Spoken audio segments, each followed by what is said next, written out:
Hello, hey.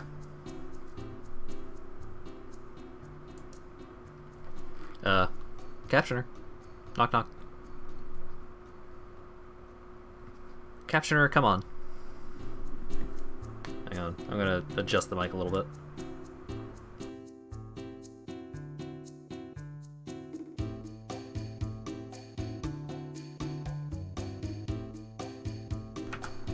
Hey, Captioner. Okay, that works a little better. Hello, Drake. How's it going?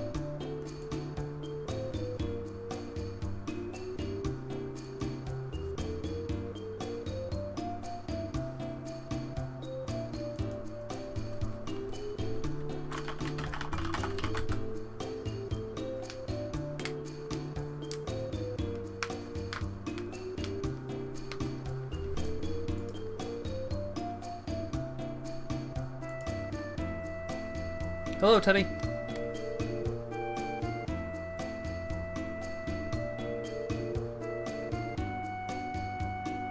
Excellent taste in anime? Oh yeah. Space Dandy was very good. Highly recommended. Just in general. Even if you only watch the first episode looks so fucking cool. And you get to hear Space Dandy talk about the booty. It's all about the booty, baby.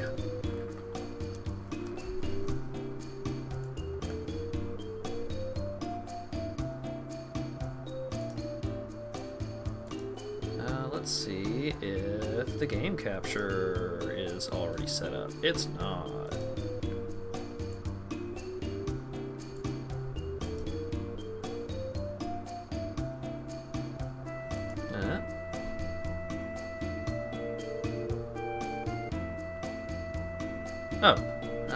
It seems that my, the settings that I had shifted things around a little bit last time during the stream because the stream is getting too cluttered and I still haven't actually done the emoji roulette that I was planning on doing. Although I did, one thing I did do, I added some new music to the stream playlist. Hopefully it doesn't get my stream muted. I don't know. Starting out with one of my favorite bands, TWRP.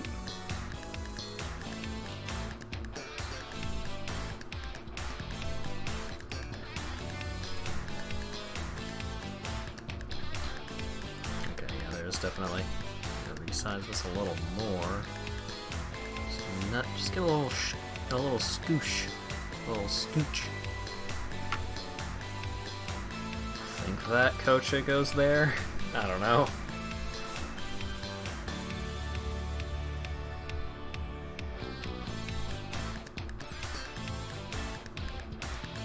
There's a lot of really good twerp songs that I don't want to put into my stream playlist, even if I could, because they're very heavily lyrics-oriented.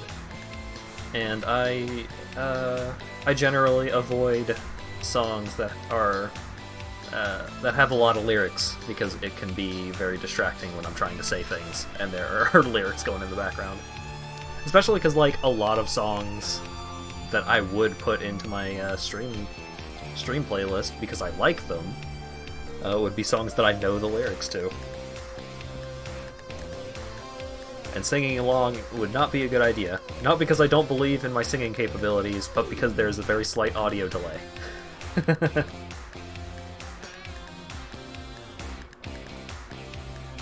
How's the wand in my pocket doing? It's going great. I throw a lot of knives at the opponent. Sing anyway. What's it matter to you?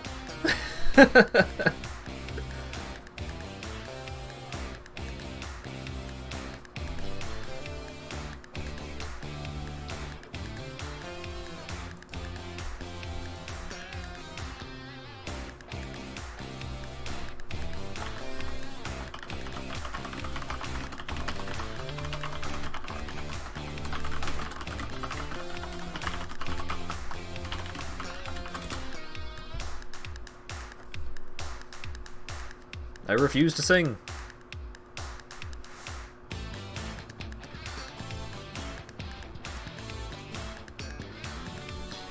Maybe at some point I'll try and reconfigure my audio a little bit so that there wouldn't be a desync between what I'm saying and what I'm hearing. That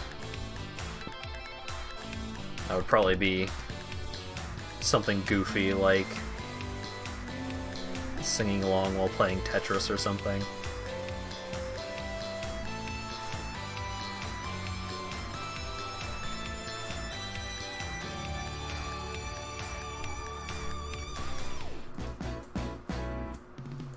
Oh hey, it's the other twerp song that I added. This is the one that sounds like a Mario Kart track. Come on, Path of Exile, work with me here.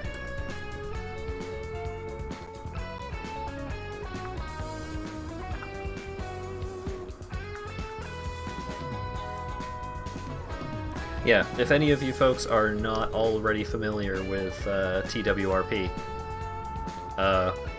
fucking check them out. They're so good.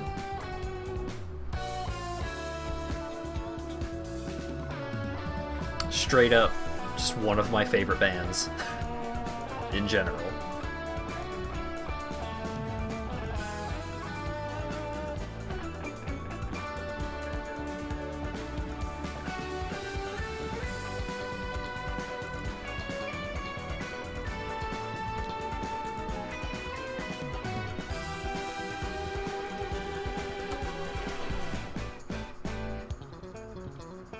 They do really fantastic live shows,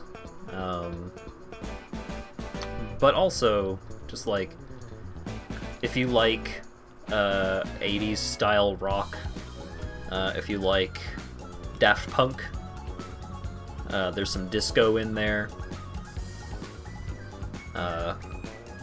They got a little bit of a lot. Like their most recent album, Return to Wherever, was a moderately vaporwave inspired in thematics, and some of the music is a little vaporwave-esque.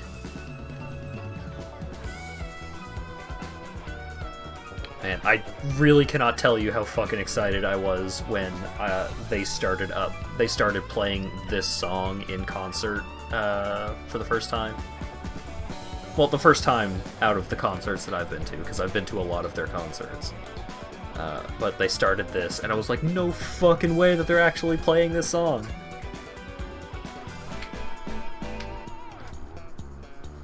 Oh, I was so excited.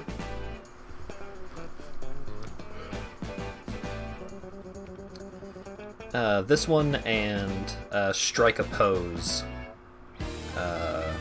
Just so extremely excited. Oh right, I was going to do a little bit of a test. Let's go back to town, as dangerous as it is. Actually, I shouldn't have gone back to town. I should have gone to my hideout instead.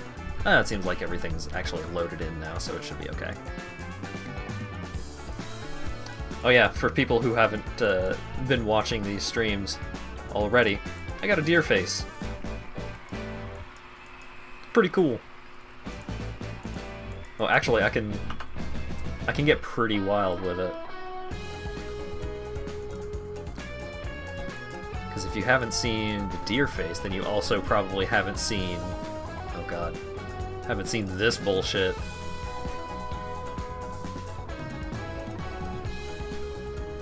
Now I'm part Lewis. We started watching the Beastars anime last night a little bit. And they pronounce it Louis. As in fucking Louis Anderson.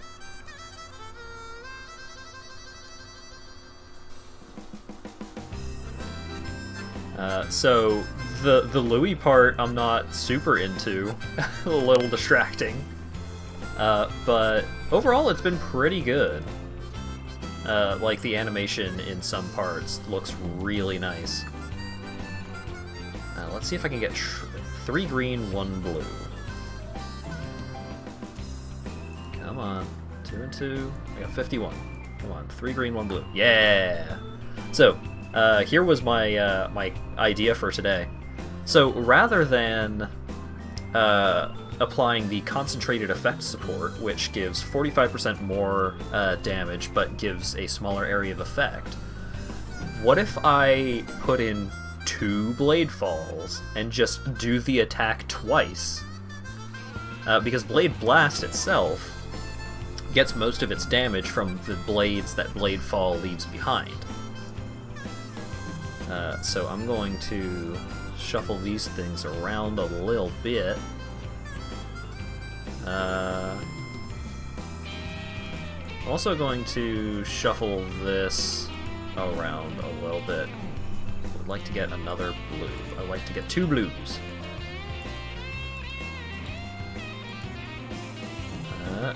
Oh, right, this is armor and evasion. Oh, 2 blues. Okay, problem solved.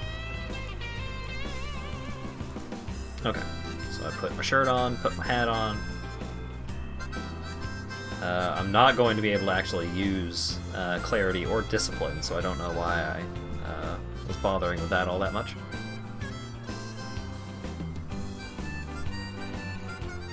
The studio has some reputation of, hey, you're not terrible with CGs. Huh. Well, that's good. Yeah, like, some of the scenes feel a little stiff, but then, like, once they start getting creative with it, like, once they start going, and they kind of let loose, then it starts looking really cool. Okay, so here's the plan. Spellslinger.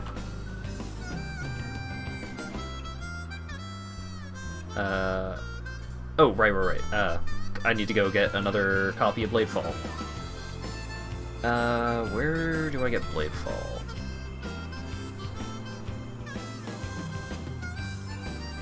Hey, Colt, thanks for dropping in. Yeah, I mean, stream just started, but we'll be throwing boatloads of knives here soon enough.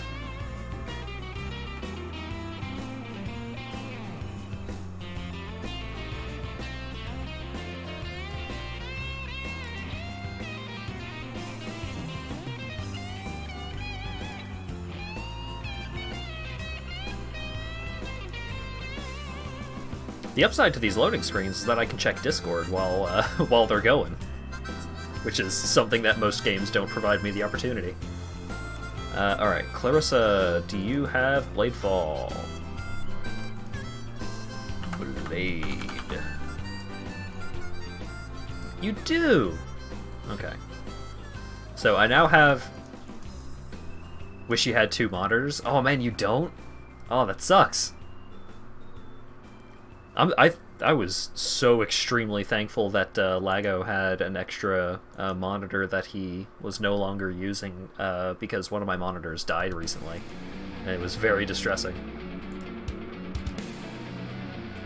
You have 2 monitors right next to your current one, but they're for your work computer. Oh no! Okay. Ooh, I can have triple blade fall. I can have double blade fall, blade blast on Spellslinger, and Discipline. Oh man.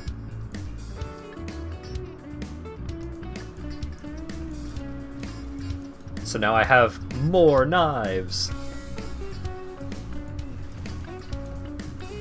It's kind of hard to tell that there is a notable number of extra knives considering the way that the effect happens, but I mean, I am blowing these dudes up. Could use Blade Vortex. Could I? Could I set up Blade Vortex on... I feel like, wouldn't you want, like, super high recast rate on Blade Vortex, though?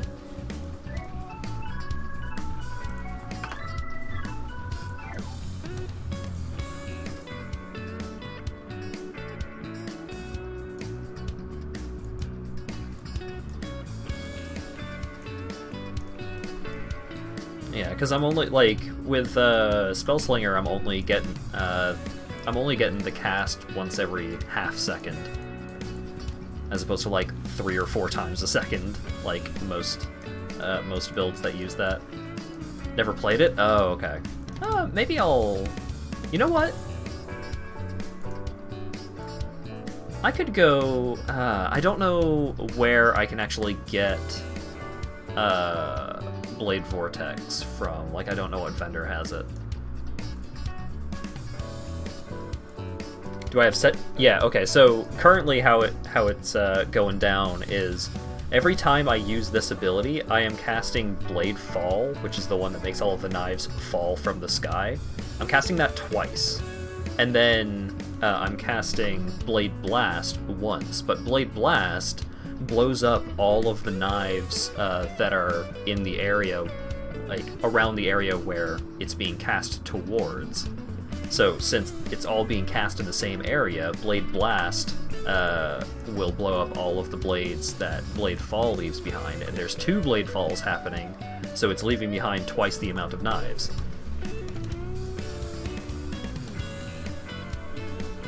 I don't know, like, I don't really have a very good way of telling, like, how much of a difference that's making. Because, like, encounters can be so inconsistent. Especially because I have, like, a 35% crit chance, so it could be critting, I don't know. But I'm making a lot of knives happen, and it feels pretty cool.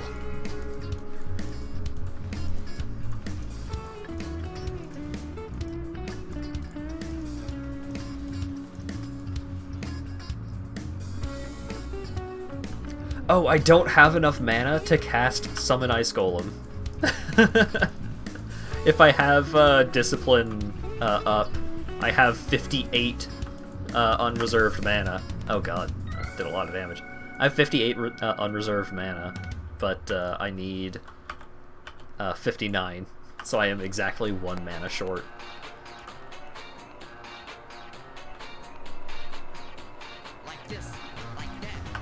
Blood magic? Yeah, probably. I was thinking about doing summoning the golem on like cast with damage taken or something goofy like that, but I'll probably just try and up my golem before I activate Spellslinger and Discipline.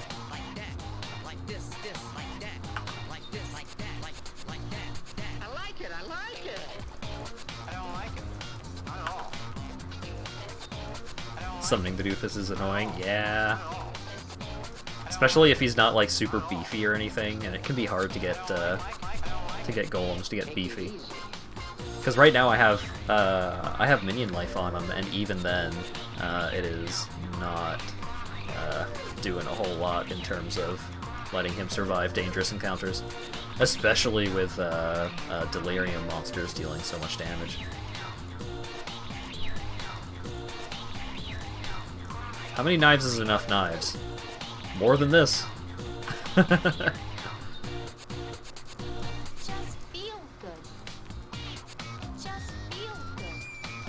Elementalist ones are immortal? What? Bullshit. I'm an occultist.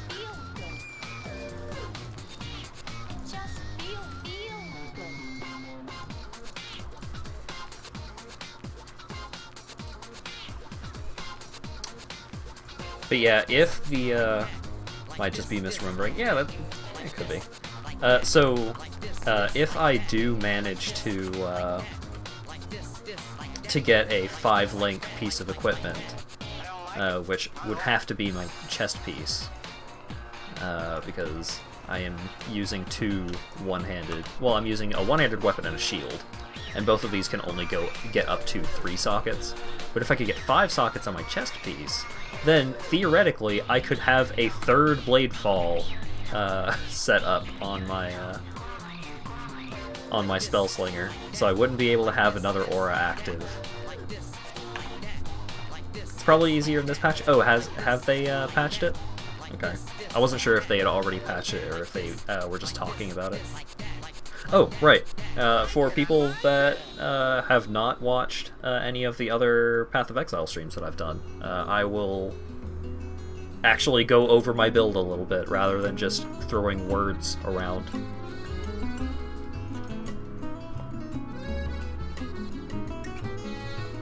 Because my build isn't, like, super complicated, but it... hang on. It probably has enough going on that it can be a little confused looking at them. You can get veil side areas in maps now, and they give a % chance of corrupt items, and corrupt items have a higher chance of 5 and 6 linking. Ooh, spicy. Okay, so here's currently what I'm working with. So I have, like, for my mobility, I have Frost Blink, which is nice because it's just like a quick little dash.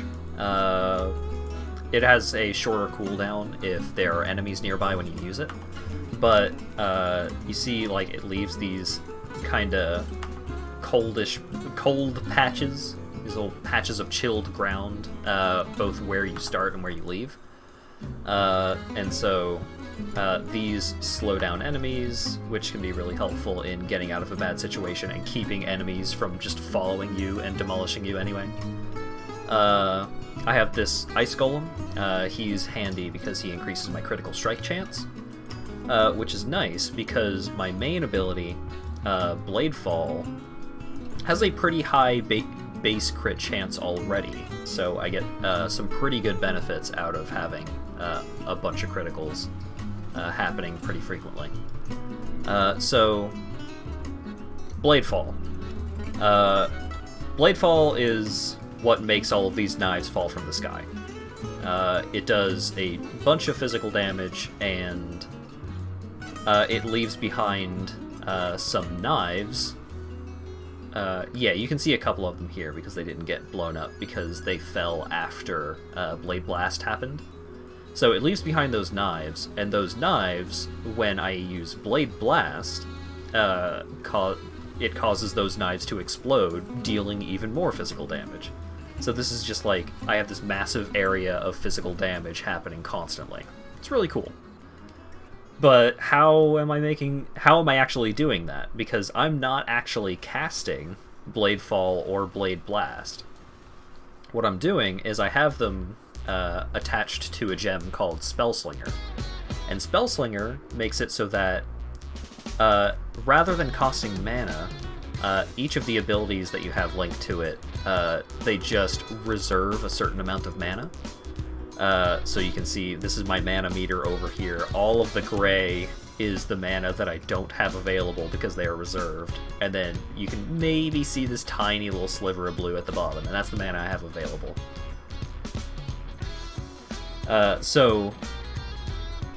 Okay, so the skills are have mana reserved, but how do you actually use them?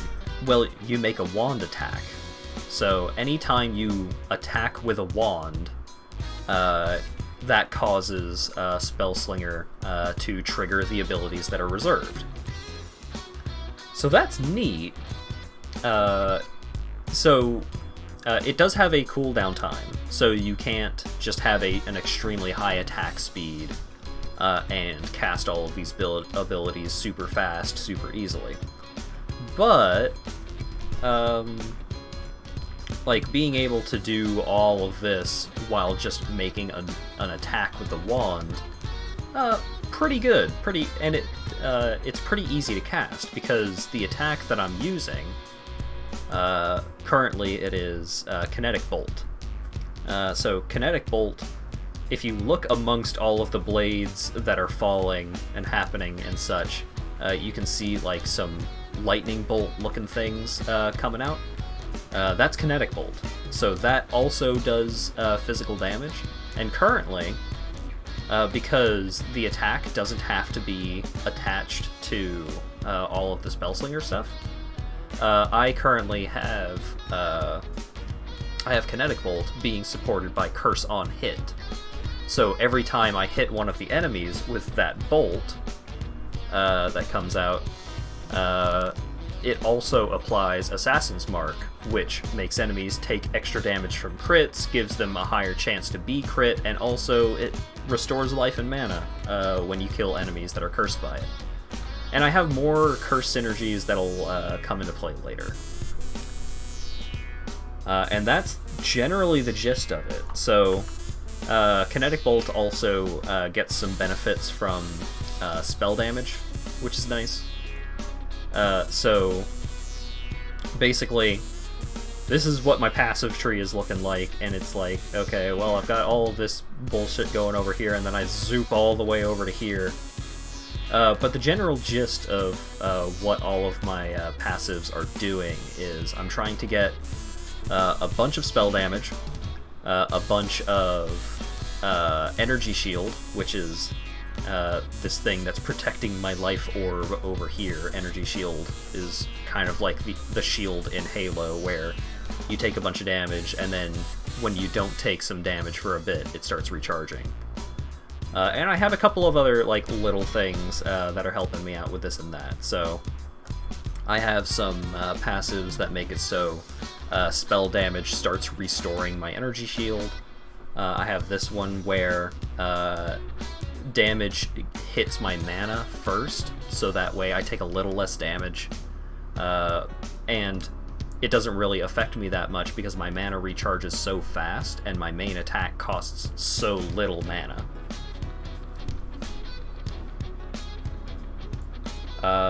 And like that's the general gist of it. So I have a couple of nifty things here and there. Like over here I have some nodes that increase the area of effect and increases the damage done over that area. Over here I have some benefits that apply when I have a shield equipped. So like increased elemental resist while holding a shield, chance to block attack and spell damage while holding a shield.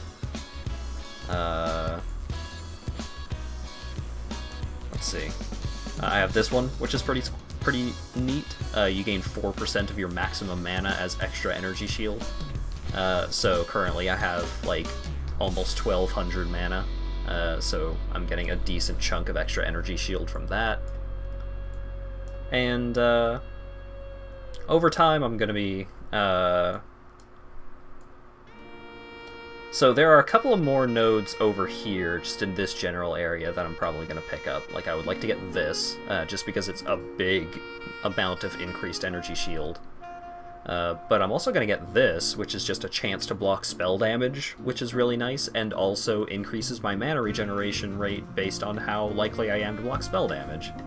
Over here I have increased chance to block spell damage, and some extra spell damage while I have a shield equipped, and like this whole little section over here gives me extra benefits when I have a shield equipped. Let's see. Down here I have some more spell damage leached as energy shield nodes, which means the damage that I'm dealing with my spells, so Blade Fall and Blade Blast, I get some of that back. I restore my defenses by dealing damage. So it's great. It's offensive defense. And then eventually I'll come over here, which is more shield benefits, and then this one, which is pretty neat. Gain 4% of physical damage as extra chaos damage. So my spells and my attack all do physical damage.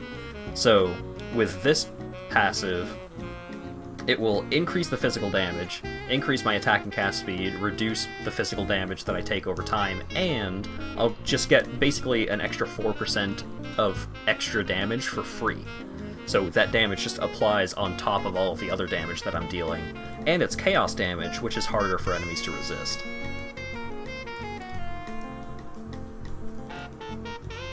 So there's a lot going on, but it's mostly all working towards the general goal of more spell damage and more energy shield. Yeah, chaos damage goes through energy shields, Which is something that I have to deal with as well. Like, if an enemy were to deal chaos damage to me, it would just ignore my energy shield.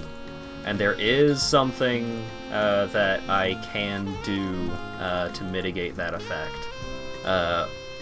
where I become completely immune to chaos damage, but my maximum health goes down to 1.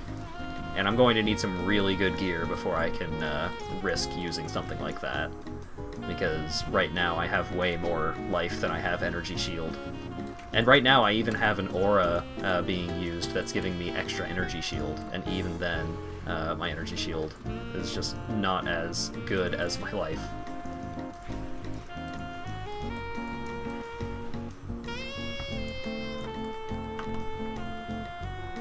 Oh, and you may also be wondering, hey, why is everything all foggy?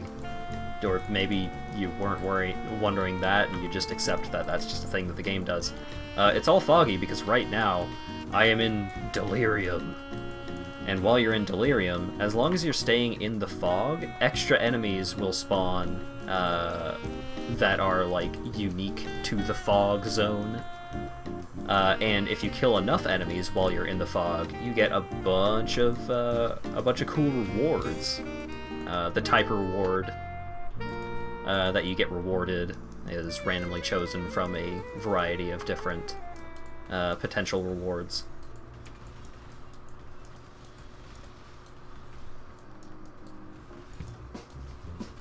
What's this?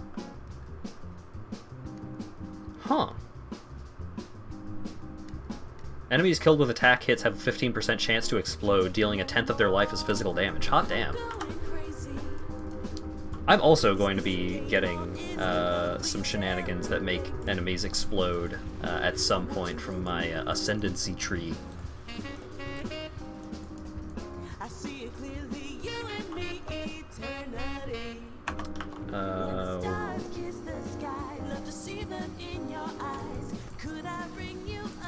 It's better than that because it can proc off of itself? Wait, what? Would the explosion be considered an attack? Oh, the occultist one can, yeah.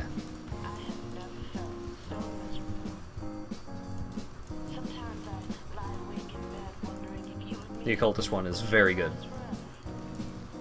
What was the exact wording on it? So, you get access to this extra little, like, bonus skill tree when you complete the labyrinth. Right. Profane Bloom. So your curses can apply to hexproof enemies. Hexproof just usually means they are immune to curses. But cursed enemies you or your minions kill have a 25% chance to explode, dealing 1/4 of their maximum life as chaos damage. So if I were to kill, like, a boss, that boss would explode and probably kill any nearby enemies that weren't already getting killed by my rain of knives.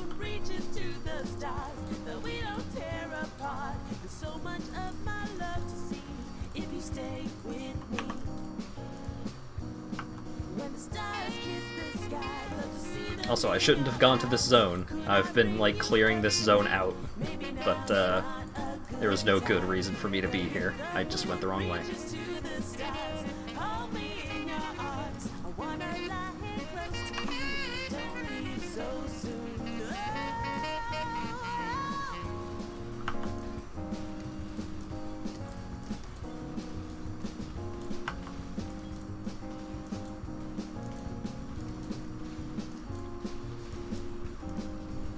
Oh yeah, and this is, I forget what this mechanic is called, but this is another mechanic where like this weird like crack in the ground will appear, and if you walk over it, it starts moving along the ground, and if you follow it, it starts spawning a bunch of enemies, and Abyss, yeah. If you kill all of the enemies at that appear when it stops, because it'll make a couple of stops as it's traveling around the ground, and spawn some extra enemies, like usually a rare enemy or two. If you kill all of those enemies, and then it'll start moving again, and then if you kill all of the enemies after it starts moving again, you get a treasure chest that's full of cool stuff. Usually including specific Abyss jewels, like this one. They tend to have unique effects,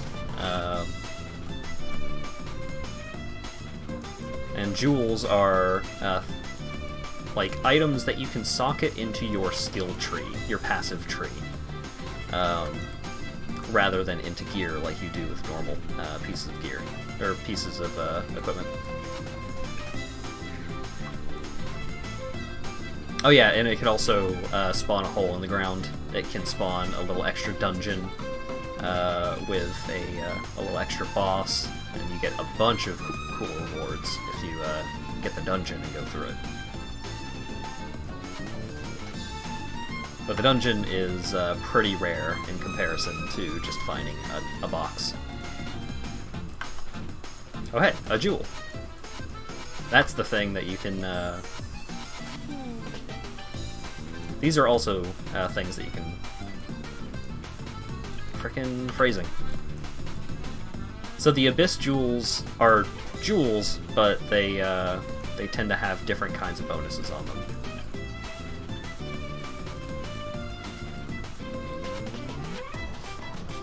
Can't remember the lore behind Abyss. It's probably related to problems you accidentally cause. Yep, that's usually the case.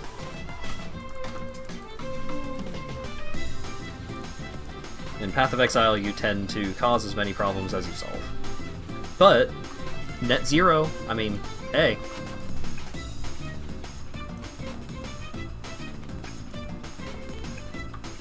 Technically it is because you step on the Abyss. Yeah. If you just didn't step on it, it wouldn't cause any problems.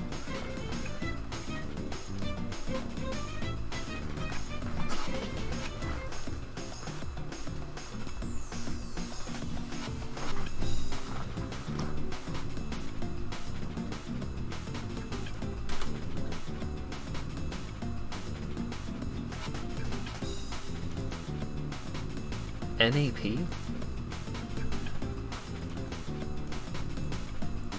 The nap?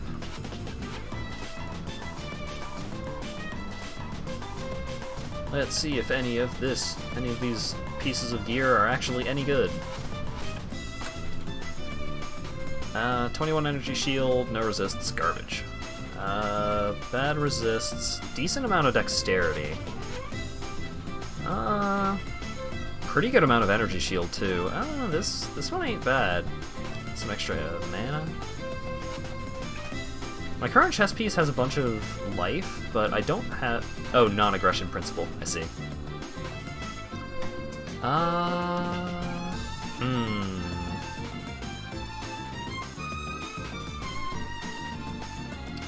Okay, here's something I can do. I can put this silver branch into my offhand set, so that way I can take this added fire damage support, put it into this bow, and that way it'll continue gaining experience, so it'll still level up for if I decide to use it later, but it doesn't take up a slot in my current piece of gear. So let's...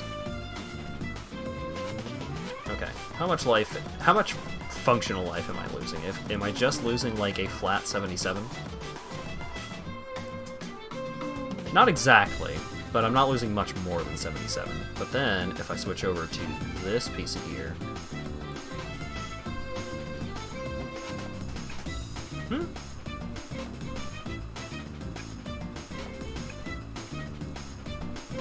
So 317 energy shield up to 438. Yeah, that's a lot of energy shield. For this point in the game, at least. Let's see. This hat is not incredible. Nope. Ooh.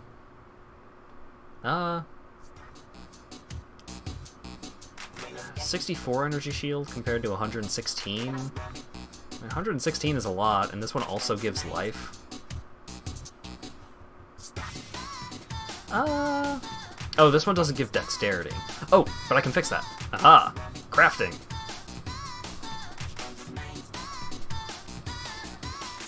So we'll go to our hideout, where the crafting table is.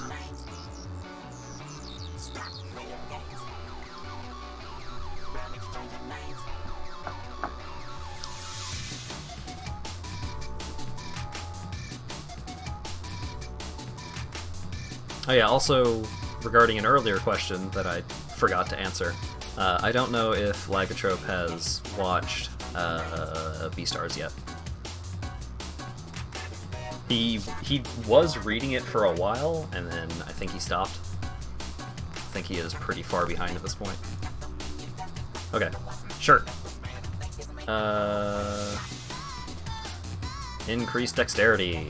Yeah. Oh god. 2 chaos. No. Let's go with the tier down. 2 alchemy. I can bear that.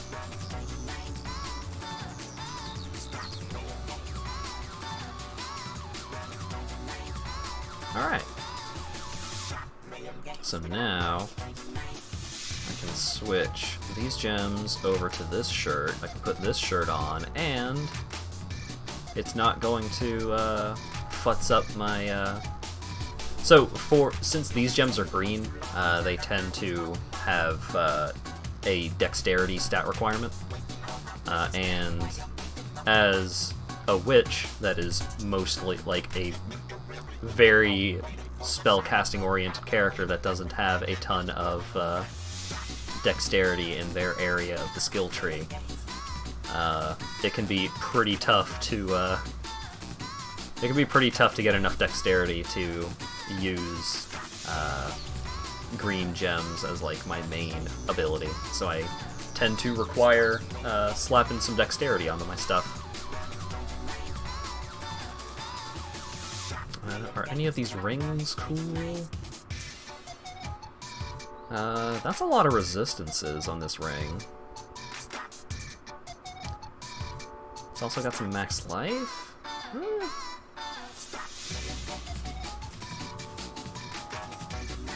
This one gives some intelligence, but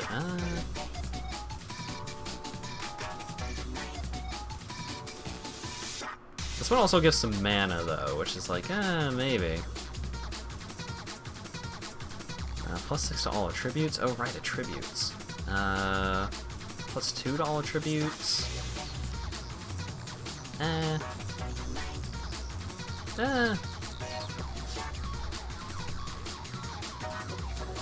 Oh, wait. This one doesn't have any cold resistances. Okay. I think that's all of the... That's all the gear shenanigans for right now. Let's put these jewels away, because jewels tend to be pretty handy to just have around, whether they're immediately useful or not.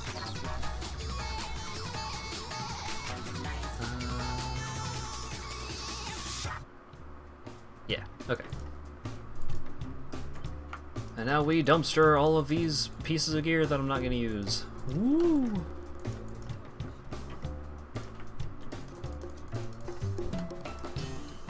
Okay, back to progress. I still need to figure out where the entrance to the next area is. Oh, I'll level up.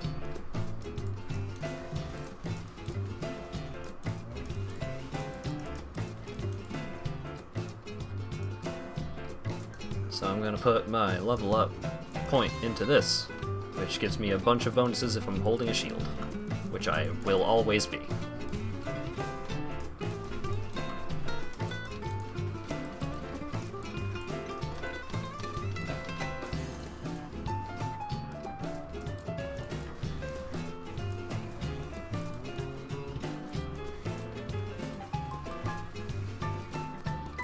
Yeah, it seems like I am able to clear out droves of enemies with some pretty good efficacy.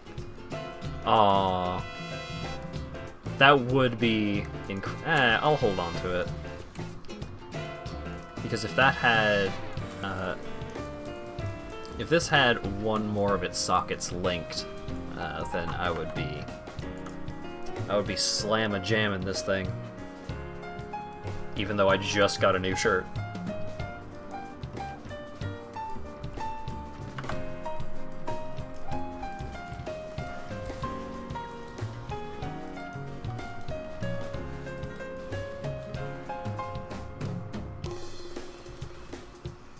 Alright, so with my new shirt, I've got some pretty good defenses. Pretty sure I'm dealing more damage now that I have double blade fall instead of concentrated effect.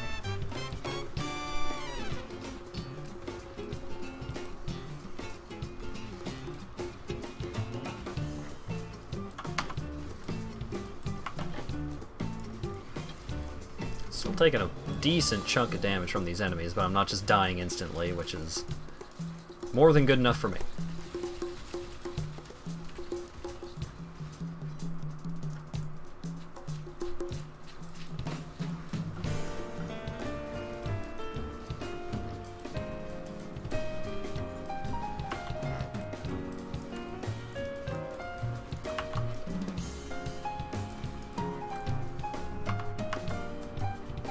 I don't really feel confident in, like, examining how much they nerfed or did not nerf the fog enemies, but still feels like they are some rough customers, even if they have been nerfed.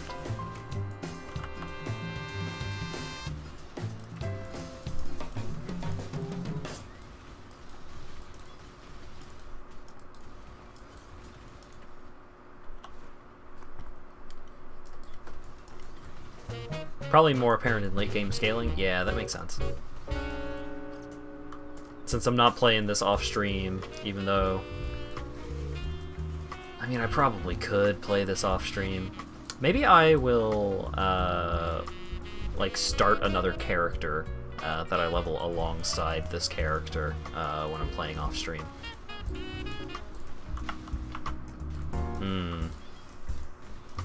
I don't know.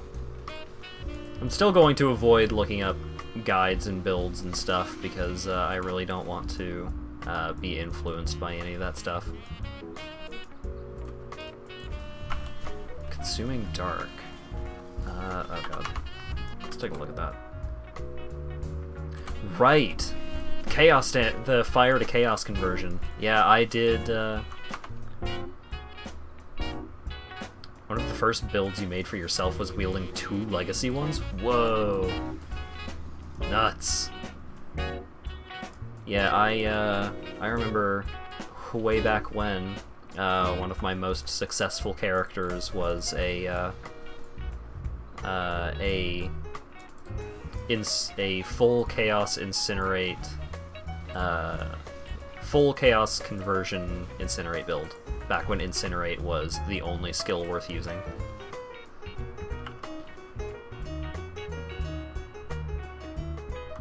And I think I also had made a Flame Totem build when that was the only skill worth using. I've played a lot of meta builds in the past, and despite that, I still have not done any content that is, like, later... more late game than Atziri.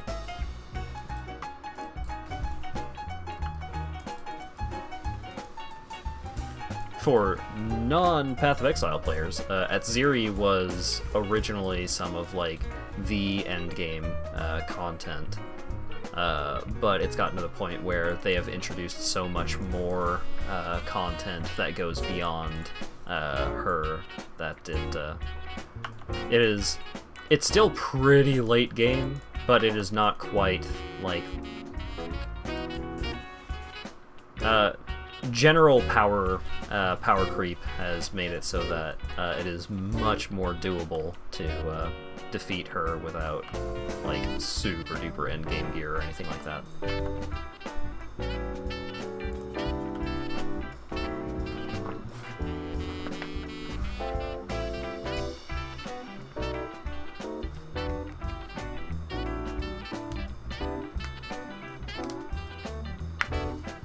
It is the endgame boss that the average player is most likely to fight. Because beyond that, it gets pretty rough.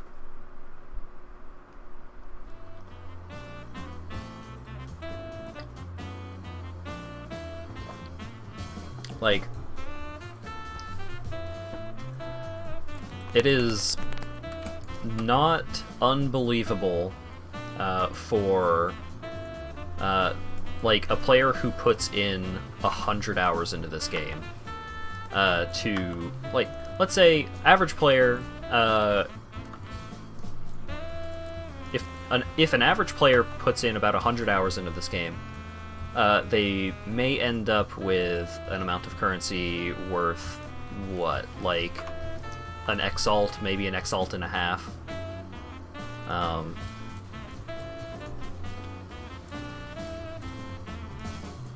Like, if they're not, like, following a specific build, if they're playing casually, like, 100 hours, you could get a couple of Exalt worth of gear.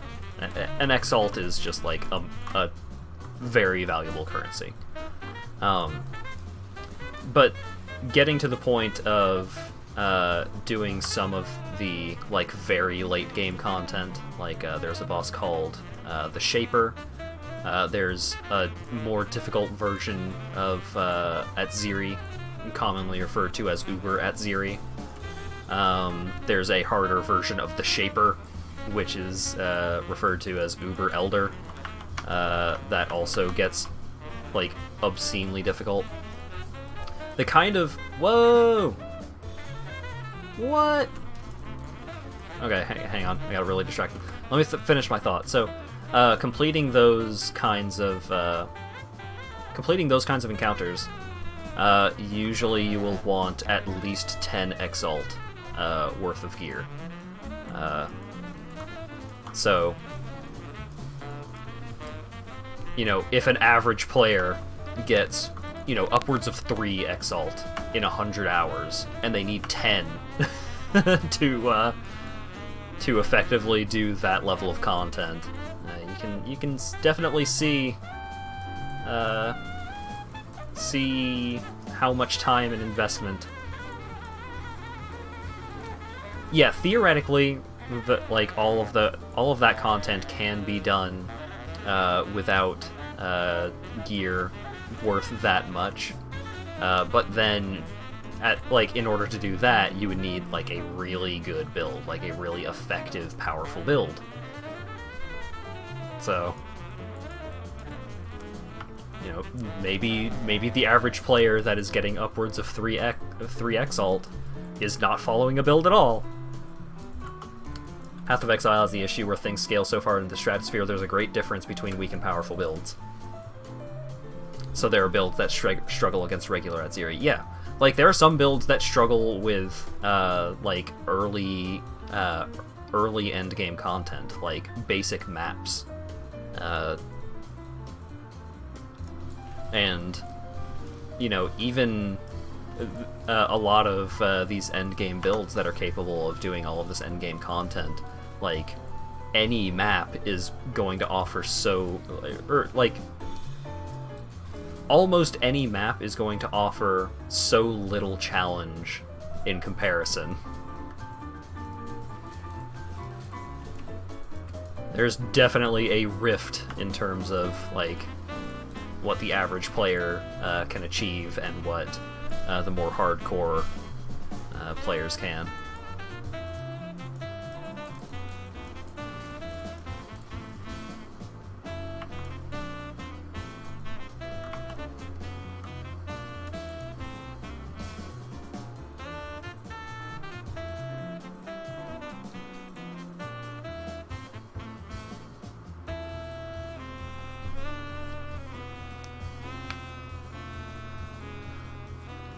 And you know, it may not entirely be a bad thing to have that kind of, like, to have the kind of content that the average player needs to work really, really hard for, because the kinds of players that will get to that point probably won't mind like putting in the time and effort required to get to that point. But you know, for the more average player, it does make it so that, you know, unless you put in a lot more time and effort than you're comfortable with, or that like an average player might be comfortable with, there's no way that you are going to ever actually see some of that content, which is kind of a bummer.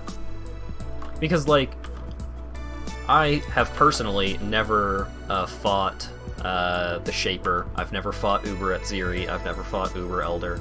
And I've seen, I've seen those fights. And those fights seem really cool. And, like, there is story content involved with those encounters. Like, unique mechanics.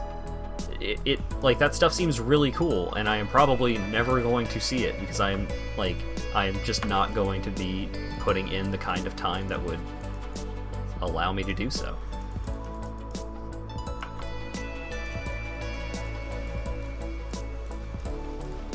Unless I become a Path of Exile streamer. Probably not gonna happen.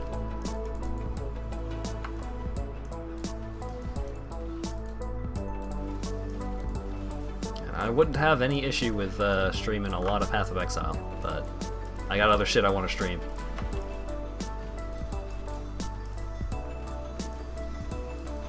Like Deadly Premonition, coming to a englandhat.twitch.tv.stream near you.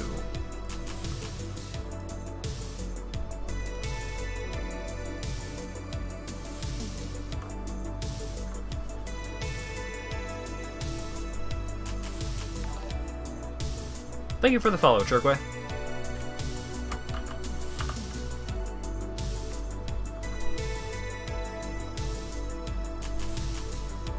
Captioner really didn't know what to do with that one, huh?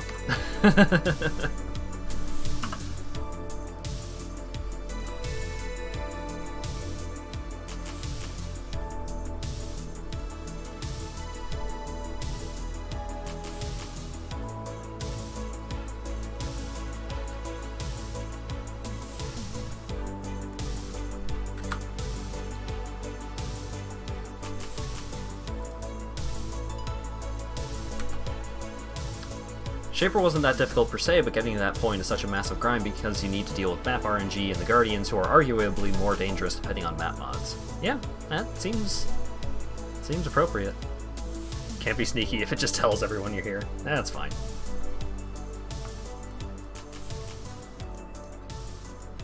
I'm very appreciative of the follow regardless.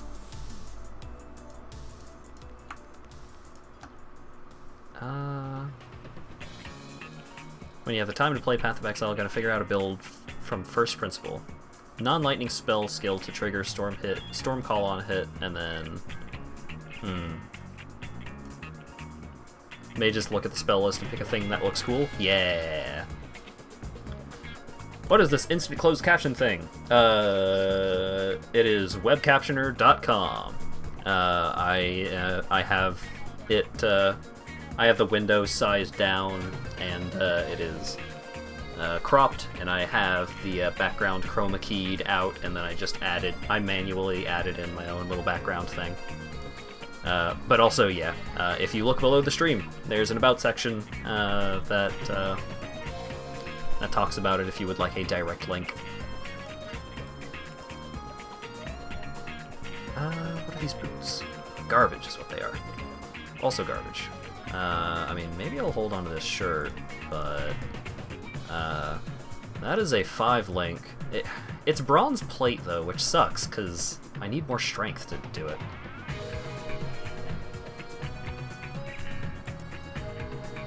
Literally hours equivalent to several months of a full-time job, good lord. I mean, yeah.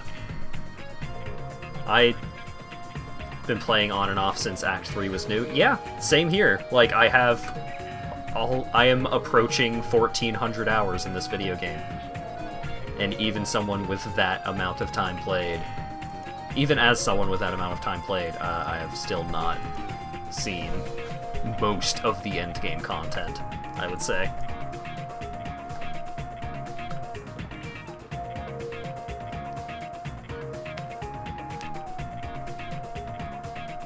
really cool for accessibility reasons. Yes, Dan Zapman in chat is deaf, and so I like having him around, so I set up the captioner so that he could hang out and participate in the stream without me having to, like, pop into chat, or having someone, like, parlay what I'm saying and stuff.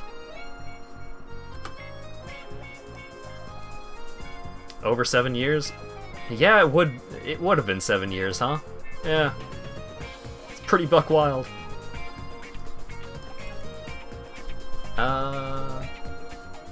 Wait. Oh, right. I'll talk to you eventually, Navali.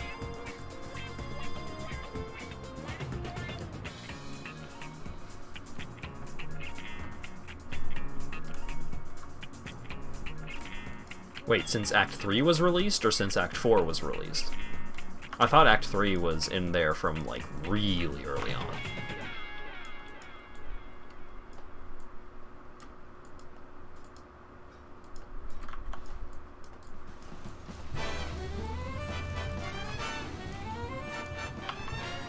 Because I know it's been a while since Act 3 was fully released in 1.0. Wow. I know it's been a while since I started playing this game, because I recall playing it when I was going to Trios, which was the first school that I successfully completed, and that was a hot minute ago.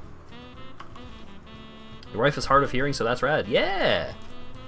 It's nice to have. It's I kind of just yoinked the whole thing off of Ty Tuesday, since he started using that. He started using the auto captioner on his streams.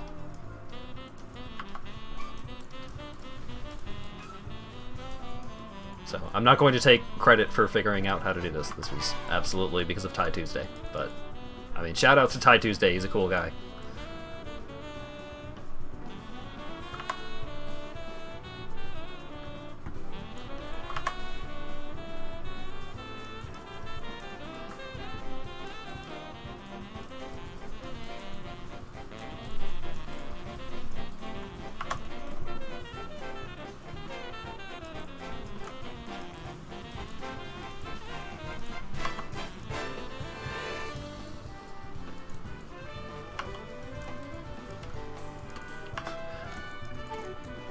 The captioner isn't always perfect. Are you sure, Dan? Ah, it got it that time. Dan is... When I'm, like, actually speaking in normal conversation rather than explicitly trying to enunciate, it frequently changes Dan to then, or dad, or than, or something like that.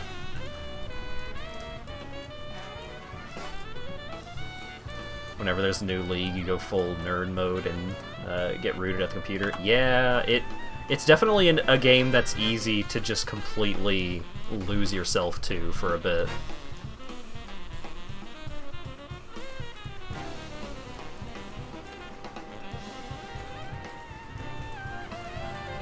Never advertise your streams because you thought it would be weird. Yeah, I mean, it seems like you have much more of a following on Twitter. I go with, I usually throw my links all over the place on Discord because I have, like, no social media presence. So if I didn't put it on Discord, I would never have more than, like, 2 viewers. I don't know, 2 viewers would probably be a lot.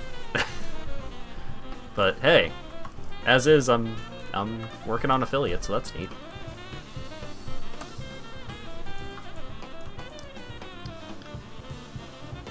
Throw it on Discord and Twitter? Yeah.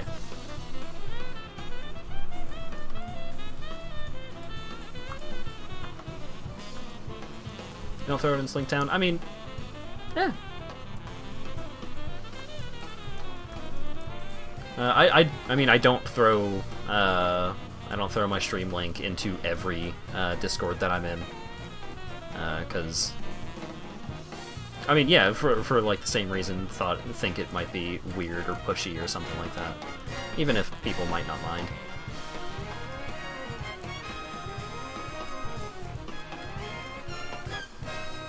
Depressing how much time you waste, waste your life on video.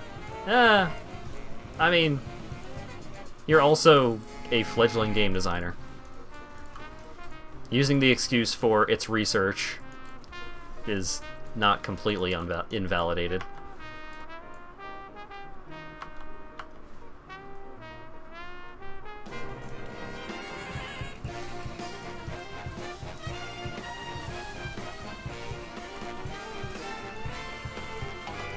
I technically have a degree in game design. This is research. It's fine.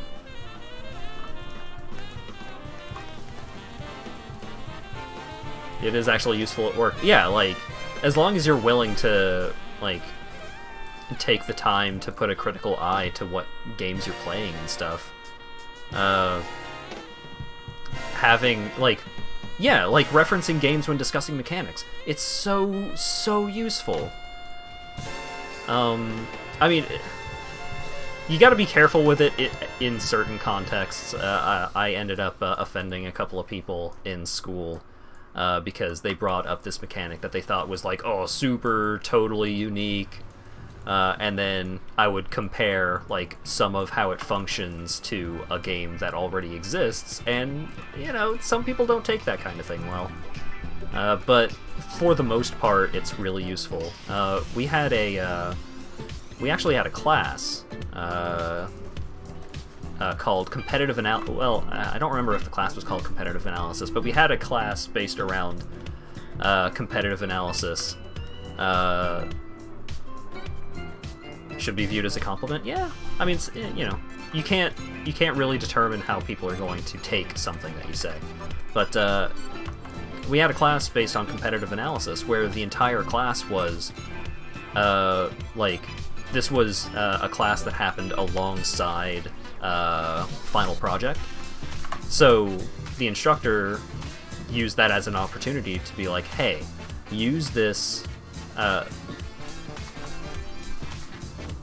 make a video that demonstrates and compares a mechanic in an existing video game that is related to a mechanic in the game that you are making in Final Project.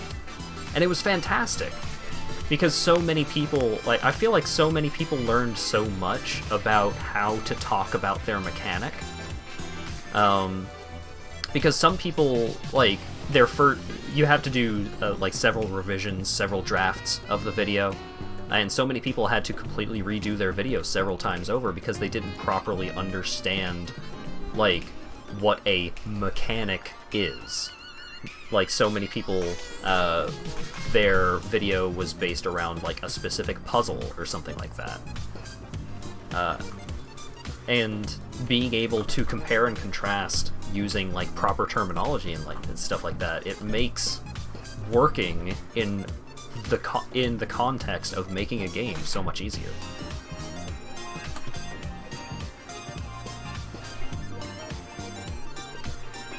You miss us, but you feel weird. I get you, Churgway, but it's nice having you around. It's nice chatting with you every now and then, eh? Weirdness or no. Big questions of how is the player going to feel about this? Or how is the player supposed to feel about this? Yeah, that's a big one. Why is this fun? Yeah. Because that is an answer that is a question that you can answer. Like, why is this fun? That's a question that you can answer.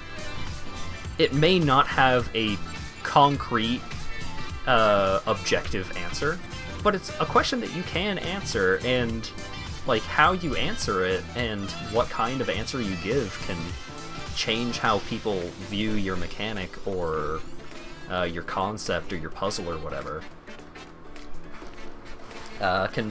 Can have a huge effect on things. There are different motives of players, yeah.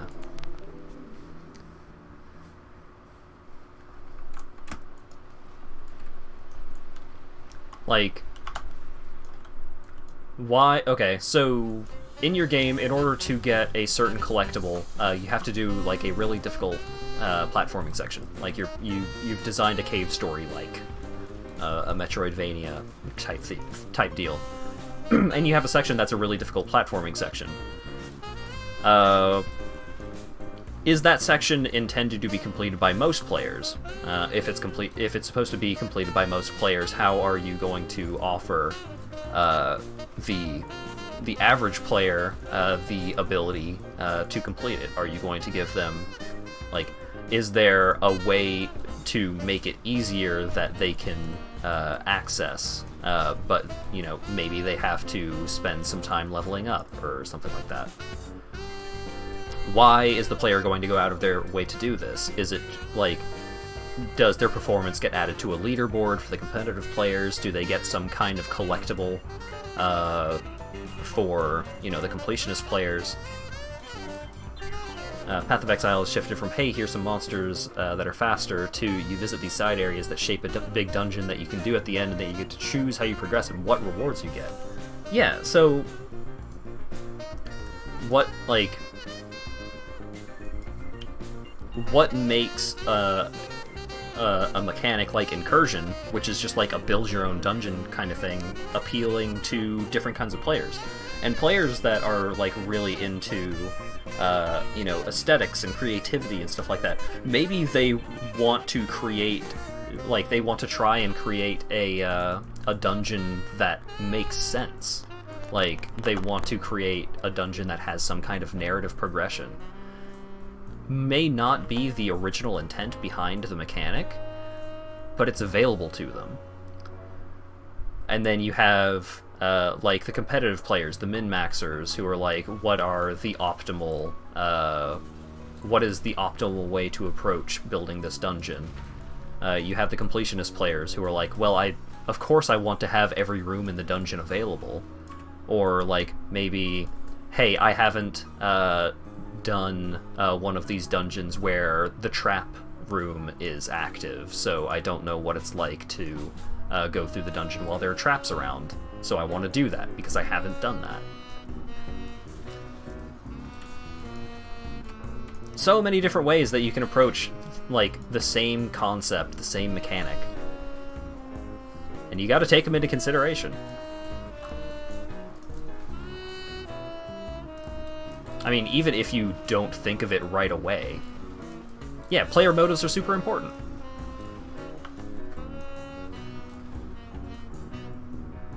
What is your average player trying to get out of playing the game? What does this new mechanic offer those players in terms of, like, why they would want to do it? Does it offer really good loot? Does it offer, like, some kind of new narrative content? Does it offer them new ways to express themselves? Like, maybe there's a new base item type that they can use to transmog onto their gear to make their character look even cooler. Which demographics are we targeting? Spills into market and risk analysis. I mean, yeah. Maybe Grinding Gear Games, the developers of this game, have some, like, really crazy mechanics just waiting in the tank, because they, like, those mechanics don't appeal to their core demographic, so they need to, like, either expand their demographic, or they need to come up with a new, like, a way to introduce that kind of mechanic and integrate it into the game in a way that their core demographic would appreciate. Because if they just, like, slammed it into the game as is, you know, if it's something that they've been spending a lot of time and effort on, and it is, like, the new major mechanic, and it offers very little to the core demographic, that's not going to reflect well on the company. Like, oh, this was a bad expansion. No, it wasn't a bad expansion, but it appealed to, it didn't appeal to as wide a variety of players as it should have.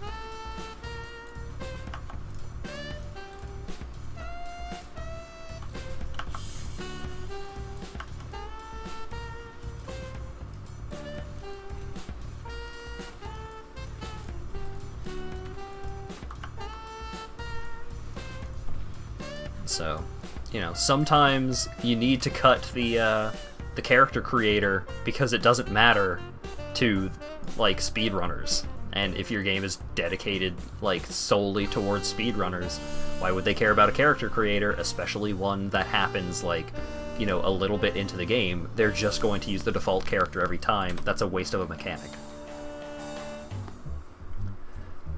Danger if you alienate your core audience by casting your net too wide. Absolutely. Speedrunning is such an interesting topic when it comes to game development. Yeah.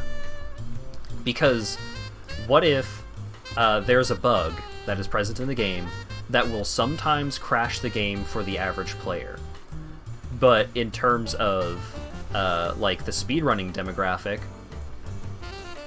maybe your game is really popular among speedrunners, and if you were to fix the bug that sometimes crashes the game, like, it completely changes the speedrun for the worse. Like, maybe they manipulated that mechanic in a way that, you know, maybe they used that the bug that was causing the crash to skip a major portion of the game. Well, can you just completely can you just fix that bug and say, oh well? Or do you take the speedrunning community into account? Do you consider, like, hey, maybe we should make this patch of the game available to people, like they can just revert back to this patch if they are a speedrunner. Captioner absolutely cannot handle Churgway. Yeah, some things it gets a little confused on. Book you need to get for the company that is a lot about speedrunning fundamentals and theory. Yeah.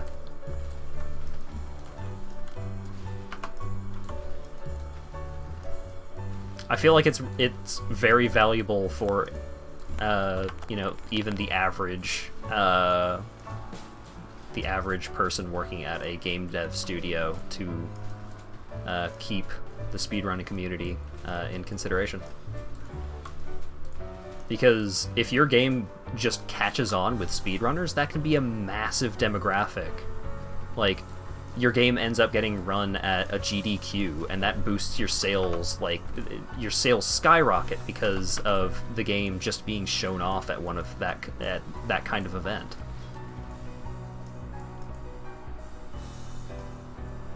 Yeah, people who will watch the streams and pick it up for themselves, people who are into that kind of game just to, like, really put in the time and effort into absolutely getting, like, the best at the game. Even if they're not the kind of person that's going for, like, world record, there are so many people who will play speedrun games just for the fun of it. You can't force it, but you can take into account yeah.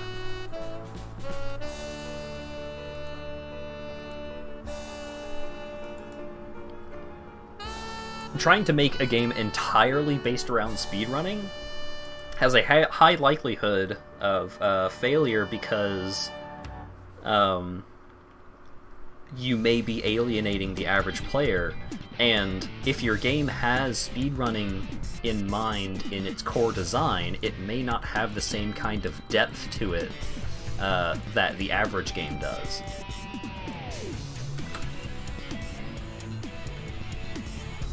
Not making utterly anti-speedrunning designs like RNG an incredibly heavy factor. Yeah, or like maybe there's a part of the game where you have to grind up a lot of money in order to get access to a thing.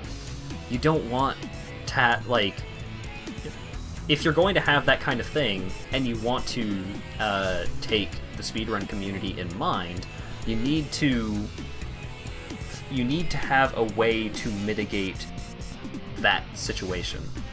Like, you give the player reliable sources of money. Like, maybe you calculate it out so that if the player doesn't spend any money up to that point in the game, and they also don't kill any enemies for money, but if they collect all of the treasure chests that were to appear in the game up to that point, they would have exactly enough money to do the thing that they need to progress the game.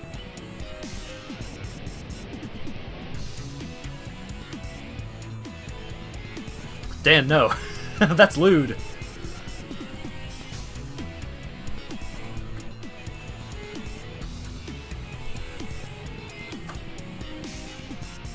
Spell damage, hey! Increase global physical damage. Ooh. That's a lot of That's a lot of damage! Oh, this one also has global physical damage. And I already crafted resistance onto it. Alright, well, never mind. Excitement over. Chance to freeze, hey, I like that. Garbage. Garbage. Confused waking coma noises. Oh, waking up early again, huh? How's it going, Stray Sine Wave?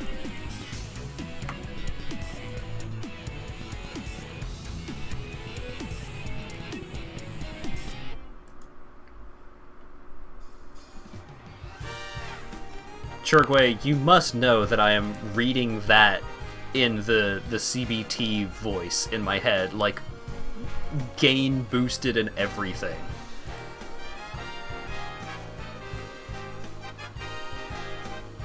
Can't really bet on if your game is good, or like getting a speedrunning scene. Yeah, like you can't rely on. It's not something that you can really rely on because sometimes speedrunners hate pandering.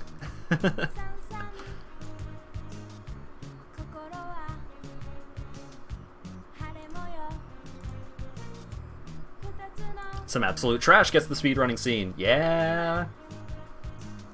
Hey, how do you like virtual hide glide?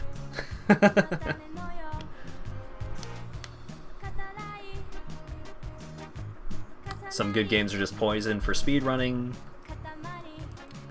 Mega Man Zero. I don't...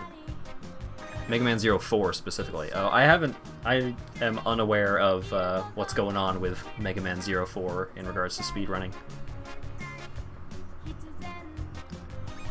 Time is no longer a component in your reality. Ah. The quarantine is affecting the normies. I don't actually care that much. I just rarely ever leave the house anyways. RNG and crafting stuff? Oh boy! That's a double whammy right there.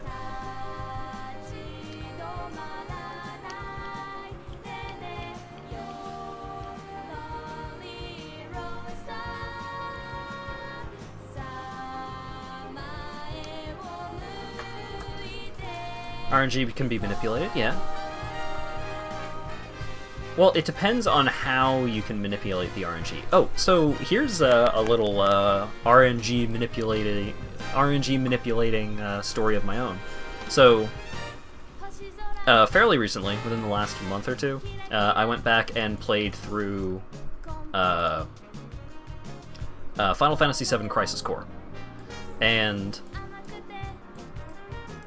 I don't recall it being a particularly difficult game anyways, but I did do a lot of RNG manipulation bullshit when I was playing that game.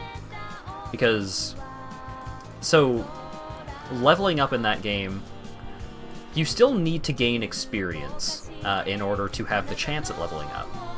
But that is a chance at leveling up. The more experience you have, you need to have a certain amount of experience, which is a hidden stat.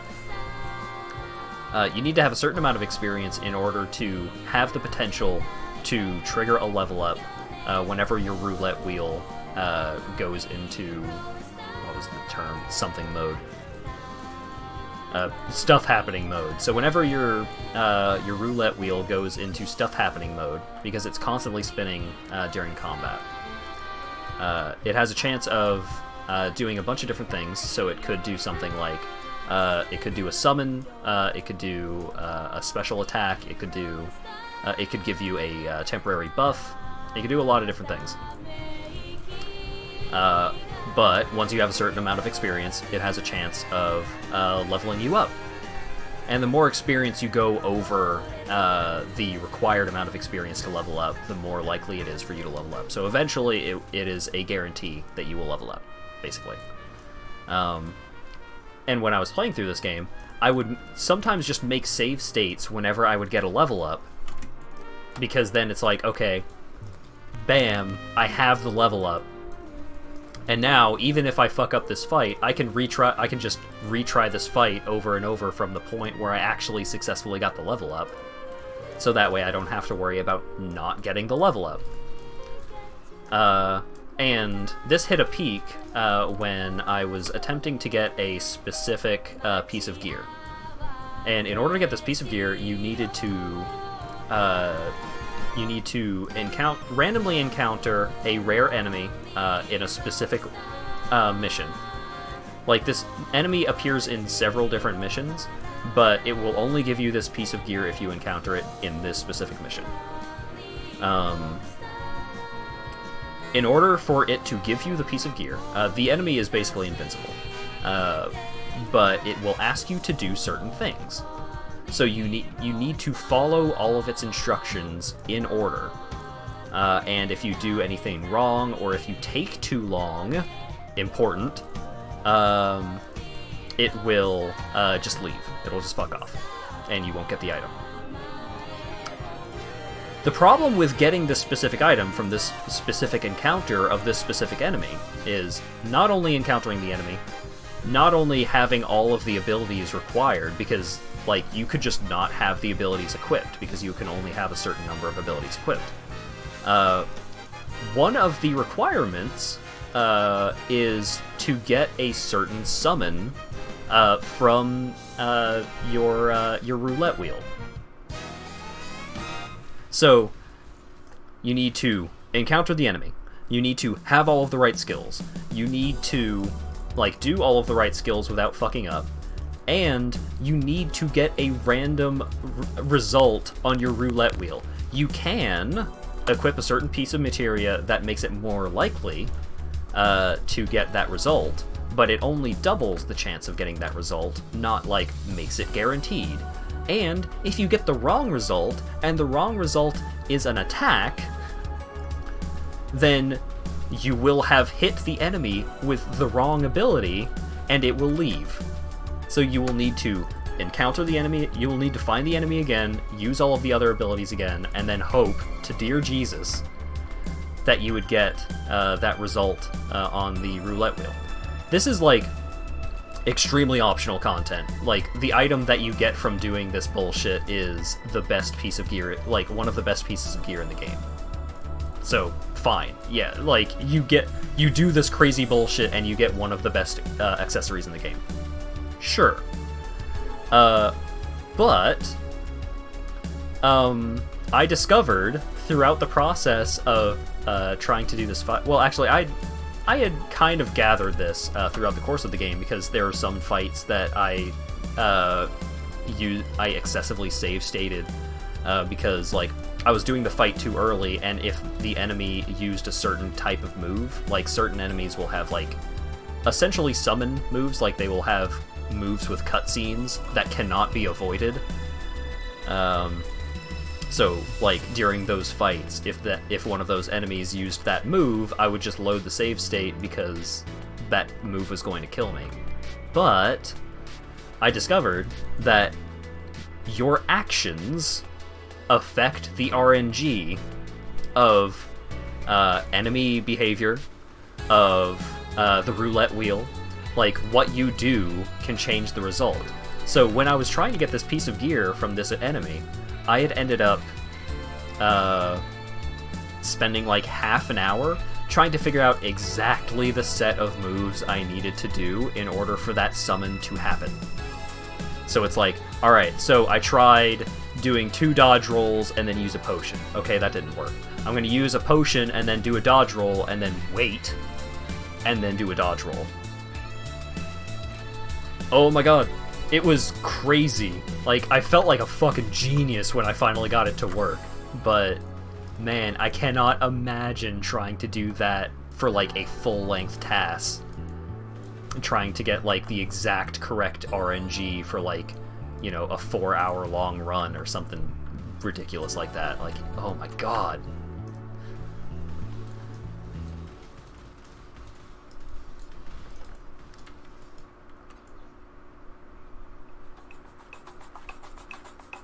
Oh man, Dirge of Cerberus. Haven't thought about that one in forever. Me and my friend rented it one time, and he beat it twice, and I got about halfway through, and then he was the one who rented it, so he decided that he wanted to keep playing it, so I did not get to beat it.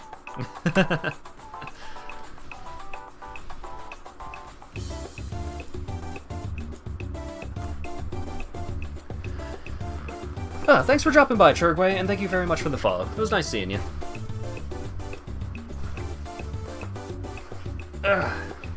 Feels like you're sitting in on a class. Yeah, sorry, I got a little involved in the story time. RNG is a fun thing in games. It is. Like, I don't regret doing that, but it was definitely a ridiculous thing for me to do. Wasn't a complaint? Yeah, alright.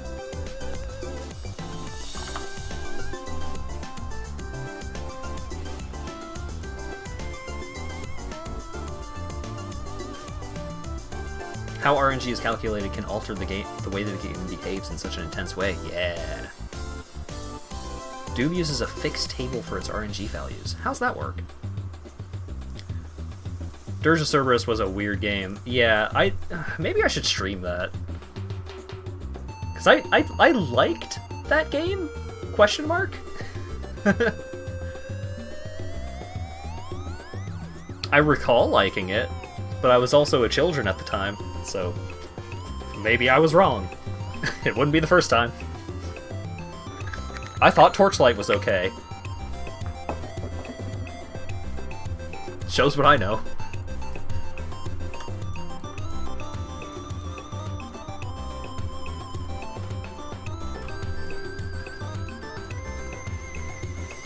You have a table like RNG value, so you have a table that's like an array.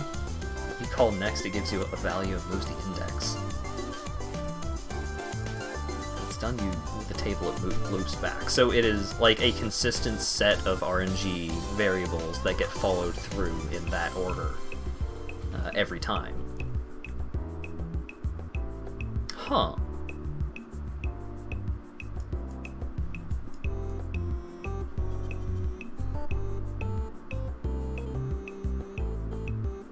Let's go beat the boss first, if I can, because I'm pretty sure I get a skill point for beating the boss. In Z-Doom, it's replaced with proper pseudo-random number calculation. Does that make it worse?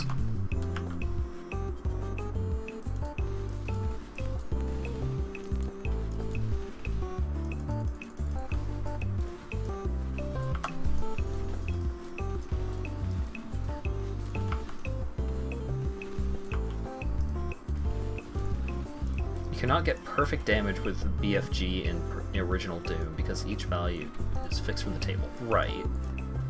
Right, because with the BFG, like, it's not like a consistent blast, it is a bunch of RNG rays that come outward from the point of the projectile. Lower minimum and maximum. Huh.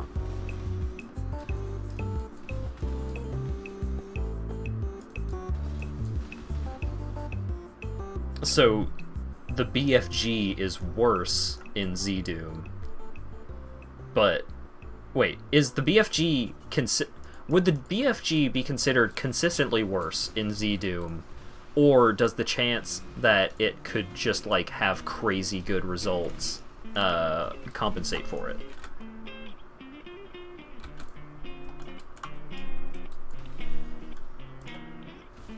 Don't know. That's probably a little too deep on the math, huh?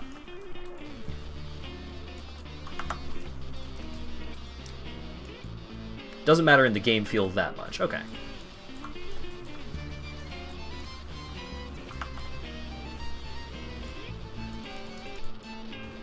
Right, yeah, you do have to consider the effects of that if you're doing it. If you're considering speedrun shenanigans.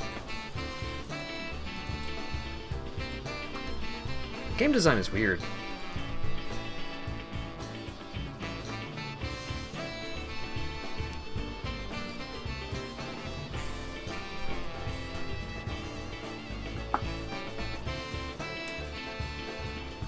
Maybe someday I'll actually get started on that the Handyman game that I've had kicking around in my head for years now.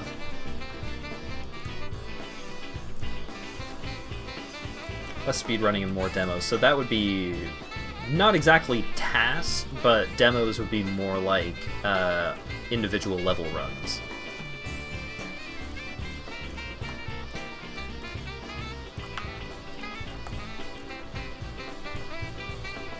Okay.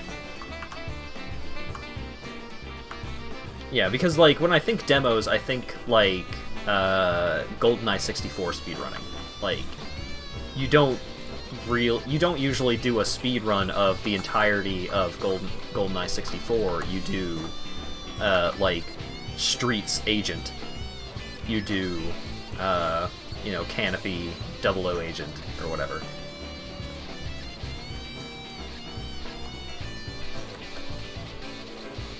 You do have full runs too. Right. I mean, of course, with any game that has that level of, like, prolific popularity, I can't imagine that you would ever not have a game like that where you, like, where full game runs aren't done. Even in games where you really shouldn't. People still do them.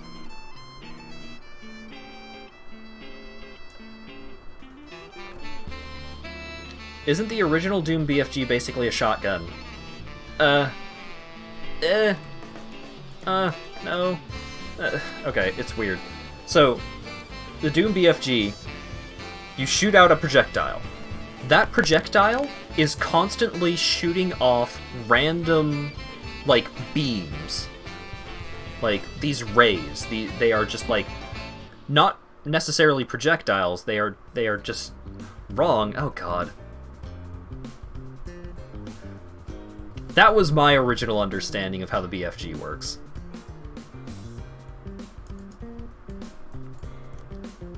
It is more stupid than that. Cool. I don't think I've ever actually completed the original Doom.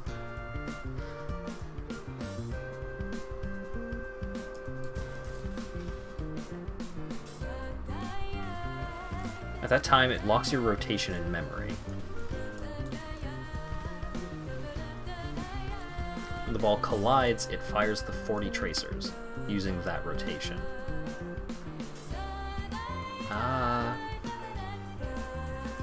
From player rotation. Okay, so it's... So it's kind of a shotgun blast that is, like, very delayed and based on where you fired it.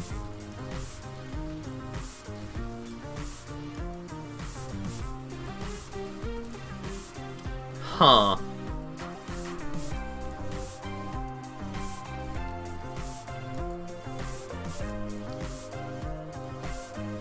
Ball is only ever a minor part of the damage. Yeah, I knew that the projectile itself.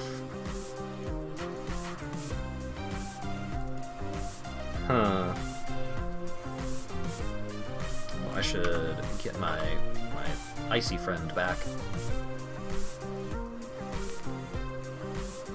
If you want to one-shot Archviles, you need to know how the weapon behaves, and how it behaves is obtuse. So, I am, like, facing a wall, and there's an enemy directly behind me.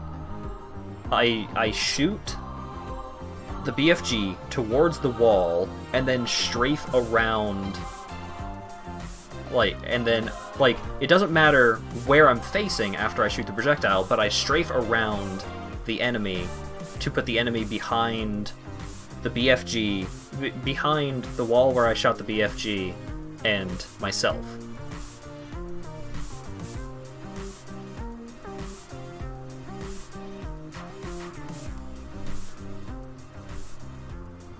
Yes, okay, cool. I'm pretty sure I understand it then. It is still some buck wild bullshit, but I think I get it.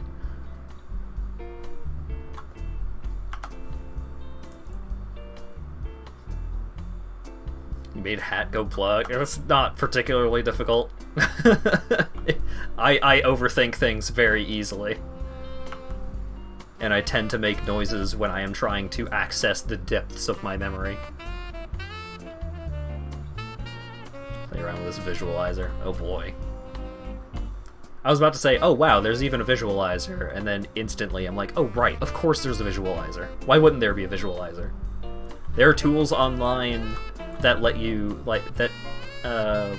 help you determine the different variances of timed hits in Super Mario RPG.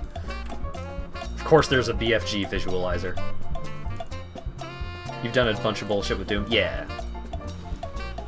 I forget, is there like a specific place where someone could get, could access the Doom WADs that you have made?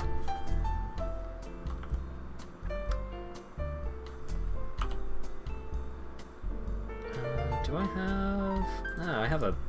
I'm gonna make it rare, at least.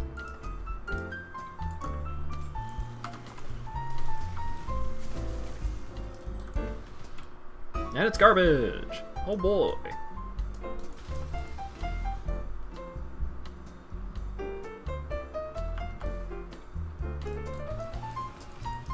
Timed hit tool is incredibly useful for training SMRPG speedrunners. Oh yeah. Yeah, I bet. Because timed hits are such a major thing in that game.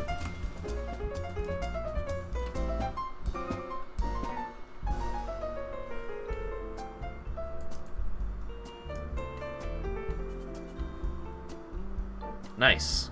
Thank you for the link, Rand. I assume that, like, if you upload any more Doom WADs and stuff, they will be under that username.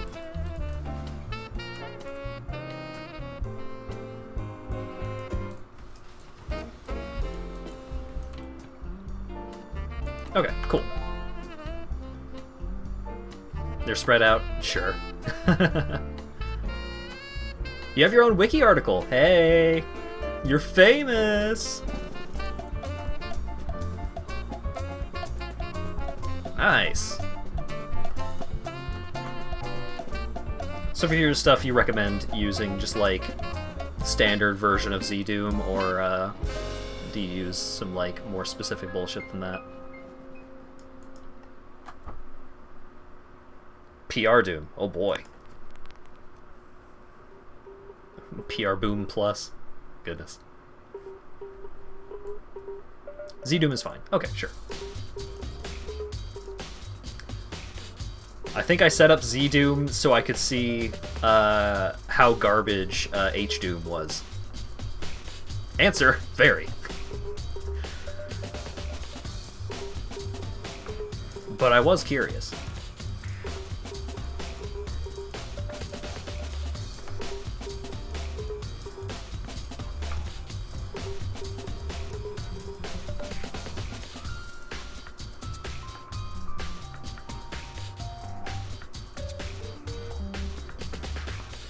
You have some maps you haven't released? Oh boy. The big secrets.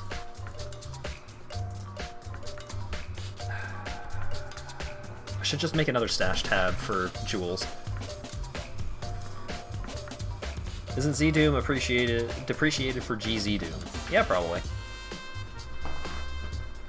Actually, sorry to hop out in the middle of a conversation, but I need to use the washroom, so I will be back in a minute.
I return!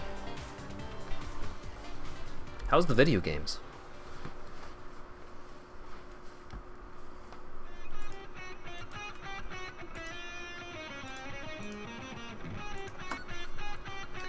Nope. 20%. No. No. Nope. Nope.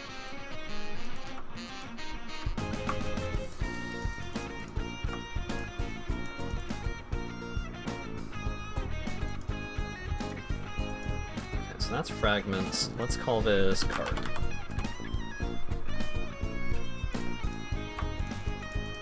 I'm actually going to make use of my custom tabs so I don't have to freaking click every single tab every time I want to try and put something away. I'm going to be a good, responsible boy.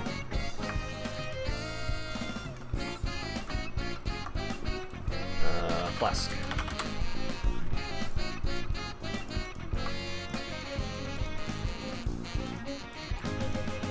Actually, I could probably just go ahead and try to sell some of these off to make some space. Let's see if I can get an even number of baubles. There we go, 3. Alright, so these are really cool because they will increase the quality of a flask, which makes them better. And you only need, if you decide to craft a flask from normal quality, then each bauble gives 5% quality, as opposed to 2 for normals and 1 for unique flasks.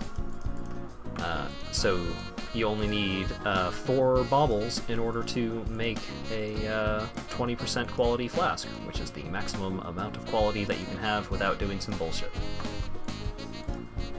Alright, let's call this one S.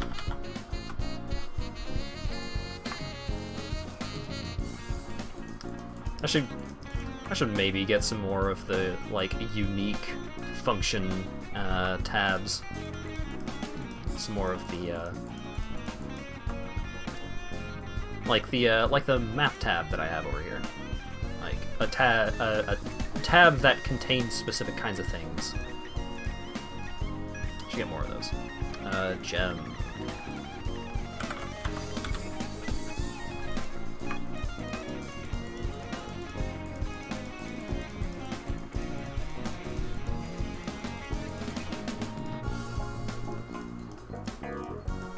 Unique tab? Is that a thing? Like, a tab that just sorts uniques specifically?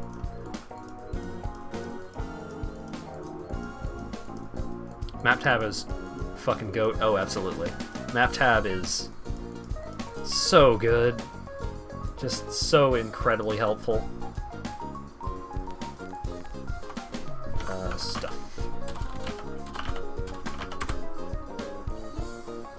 You can only put 1 of each, but I mean, yeah, that's enough for me in most cases.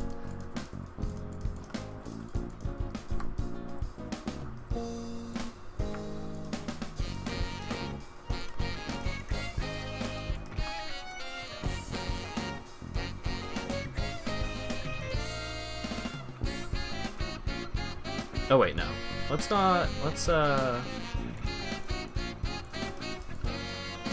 I'll keep the generic stuff in an unmarked tab, because it's just tab 1. It's just the one that I default to. Let's make one of these other tabs, Jewel tab, specifically.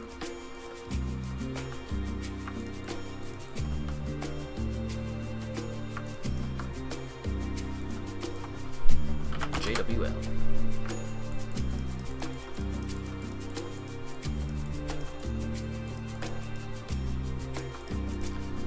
The cluster jewels separate. Keep the uniques over here. Okay.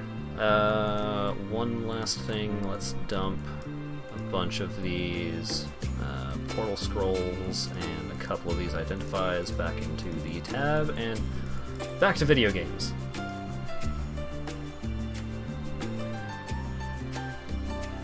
I need to keep an eye out for the next time that they do a tab sale, stash tab sale. Try and get some more of the unique function ones.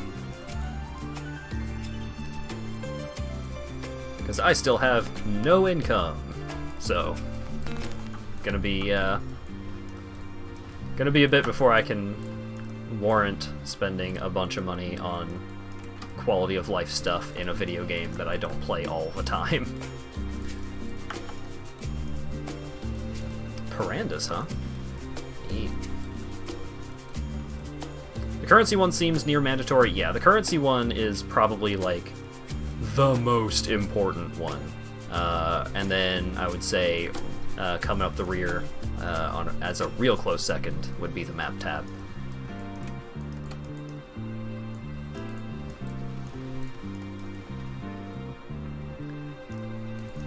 I mean, like, you don't need every single, like, unique kind of tab, but having a decent number of tabs is, I mean, not necessary, but it definitely makes your life a hell of a lot easier. Like, you really don't want to be stuck with just the default number of stash tabs. Which is, like, the cost for this game, because the game is free to play. You don't really need any of it. But, I mean, if you're going to put a lot of time into it, then, you know, you keep an eye out for when they're doing a stash tab sale, put in $20, and you're pretty much good to go for life. Me and Lawyer Dog have put in a decent bit of extra cash on top of that, because we also have the guild stash. And so we've put a decent chunk of change into making that nice and usable. Let's see. Where should I go next? Let's get these two. Mana and Spell Block.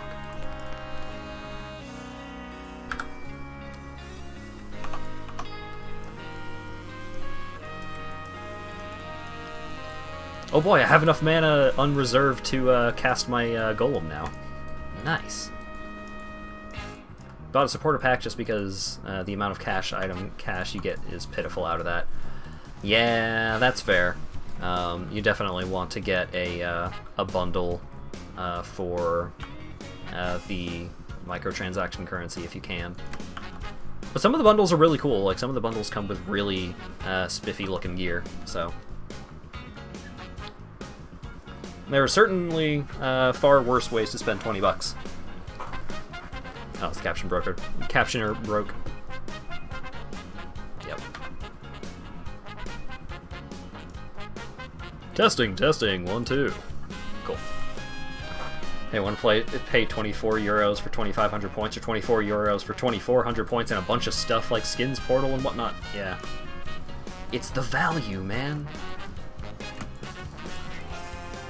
You gotta get the value in life and in Magic the Gathering. It's all about value. But portal instead of tabs, you fool!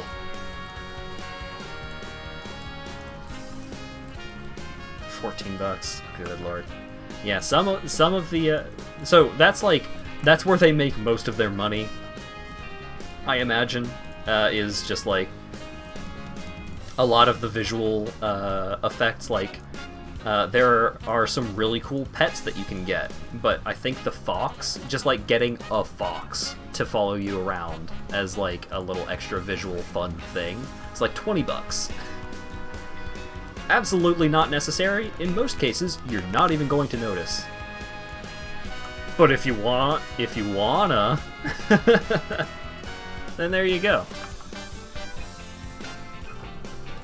Harley Quinn portal effect? Ooh, I'll have to take a look at that in a second here. I am currently in a delirium.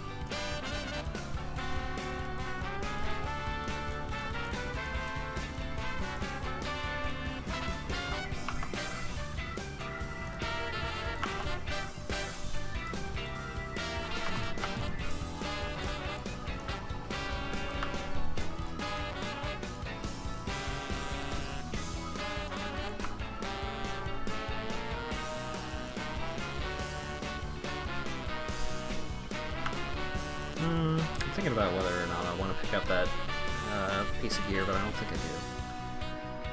The problem is like, I got that 5-link chest piece earlier, but not only am I going to have to like try and craft it myself, but getting the right colors of sockets on that thing is going to be a nightmare. Because I need, like, currently I'm using like 3 greens and a blue, and if I decide that I want to just, instead of get a support gem, if I decide that I want to just get another blade fall stacked into my spellslinger support, I'm going to need 4 green and a blue, so 5 off-color sockets on a full armor piece of gear, which usually will just roll red in most cases.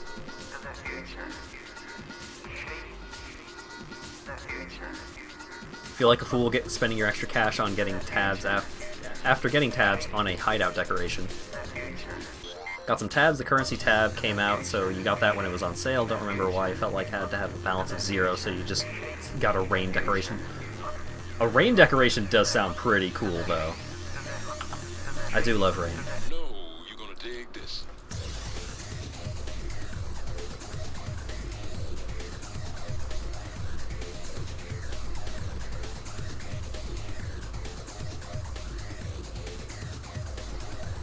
It was raining today when I woke up. It was rad. It almost put me back to sleep, but it was cool. I remember there was a period in high school where I had my Firefox homepage set to rainy mood, and just slammed some of that whenever I needed to chill out.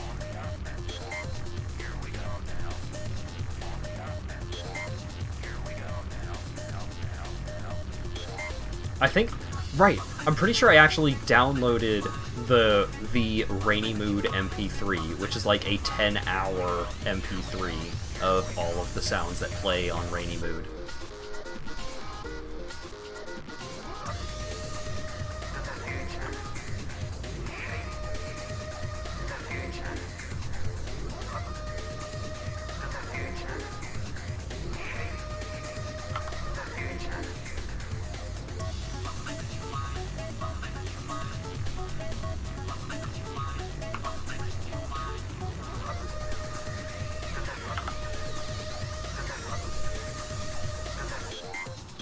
Oh, I should... Sorry for the viewing experience. I mean, I usually just play the game with the minimap, like, overlaid on top of the game. And so I don't notice it in most cases. So I'm sorry if that bothers you. I will try not to do it.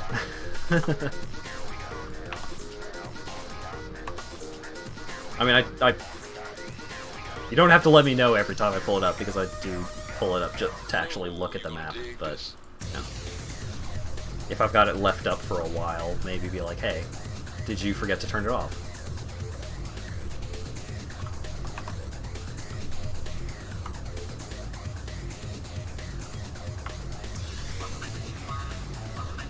Because the thing about ARPGs like this is, a lot of the time you are not paying close attention to specific details about what is going on in regards to like all of the action.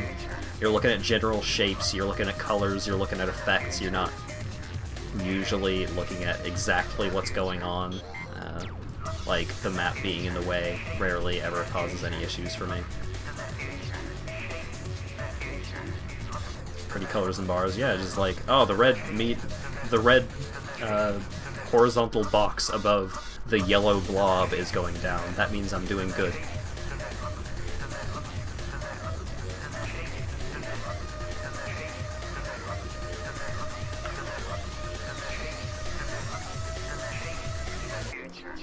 Aha! I could feel there was something going on over here. I could feel it in my bones.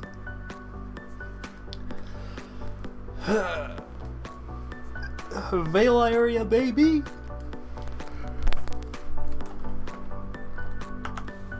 been a while since I've seen a Vale area.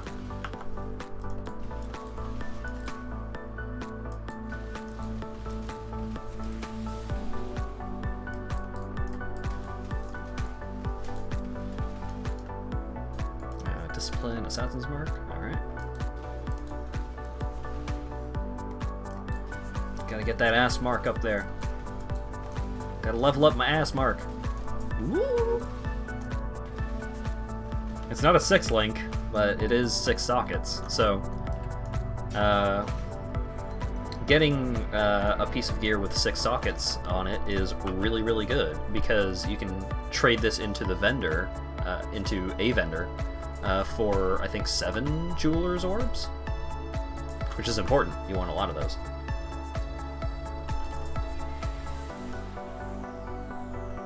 How that is similar to how to play bullet hells. Yeah. Yeah, that makes sense. I've dabbled in shmups before, and I mean, even when you're doing something like playing Tetris, you're not really paying exact attention to where your piece currently is. You're more paying attention to where it's going and what's coming up next, because eventually you just start to get a feel for where everything is and where everything's going, and stuff like that. Like, it's a second sense kind of thing that you develop when you play a kind of game long enough. Sometimes you gotta focus in for micro dodges. Yeah, I'm certainly not good enough at bullet hells to actually make any kind of progress in one. But I've done decently in shoot-'em-up sections in video games in the past, so.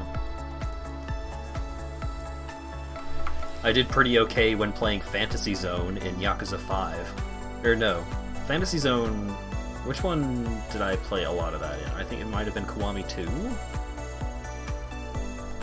I don't remember.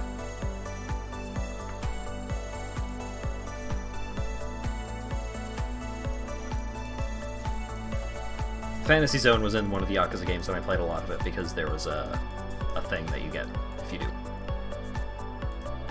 Frag. Slam that in. Let's scoot all of these over.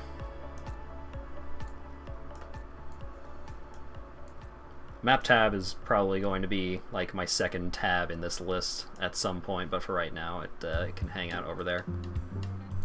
Card. Flask.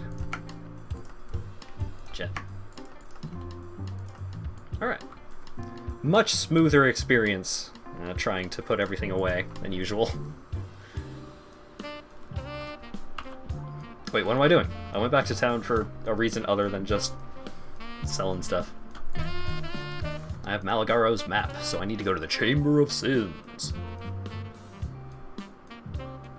The Tree Roof Zoo, you say? Thanks, Kashner.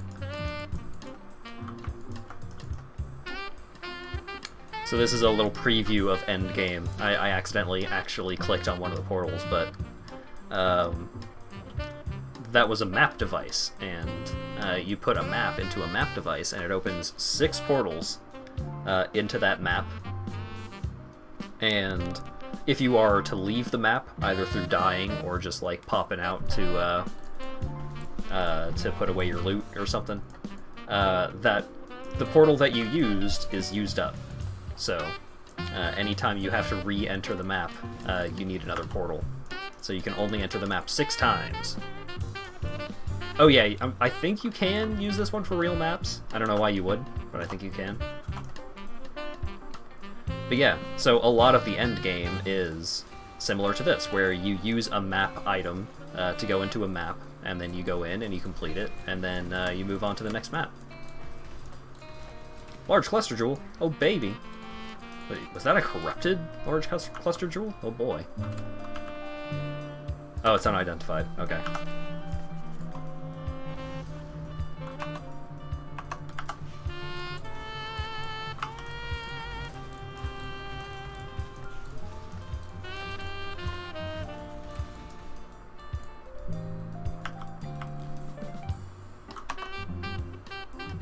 Oh, there's the bridge away.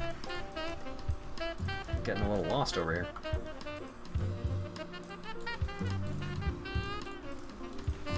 Cinder Swallow Urn. What's that one do?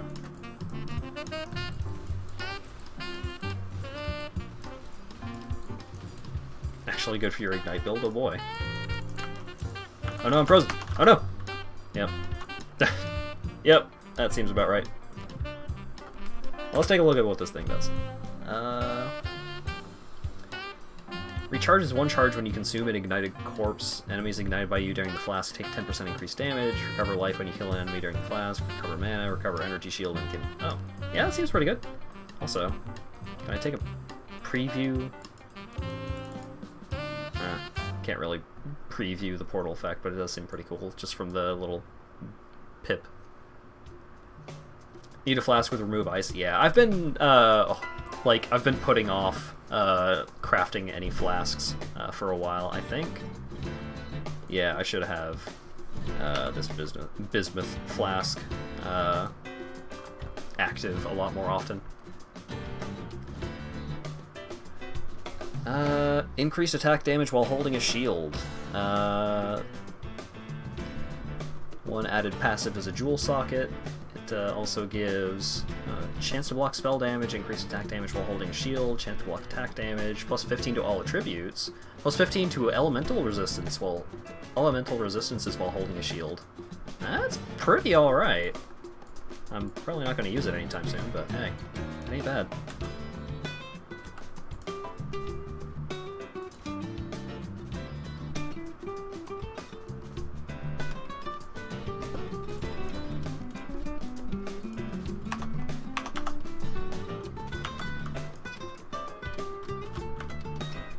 Also, something that I keep thinking about when I look at the Ice Golem icon is it kind of looks like he's doing the Joker dance. It kind of looks like he's doing the thing from the stairs that everybody loved on the internet.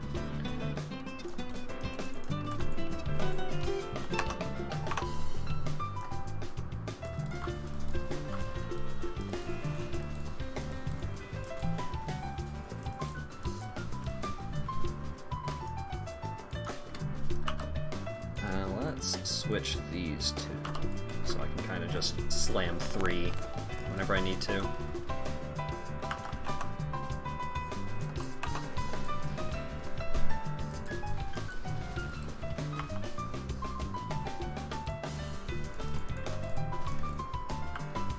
I just haven't been using flasks much for a while now. Because I haven't even been thinking about using my Quicksilver flasks most of the time, because I'm generally getting around with Frostblink, which is not as good as just using the Quicksilver to just go faster.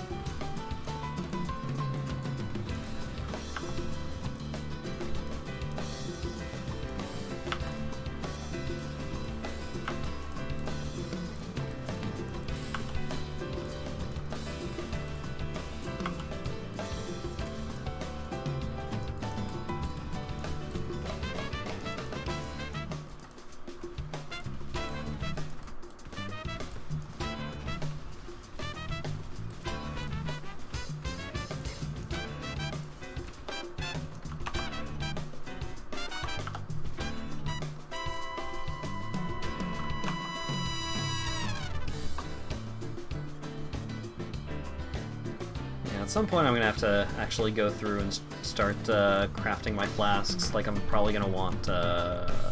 what's the critical hit flask? That's silver? Or was silver changed to be onslaught instead? I'm going to have to worry about flasks at some point. Because that's the path of exile way. Especially once I no longer... well, if I get Chaos Inoculation. I'm not actually going to want health flasks equipped.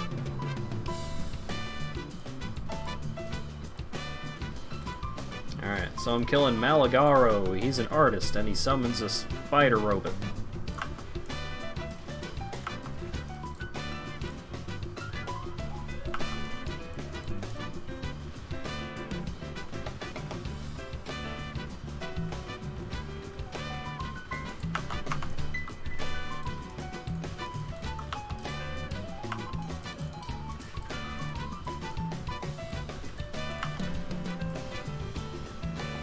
Oh hey, this guy was a boss from Act 3. God damn it.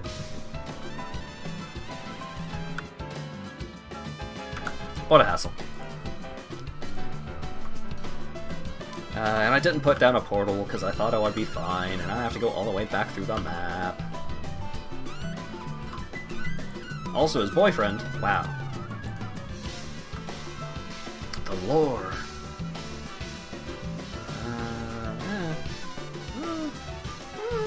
No.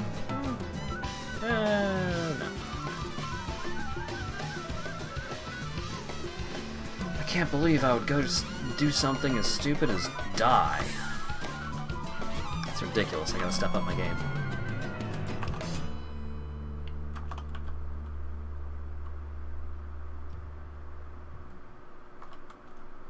Their story is kind of fucked up. Wow.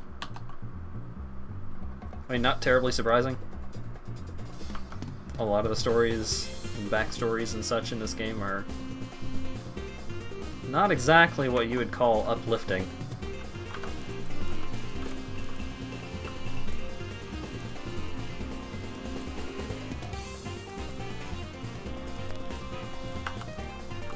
One might say they're bummers, even. Boot knife! And the black venom, which is important for plot.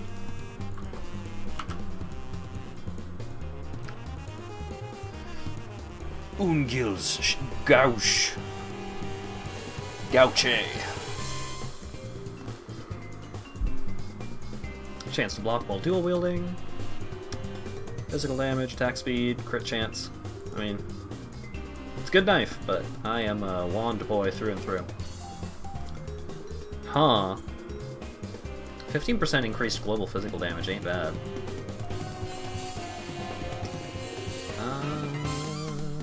Okay, let's get out of here. Oh wait, let's You don't actually get a soul from the boss refight enemies that you have to fight. We got the obsidian key. Use the obsidian key to access the dead. Before that, I am going to go to the wrong location. I was trying to go back to town.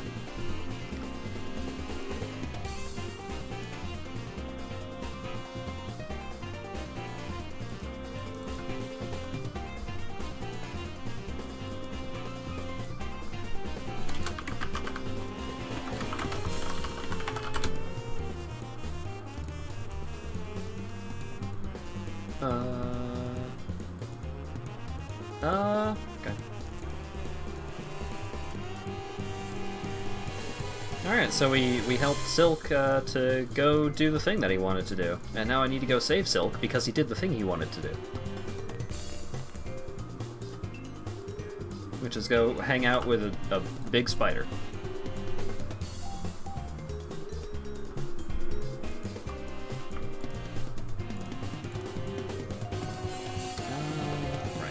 Already determined that these items were Garbo.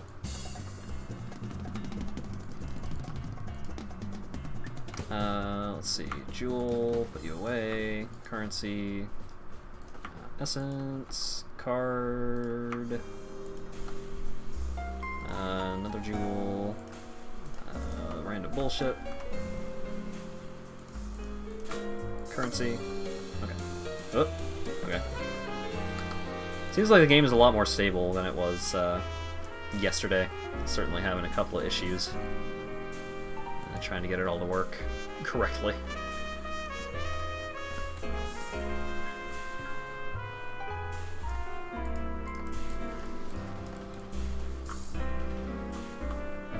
Oh, is it just right here? Nice, it's just right here. Hooray.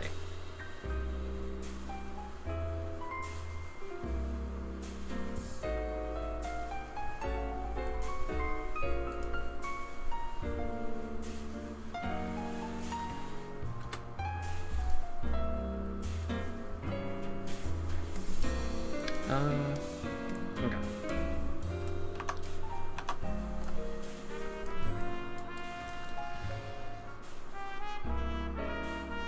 I think it's maybe because I didn't get quite enough sleep today, but quite a few times today I've had moments of just like, what was I doing again?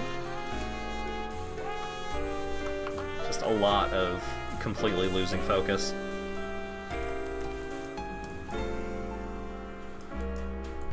Hopefully it does not become a big problem. But I do kind of just drift off every now and then.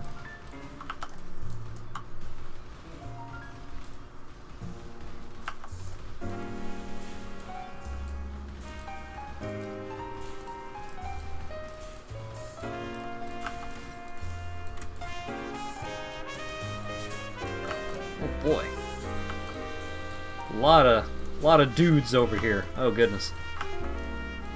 A lot of stuff happening over in this corner. Okay, it's all good. We're fine. We're fine.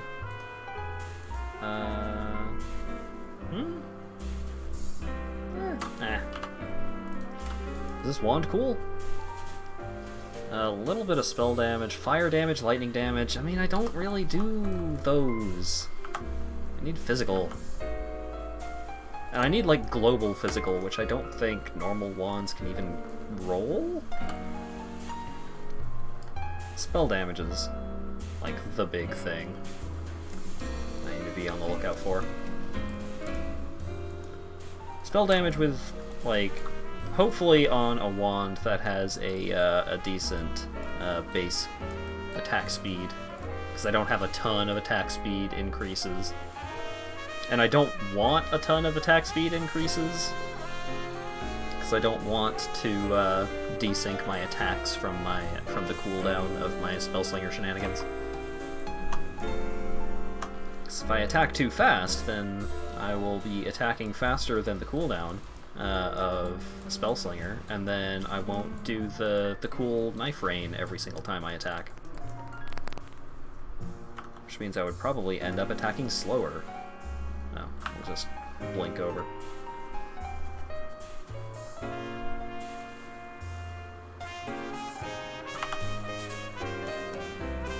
Well, I can just walk through, I guess. Not particularly dangerous. Ah, it's like a checkpoint kind of thing. Okay. Crafting recipe. Mana regen. Well, hot dog.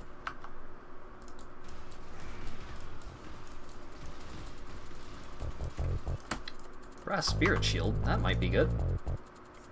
Oh wait. Complete the labyrinth. Oh boy. Oh boy, I can go do the labyrinth. 70% increased crit chance for spells is pretty good. But,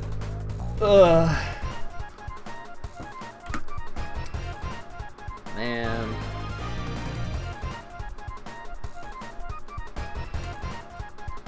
Man, I don't think the rest of it is good enough. Is it? Because this has 28% increased spell damage and 16% increased global physical damage.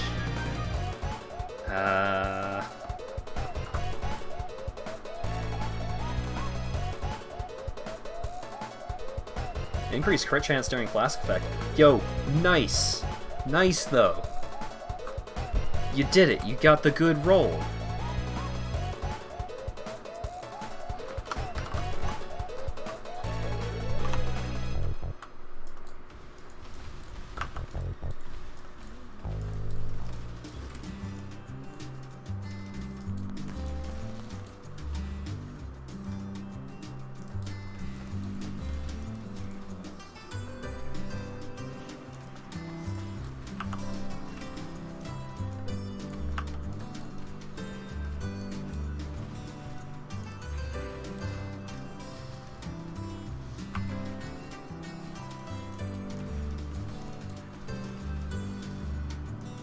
Oh wait, that's floor one. I'm a fool!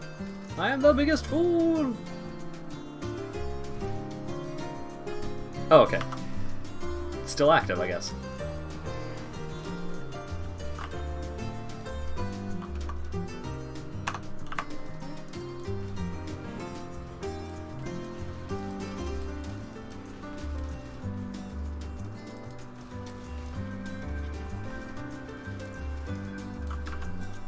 Oh boy, Plague Wretch did a lot of damage. Ooh, gloves. Those might actually be pretty good. I don't immediately remember what gloves those are, just from the art on it.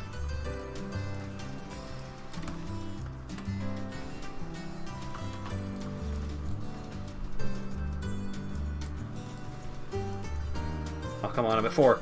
Come on, give me 5. Give me 5. No! No! I don't think I'm gonna get 5. Oh, I got 5. Okay, we're all good. Okay. But I did level up, though, so I can get increased mana regeneration rate per chance to block spell damage, and a bunch of chance to increase it to block spell damage. Whoa!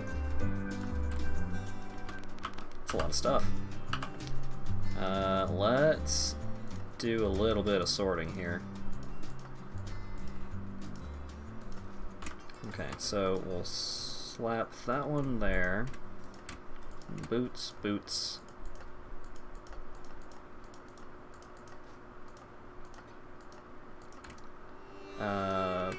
Boots, and then we can shift these over a little bit, and gloves, and binding. Okay. Let's see if any of this stuff is cool.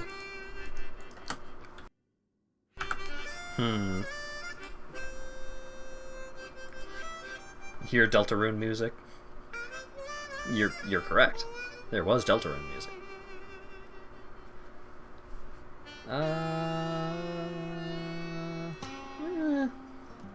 No. Nah. It recharges 1 charge when you ignite an enemy, so you can keep it up permanently. Ooh, fancy. Oh, baby! Right, these ones! Dojire's tenure. Plus 20 to intelligence, 54% increased spell damage, 32 maximum energy shield, which isn't like super impressive, but the downside is reduced cast speed. I don't care, because I don't cast. I do attacks. Yeah, I'm gonna slap these on. Well, okay, yeah, I'm getting more energy shield out of it. I'm not getting as much mana. I'm missing out. Ooh, I'm losing some lightning and fire resistance. Where am I at on those? Okay, still overcapped. I have exactly enough cold damage, or cold resistance, and I'm overcapped on fire and lightning. Cool. Definitely gonna need a bunch more moving forward, but... Well, I'm going to need 30 more, I think. Is the shirt cool? No? Right, I think I already looked at all of these. Yeah, okay. Yeah.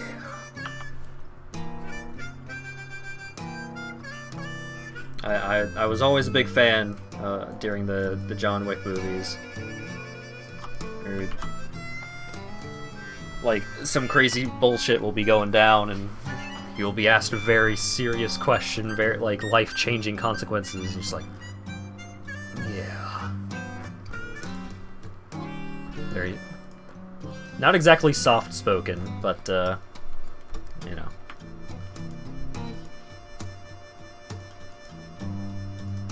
I'll hold on to those gloves right now, though.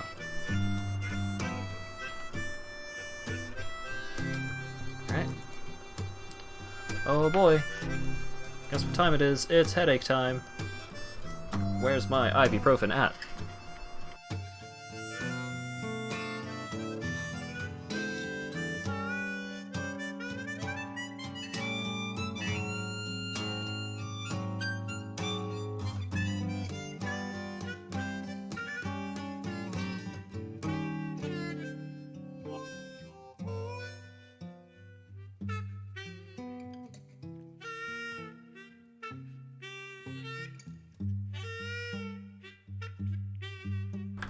It's a shame the captioner doesn't capture, like, random gurgling noises, because I absolutely would have made those for comedic effect.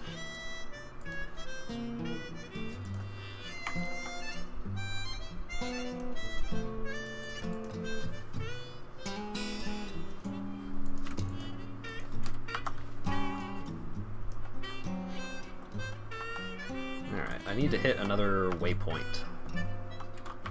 And then I can take a quick excursion into the labyrinth.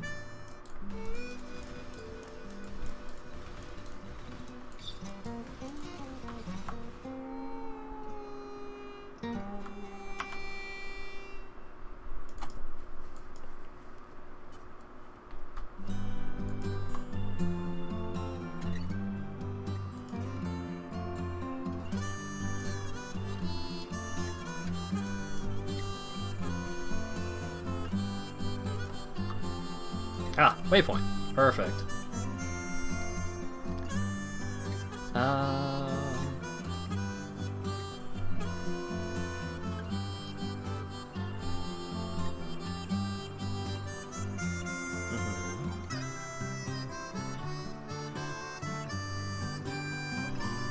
Oh, I didn't get the silver locket.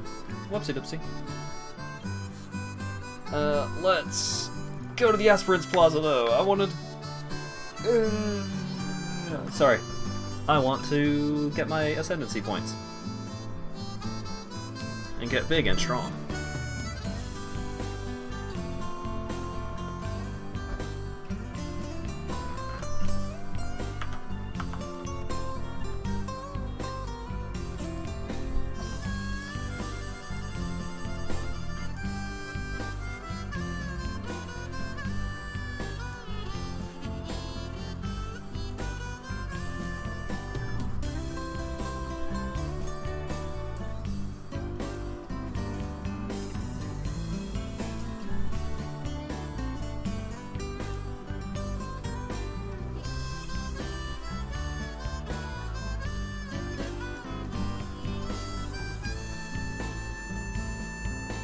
Hell yeah, loading screens.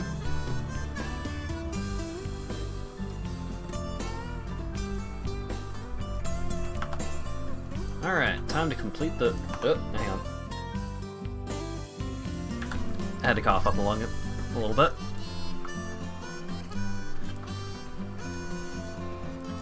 Time to complete the randomly generated dungeon. And hope I get decent rewards.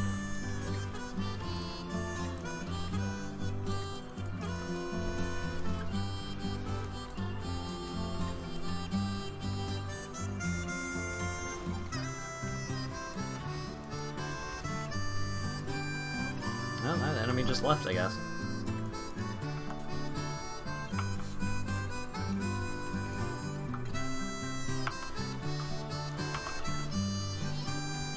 Oh boy, Blade Fall leveling up. That's important. Because that's my main damage. And I'm gonna need, like, a crazy stat amulet or something in order to, be able to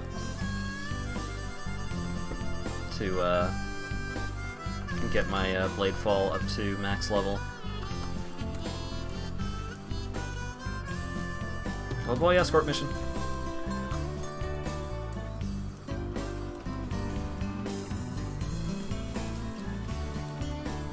I have to escort this tube.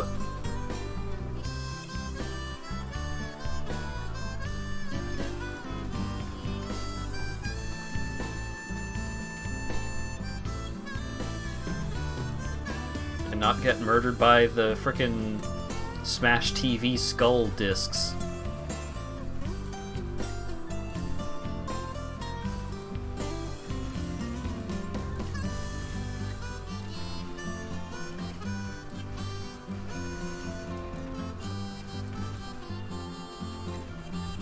I did it! Ooh.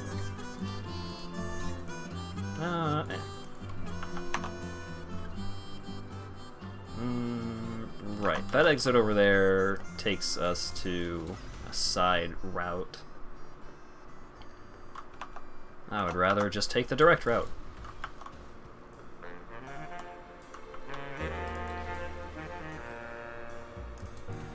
I'm not taking a staff for a chromatic, because that item takes up 8 inventory slots.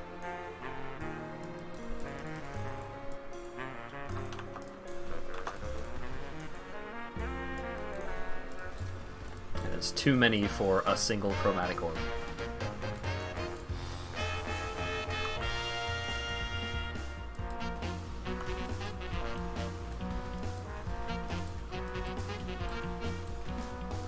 Actually, you know what? Inventory management is your favorite part of the game. I mean, I enjoy the inventory management, but I mean, I gotta make decisions here. I gotta take into consideration how long it is going to deal with that frickin' like 8-slot monstrosity in exchange for a single chromatic orb. It's just not worth the time, man. I could be killing more stuff to just find chromatic orbs.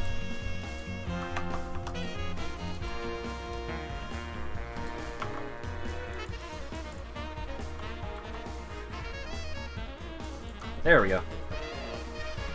Aspirant's Trial. Time for the first boss fight. Woo!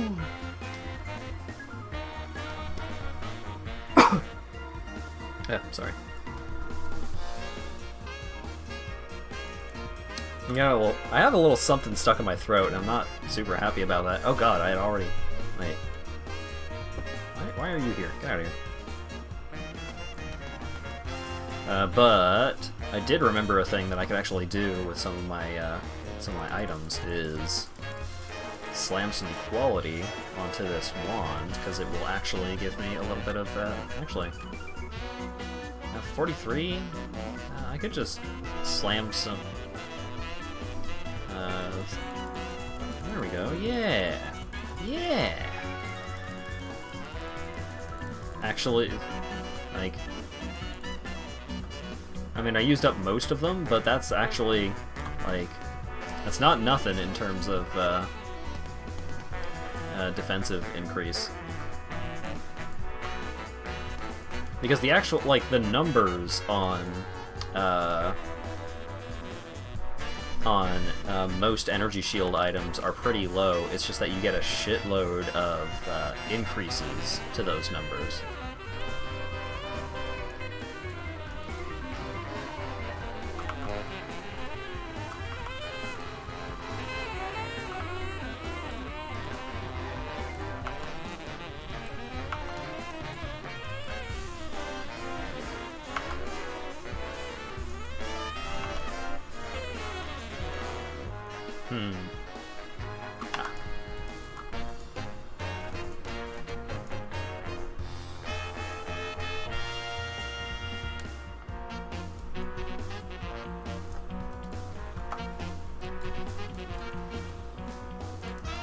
Ooh.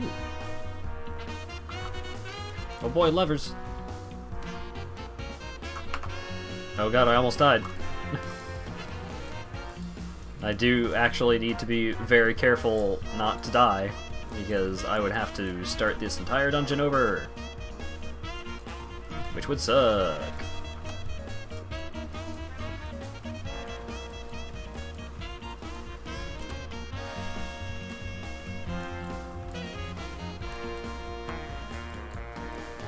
I ain't looking to waste that kind of time today.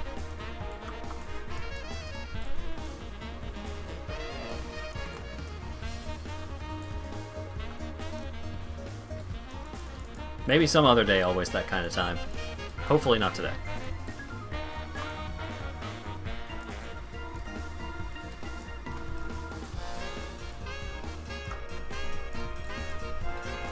So Ed, what kind of builds do you usually put together in this game?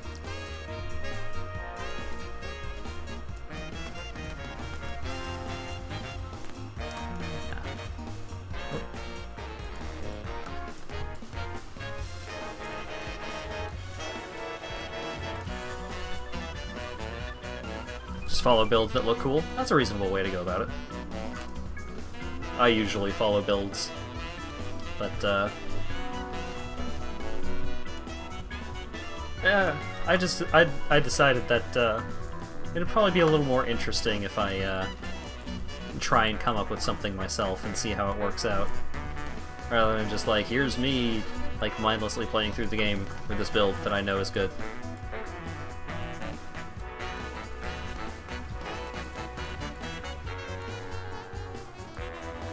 And I don't even have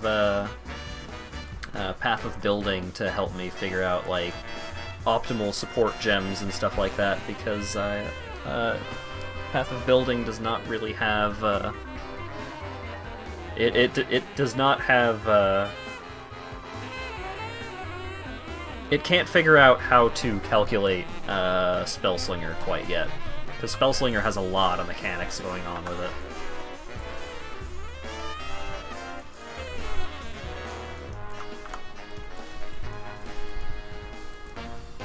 Because there's like casting multiple spells at the same time, there's triggering the spells off of an attack,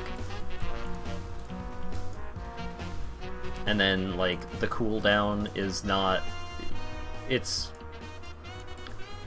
there's a cap to how much attack speed will actually help, and cast speed doesn't help at all. So anything that gives cast speed, like taking a node on the passive tree that just gives cast speed, does literally nothing for me.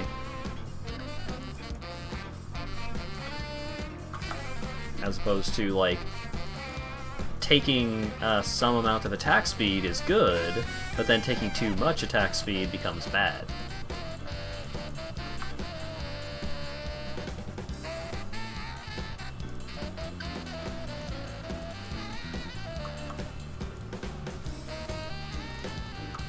It is a weird-ass build with some weird-ass mechanics, but it's really cool.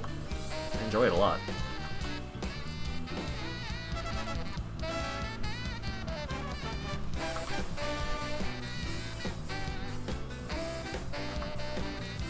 Oh boy. Straight up found the boss fight.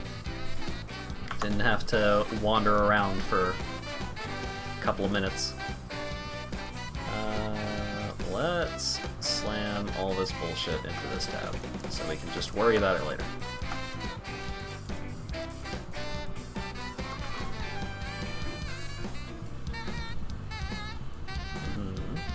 Slowness lends strength to one's enemies, says this big slow idiot.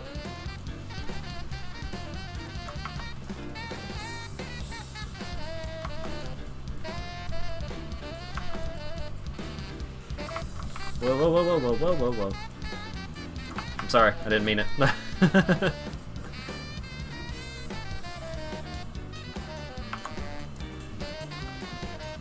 You are inexhaustible! Oh, well, thank you. I appreciate it. Yeah, I'll just leave him.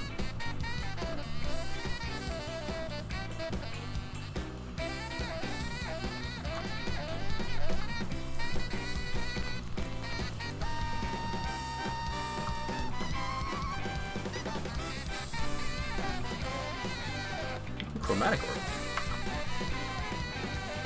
See, I just got a chromatic orb. I didn't need to go sell a giant stick just because it had the right color slots. I just got it. Veil orb, eh, now.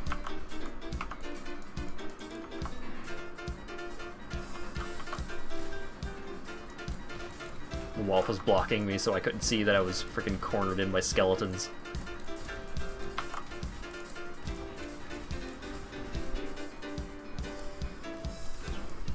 I'm enjoying this build quite a bit. I mean, it's simple. It's not actually doing anything super complicated. I'm basically just casting Blade Fall and Blade Blast just at the same time, and multiple times. Because in theory, it could be better for me to just like make a pure caster that's just casting Blade Fall a lot, rather than messing around with like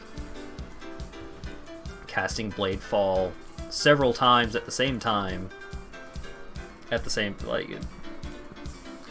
I don't know. It could be better if I were just pure Bladefall or like doing something different with Bladefall, but I'm enjoying this. I'm having a good time. Because like I get the curse on hit from Kinetic Bolt.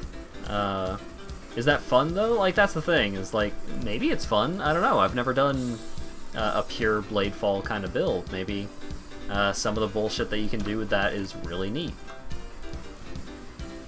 But just like, yeah, just like pure self-casting. I don't know. I've done like I've done arc builds in the past, and I mean I made a crit arc witch. It was very effective. It wasn't particularly interesting. Not a whole lot of crazy bullshit going on. It's just like, yeah, I'm casting lightning bolt at my opponents over and over. And I am killing them. Ooh, chaos. But I'm, like... This Ignite build is the most plain bread there is. Throw fireball, sit back, watch them burn. Yeah. I mean, sometimes that kind of build, you know, sometimes you just want to do that kind of thing. You don't want to overcomplicate it. Just, you know, cast fireball, cast firestorm.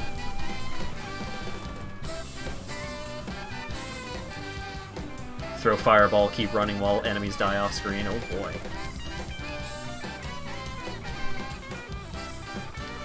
Too scary, got whacked by a big knife and kept running while bleeding. Yeah, it's fine.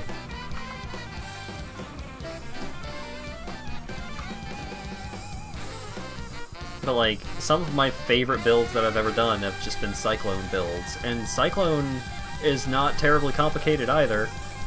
You just right-click at the enemy until they die.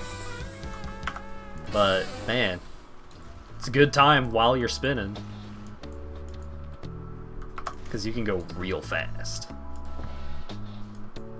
Pick a cool spell, see what support gems make the most of it. Spell Echo, more spells, Visual Chaos, Cascade, Fork, yeah. Yeah, like, if you're... Sure, a pure Cyclone is one thing, but then you could do something like, you know, full screen AoE. Full screen AoE Cyclone, or cast while channeling Cyclone. You get the melee build where you just like, yeah, you just stack a shitload of AoE, and then, you know, you're killing enemies off screen with this ostensibly melee ability.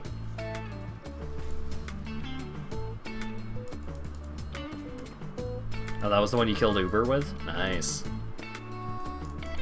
You did it, Dan.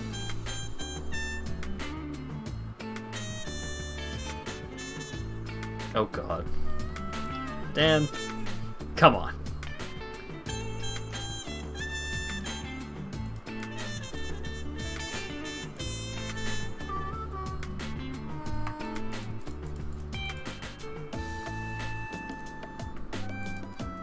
Dan's doing some bullshit.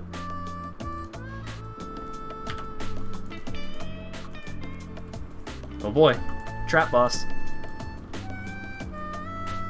Oh god, I forgot that the trap room had the poison arrows.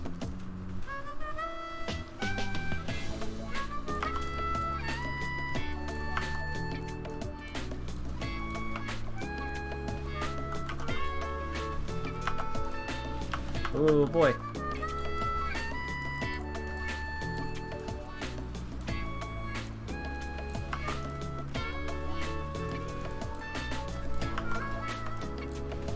Oh, I shouldn't be here. There's a lot going on. Okay. We're all good. I got 2 keys, which is okay. It's not impressive. But hey. I get to open 2 of the boxes.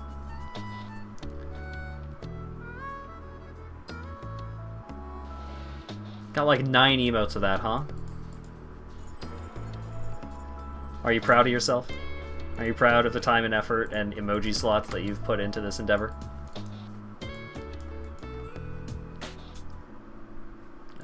Gloves. Trigger Edict of Light when you take a critical strike. Oh, sure, whatever.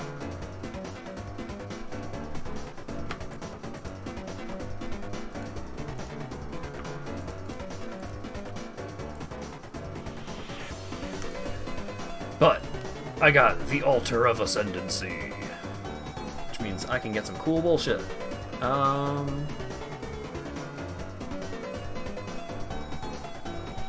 Let's get Profane Bloom, because that gives enemies a chance to explode, which is cool.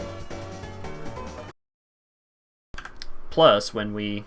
Oh, oops, sorry. I hit both mute buttons at the same time. Next time I complete the Labyrinth, I can get Malediction, which gives me an extra curse. My curses are better, and I gain a buff when I get a buff based on if I kill enemies that are cursed.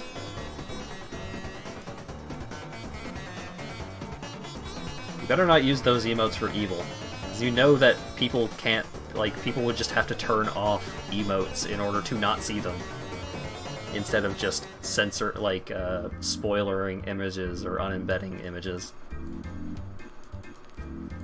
Or just having image previews turned off.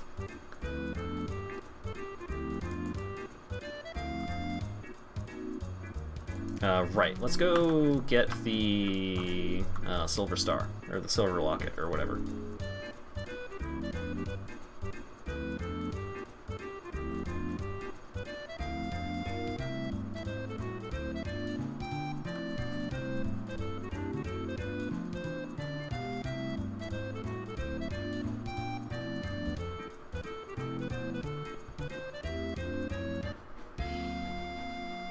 You're hoping people don't abuse them for evil. I mean, in the past, you have been the most likely to abuse that kind of emote for evil, so...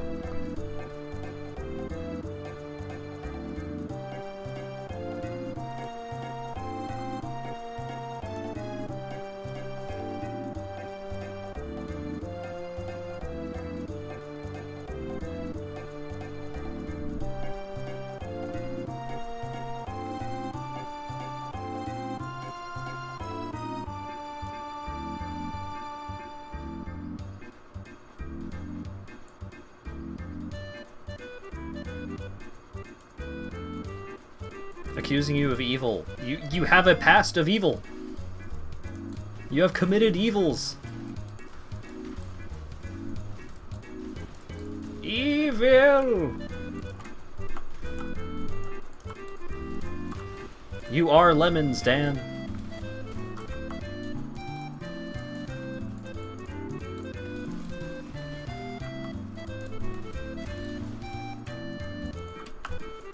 What evils have you ever committed? I'm not even going to dignify that with a response. You hooligan. Oh boy, a dirty lockbox. I wonder if there's a plot item in here.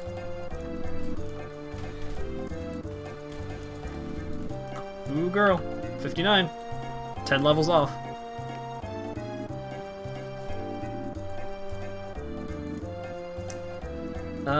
Let's see.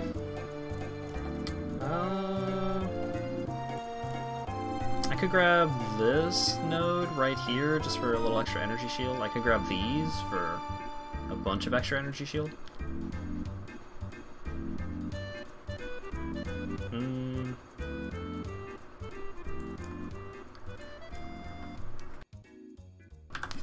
I could start working towards this one for Energy Shield Leech. Seems good.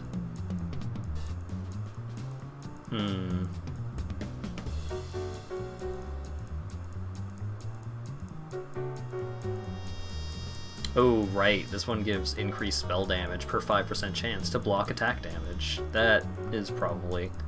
because it also just gives us chance to block damage. Yeah, I think this one is going to be the best bang for our buck for right now.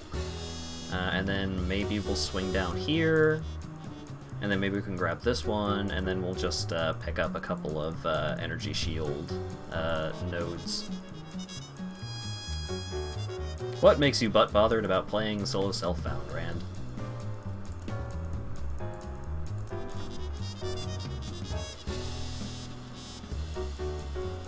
Searing Touch is only 1 chaos, and I assume that's like best in slot for you. Yep. Yep.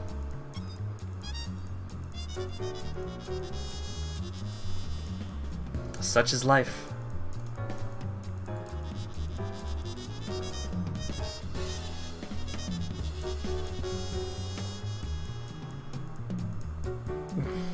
Why would my dear friends turn on me like this? I've definitely never done anything to deserve this. Definitely not.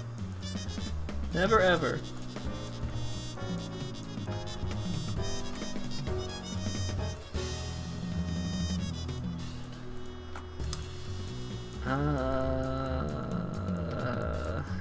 No. Well, I mean, 30% move speed is pretty alright.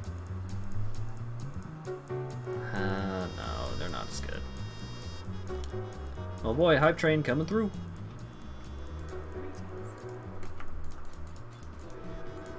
Boy, I wish I could have my window open today, but it is, like, oppressively muggy outside. So even if I did have the window open, it wouldn't bring any fresh air into my abode. It would just make things stuffy. Speaking from experience, because I did that earlier. I had to turn my fan on so that it would not remain muggy.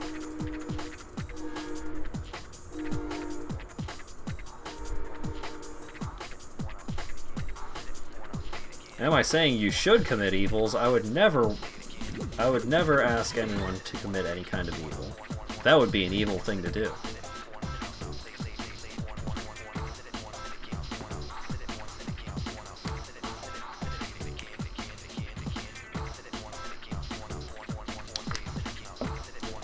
Alright, in the den.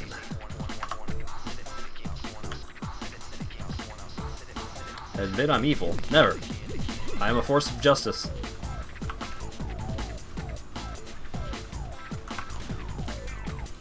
I'll have you know that I didn't complete the genocide run of Undertale. So I have moral authority over you losers. Because I'm a coward. Because I'm a good person.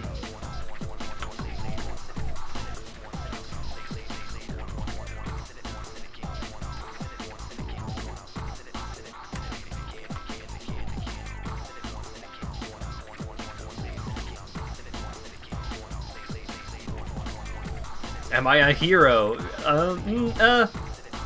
That's a loaded question.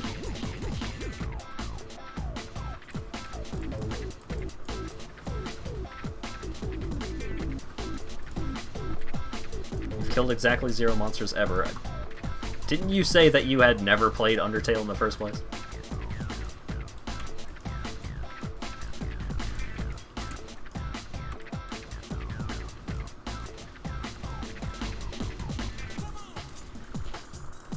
How is it a loaded question? How is it not a loaded question? You played the demo? Demo was okay. You don't really get a good feeling for what makes the game unique and, like, what made the game have so much impact until you do the Papyrus fight. That is the point in the game where it gets to be like, oh shit. Oh, he's doing something crazy, huh?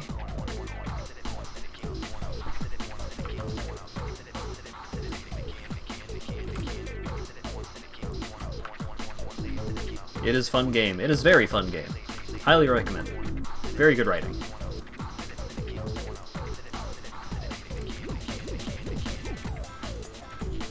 Wee bit more popular. Yeah, like, you know, if you're gonna be a hipster about it, then yeah, it definitely got way too much attention, but hey. I mean, it's good. There's a reason why it got popular. Why it got this popular? I don't know. But hey.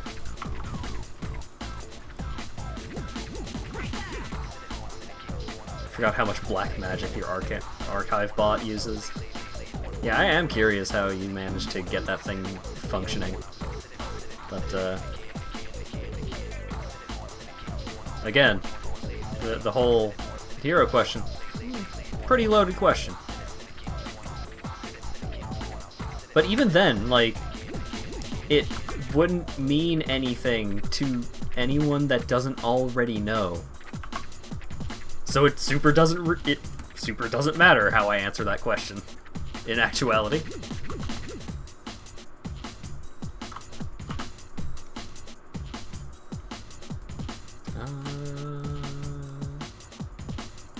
Any of these shirts cool? Is this hat cool? No.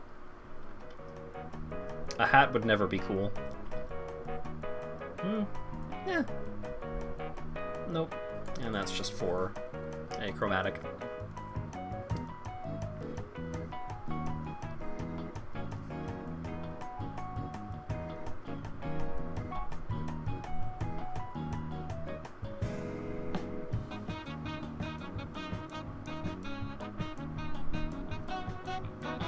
Making me say it's half the fun. Well, gosh.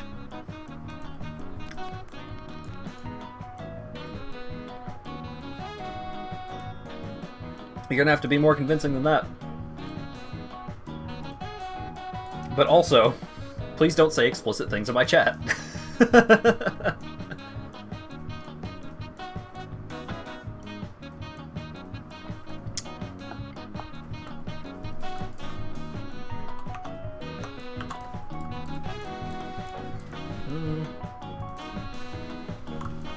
Unspeakable things where? You got Acker all excited. How could you do such a thing?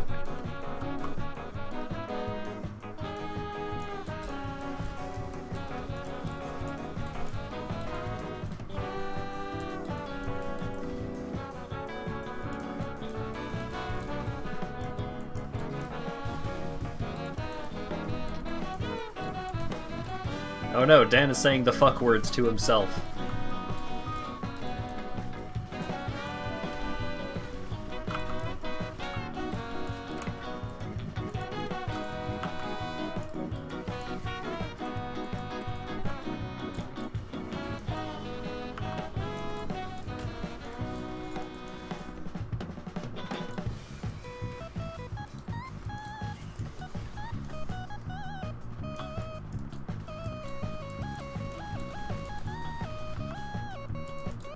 Oh boy. Oh, this one had a dude in it. Not just monsters, but like a dude. A rogue Exile. Wait, did one of the... Oh, okay, he was just sleeping over here. I was like, did one of the monsters just wander off? That was supposed to be fighting me in this encounter.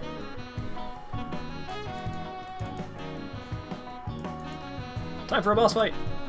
I gotta kill Groust. Groust. He got possessed by this weird face totem.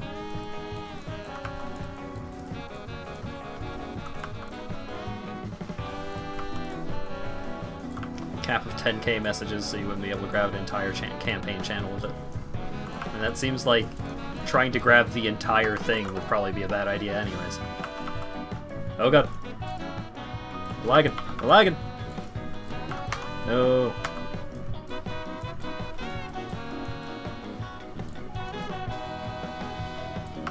No. God damn it.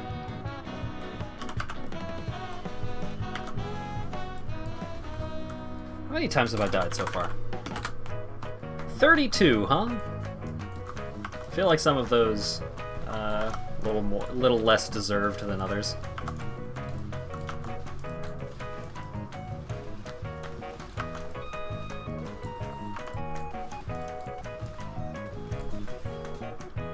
Also, folks familiar with the game may notice that, oh hey, this boss arena is the town from Act 2 earlier in the game. Because this guy used to be like the leader of the town and he went crazy. Because he got possessed by a god. Reduce physical damage over time taken while moving. Chance to avoid bleeding. That's pretty good. I do like that. Can't be stunned if I've been stunned or blocked a hit in the past 2 seconds. Alright.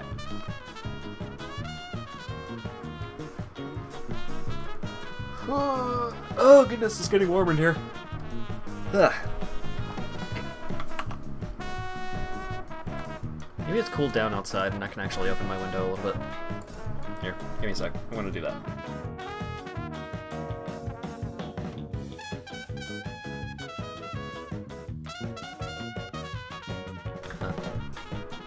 There we go. At the very least, hopefully it will, my fan will kind of push some of the hot air out.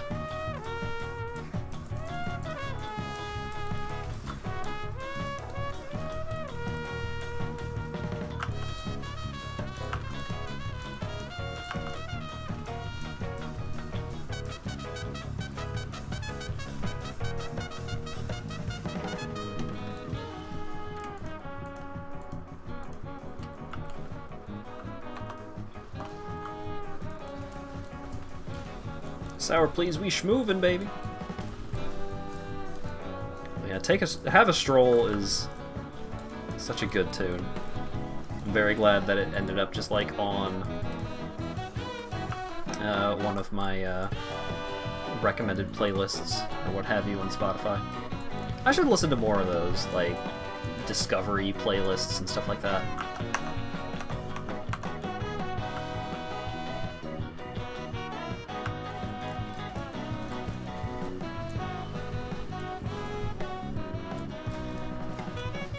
Though, like, it feels like I'm kinda starting to run a little slim on a lot of video game music and video game related music to put into my stream playlist.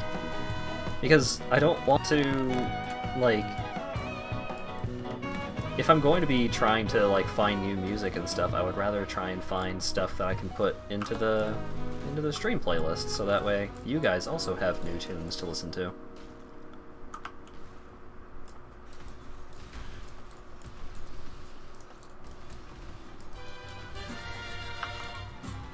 Gonna automate a lot more of the archiving. That's smart.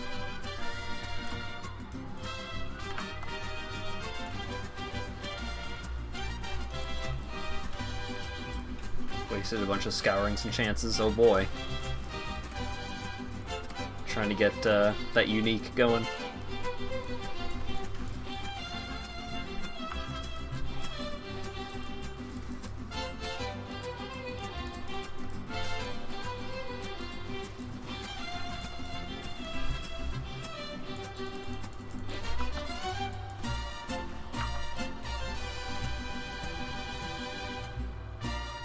God damn it, I can hear a train off in the distance. I'm worried that it's coming this way, and I'm gonna have to close my fucking window again. Ah!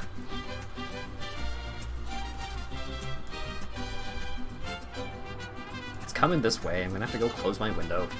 At least I don't have to, like, get out of my chair to go close my window. My window is close enough that I can just kinda lean over.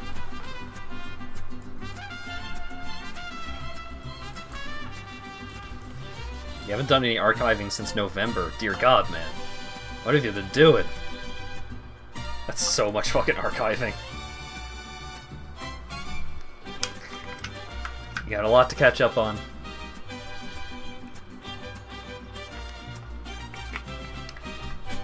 Especially if you want to, like, archive the game tests and stuff. Oh, goodness gracious. That's a lot to do. Oh, wait, wait, no. Right, I do need to go back. University work and procrastination. Yeah, I feel that. Certainly seems like that master's program hasn't been easy on you. Excuse to reread stuff? Yeah, that makes sense.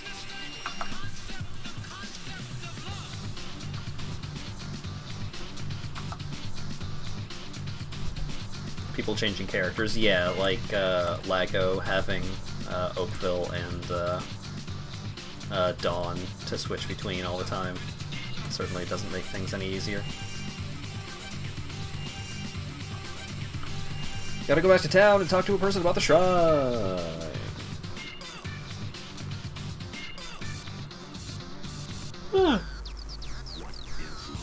Oh, goodness. Oh, passive skill point. Don't mind if I do. Alright, who... take Grouse's necklace. Okay.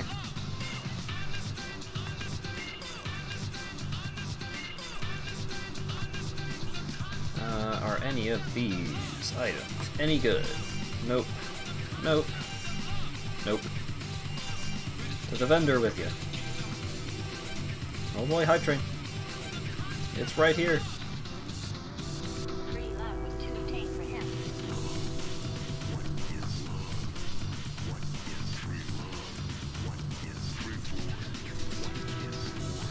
At least less sink or swim than the Master of Engineering is. The Mechanical Engineering Masters. Oh goodness gracious! Yeah, I can't imagine. I think some of my childhood buddies ended up, at least one of them ended up getting an engineering degree, and that was one of the guys that played Regatta Roulette. For those unfamiliar with the classic Newfoundland tradition of the regatta is just like a big fair festival event thing based around a boat race.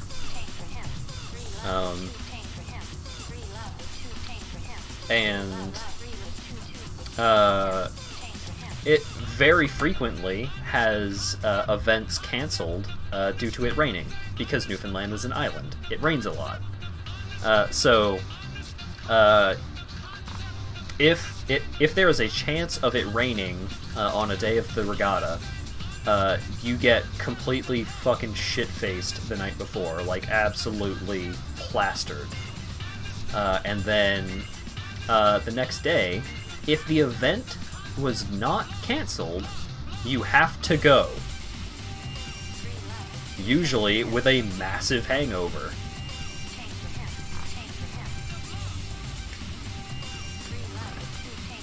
Was the Blue Nose involved with that? I don't think so. I think the regatta is mostly rowing, but maybe the Blue Nose was associated with that. I'm not super familiar with the Blue Nose, which is shameful. I have a shirt for the Blue Nose. But, yeah. They also played Snow Day Roulette, which was the same concept. If a big snowstorm is supposed to happen, then you get hammered, and then if class is still on, you have to go with your massive hangover.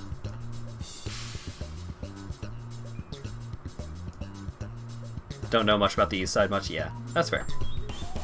I mean, even folks that are, like, at least somewhat familiar with the Maritimes still don't know a ton about Newfoundland. Engineering is a great field for understanding shit, but gods don't throw students into year-long projects with separate coursework with multiple percentage of the degree you do in the first few weeks. That kind of bullshit is why I ditched my master's program. Because the master's program,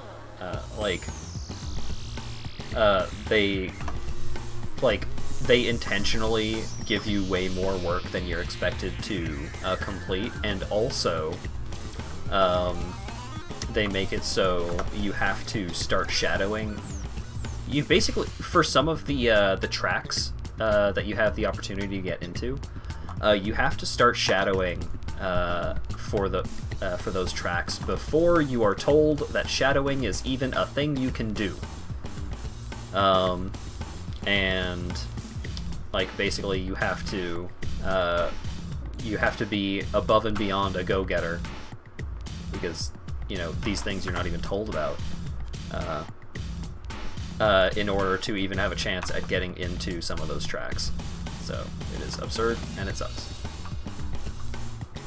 And a lot of the tracks also were bad. Just like, hey, how about the indie game track? Well, the indie game track has been working on the same game project for several years now, and everyone hates it, but the head of the project refuses to just let it die.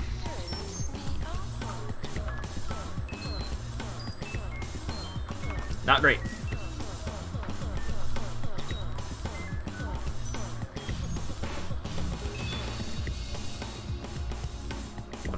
coursework affecting 4 years of study. Jesus.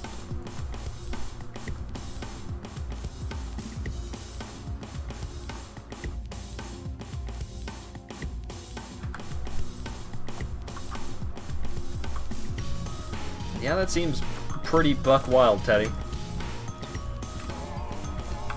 I mean, sorry it didn't work out, but, I mean, hey. If it doesn't work out, it doesn't work out. Better to just figure out that it's not going to work out rather than spend several years on something that you hate and, you know, was doomed to fail anyways. I'm not saying, like, you were doomed to fail, but the program, you know, sometimes those things just set you up to take the fall. Same with your physics degree. You have a physics degree?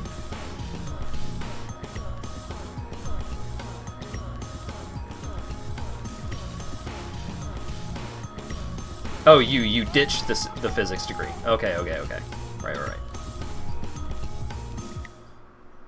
Dropped out of university. Do you have a degree at all, or did you just go into something different? Not at the moment. Okay. I mean, if you have a job, then... I mean, that seems... You're in a different school at the moment? Okay.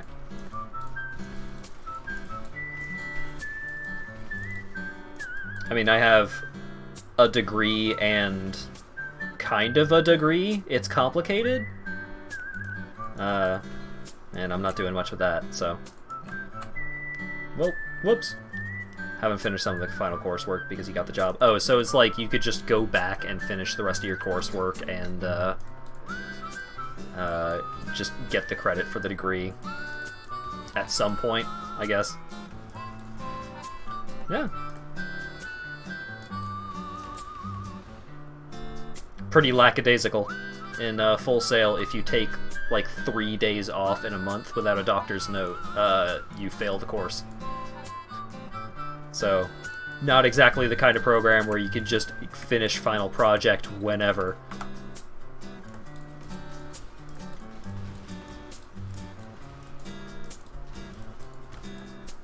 Yeah, I saw Iceborne. I saw that Iceborne was on sale, and I was like, oh god, like, I want it real bad. And if I did get it, I would stream it, but I'm not 100% sold on it. I'll have to think really hard, because, like, I've got Animal Crossing. Well, if I got Iceborne, I think I would get it as a stream game, because Iceborne is coming up, or not Iceborne, Animal Crossing is happening soon. I should be getting my copy tomorrow, hopefully. I could have opted to get a digital copy and just download it tonight, but we have a bandwidth limit at the doghouse, so I'd rather not drain a bunch of that if I don't have to. So there's Iceborne, and there was one other thing that I can't immediately call to mind. Doom Eternal. Doom Eternal was another game that I was thinking very strongly about spending money on, because I don't have a ton of money to spend. Like, this money, like, the money that I currently have in my bank account is basically the money that I have until maybe I get subscribers on Twitch, maybe I get $2,000 from the government, maybe I get around to selling some of my some of the magic cards that me and Lawyer Dog are never going to use. I don't know. It's a whole lot of maybes, and I do not have a ton of available funds in my bank right now, so hard to focus on it because it's only a paper for the most part. Maybe useful for some benefits when applying for work outside of the country. Are you planning on moving out of the country to do work?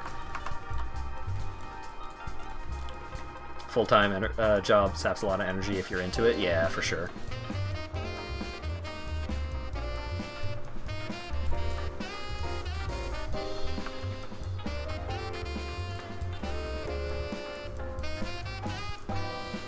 Concern you need to keep in mind. Yeah, that's fair. I mean, yeah, most of the game development studios that exist in the world are going to be in North America. Finnish game development industry is rather focused. In what regard, would you say? I am not as well versed in like regional game development scenes as I ought to be.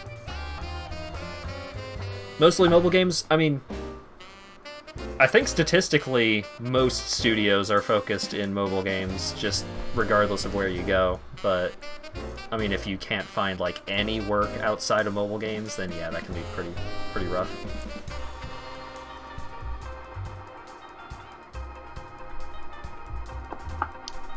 Oh boy, a bunch of essences.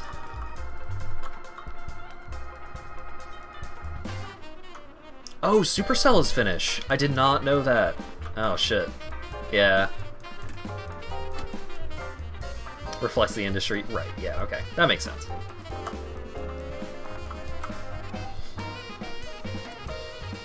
I played... oh, it's probably owned by Tencent. Yeah, that makes sense.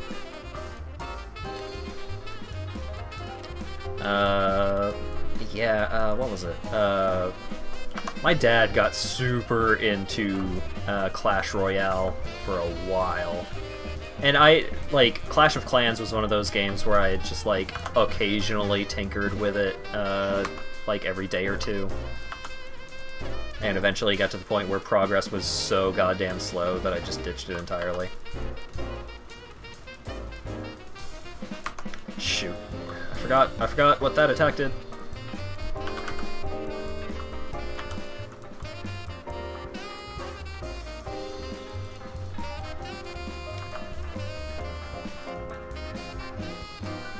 Oh yeah, not gonna be able to play any Magic until the whole pandemic thing is taken care of. Yeah, that's a rough scene.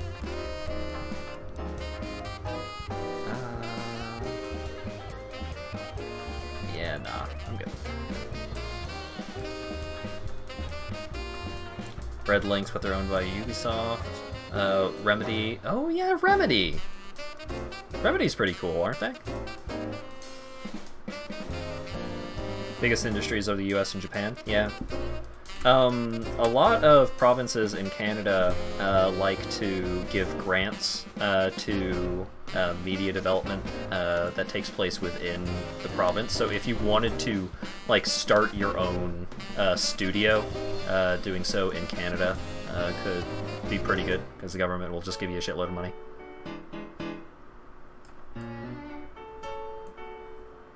Remedy has a high bar. Yeah, that makes sense. Red Links makes the Trials games. Ooh, those are fun.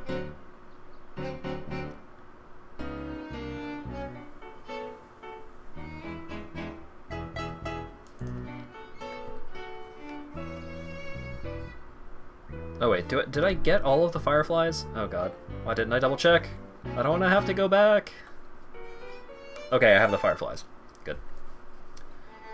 So the main reason why I went to that little forest zone was I needed to collect a bunch of fireflies so I can make a magic happen. And we'll see what that magic is here pretty soon. Oh boy, an incursion point. We'll do that after I finish this this delirium.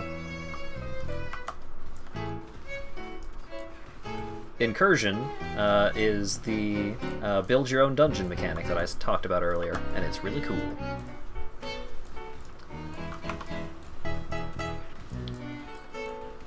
Oh yeah, the US game industry, and I suppose the Japanese game industry wouldn't be that much better, though in Japan it's more systemic than, like, industry focused. Like, it's kind of a problem just with all Japanese companies. But yeah, the game industry in the US is all fucked up, and that's why I have not, like, really put in a bunch of time and effort to try and get into the game industry, because, like, the culture of the vast majority of studios is just so harsh in terms of, like, work-life balance, and I don't think I would make it. Like, I don't think I'm the kind of person that can, like, really dedicate myself to the extent that that kind of place would want me to. And not because I don't care, but because I just don't have the willpower, I suppose.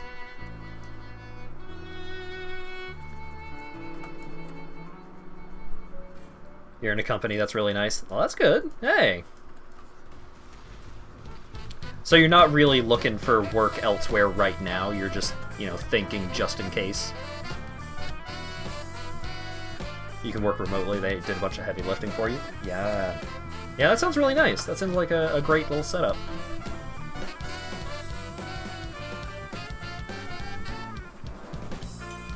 Yeah, the push for unionization would be really nice. Just fix things up a little or something. I don't know. Things are so rough right now, dude. Which one? Let's see. Increases the life of the Omnitect and monsters, increases item yield of the temple. Yep, so I gotta kill that one. Your brothers have some horror stories about working in the industry. Oh man. It's just so harsh. And the safety net is just really not there. Because despite being such a huge industry, it's a relatively small community. So if you just can't handle working at a studio, word could get around that, hey, this guy can't do it. Maybe it's not necessarily phrased like, hey, he's a bad employee, but it's like, if you're looking for someone that can handle the crunch, this guy is not it. And,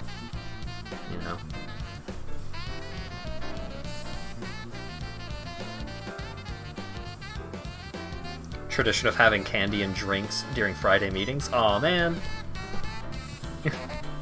Half suggested that they deliver candy and drinks in the van around. Oh man, that's adorable. That sounds like a really great workplace kind of family feeling. Seems rad. One moment, my stomach is rumbling something fierce, so I'm gonna grab a quick bite of snack and see if I can figure out some kind of plan for dinner. So one moment. I'll still be here reading chat. I'm just gonna do stuff from my phone.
That's really good to hear.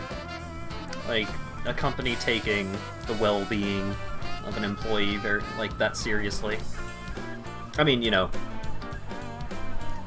frickin' greater than implying having health care at all, I say, as an American citizen. But yeah, it seems like they care a lot about their employees, so I would say, I feel like I don't have to tell you, but hey, it seems like you got a good gig going. Living in a communist hellhole has its benefits. Oh yeah. I mean, I'm from Canada. I know what it's like to have healthcare.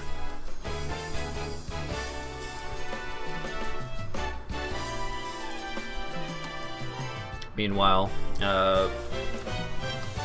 up until recently, I was living under my mom's health plan, and she has never been at a place that has had, like, good insurance. It's always, like, an HSA situation where it's just like, hey, you have this much money to spend on healthcare, anything else comes out of pocket. Your deductible is, like, tens of thousands of dollars, good luck. It's not great, and now I am too old to be covered under my parents' plan. So I am kind of just hoping I don't get sick right now.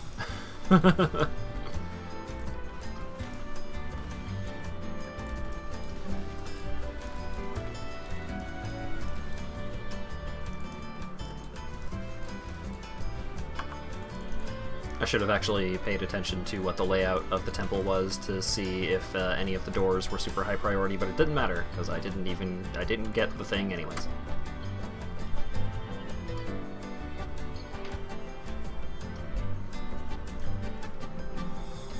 Yeah, healthcare is cool, dudes. I would say vote Bernie, but that ship. I mean, if you can, vote Bernie, but it's certainly starting to seem like that ship may have sailed. Which sucks a big one, and not in the good way.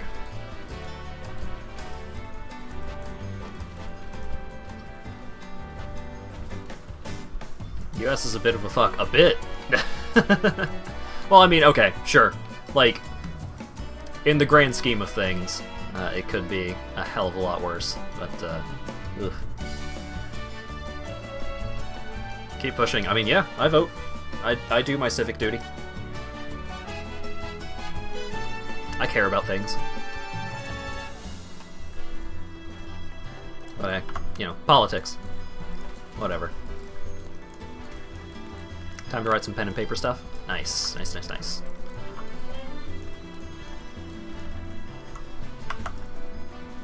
Ooh, stone passage. Nice, nice, nice, nice, nice. Yeah, I still need to figure out... I still need to try and figure out what my current tabletop character looks like. Because, man... Or, not current, because I have several current tabletop characters, what my new tabletop character looks like, because I still have absolutely no frickin' idea. Other than, like, he's probably a kobold? Probably has scales, I guess? I don't know. Not... The inspiration has not been flowing in terms of what he looks like, but I'm pretty happy with how the character himself has been working out. He's a really fun dude to play. Had campaign ideas, gonna write it around. Nice. I should read more of your world building stuff, Rand. It's really neat stuff. It's just sometimes it gets a little dense for me because I am a fucking idiot.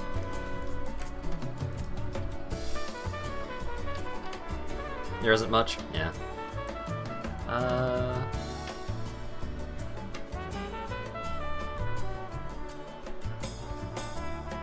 Tend to write them like that. Yeah.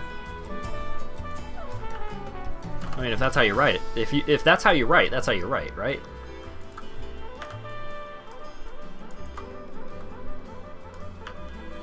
There's my buddy. You want to do something creative with the setting, but you haven't really had a place to put them.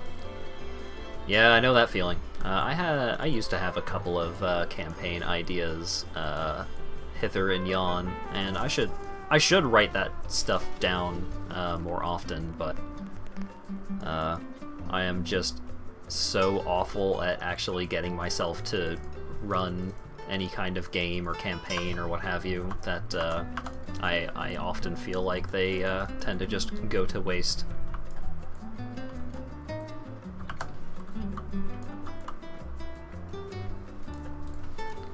Try to record these ideas in text files so you can reference them later. Yeah. That's one thing that I've really enjoyed about having the Samsung Galaxy Note, because I could just, like, I have an idea and I don't want to, like, go open up a thing and type something in Notepad or something. I can just grab my phone, get the stylus out of it, and it'll automatically go to like a note-taking thing.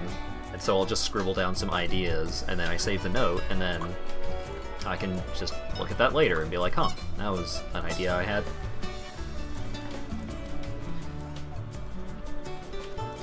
Yeah, I mean, global events are kind of whack right now, Teddy, so I don't really blame you for not wanting to linger on the topic.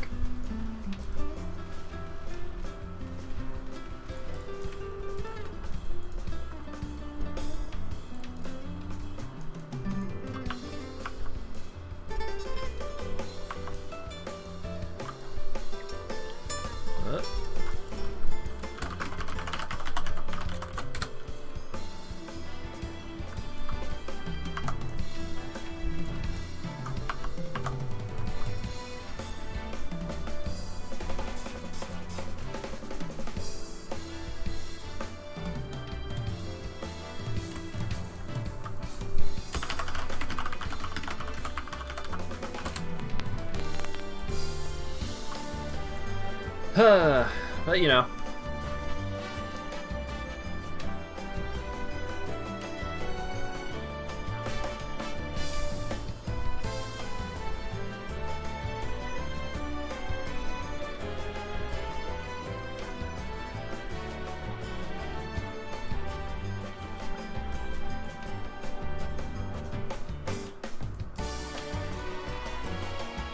Damn, dude, that's spooky. Giant zombie beast.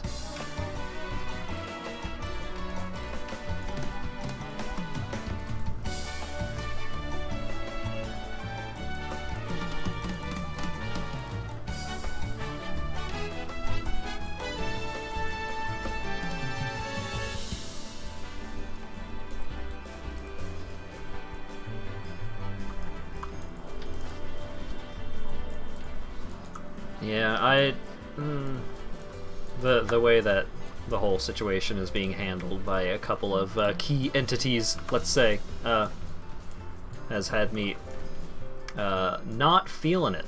So I personally am probably not going to linger on the topic much. What I would like to say is I would rather not die of super pneumonia. Well, not even super pneumonia. I would rather just not die, just in general. So that's my political stance right now. HatVod. Rude.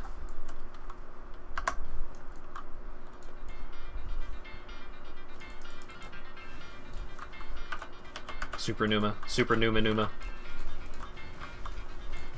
Everybody remember that cool internet video?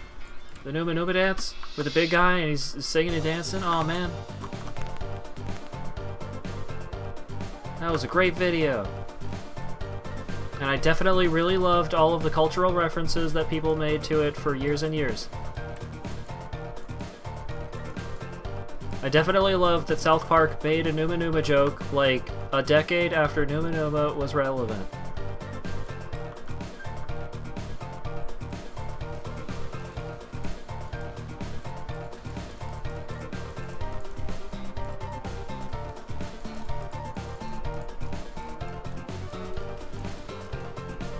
I mean, it seems like that's a pretty solid appearance concept right there, Teddy. I mean, like, bias, personal interest aside, it seems like you have a general look that you're going for down, and you have references.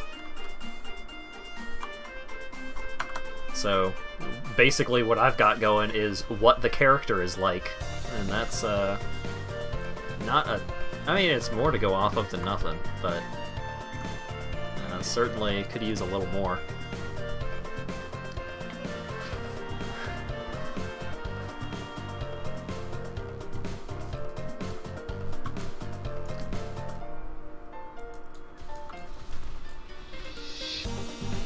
What class am I thinking? It's for a homebrew thing, and so the class is not...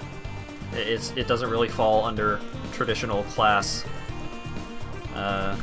guidelines.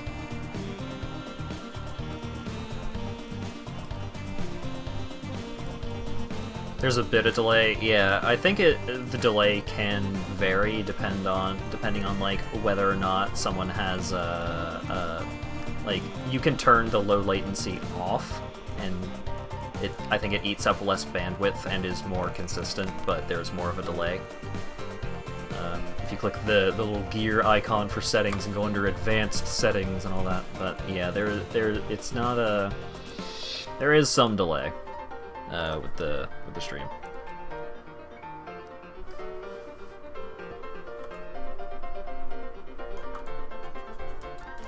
Got a folder of old TXT files. Yeah, I think I still have some of my old campaign ideas in a text file that is still open in Notepad++, because I don't clear out the tabs in that often enough, and so every now and then I'll open it up and be like, hey, these config files don't exist anymore, and it's for like a game that I deleted 8 months ago or something.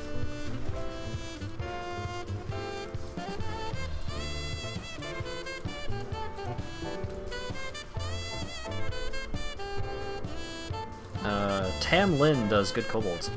Link me, not in chat, link me on Discord. So I would be more than happy to look at some cool kobolds for inspiration.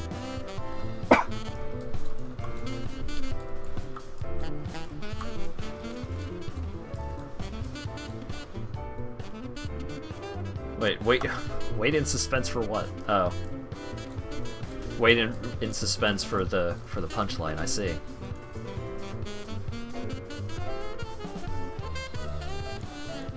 How repetitive does this build feel? It doesn't actually feel that repetitive.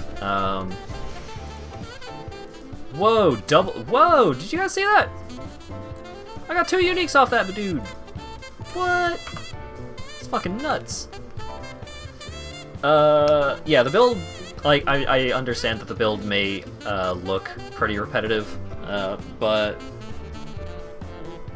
it feels like I'm getting enough little changes to how I need to approach situations that it's keeping me on my toes, but also the fact that it's not like super extremely fast cast speed. It's not like 100% guaranteed that I will be able to move quick enough if I'm trying to cast in combat, so I do have to be a little more careful about that, which is a different angle of gameplay that I'm used to. I'm used to, you know, playing good builds, so I'm on the move basically forever. Why does the chicken coop have 2 doors? Because if it was 4, it'd be a chicken sedan. Ah! I get it. I'm just gonna put these in a tab. I'll sort through these later.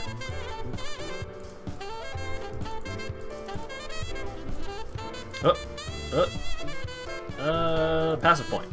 Hell yeah.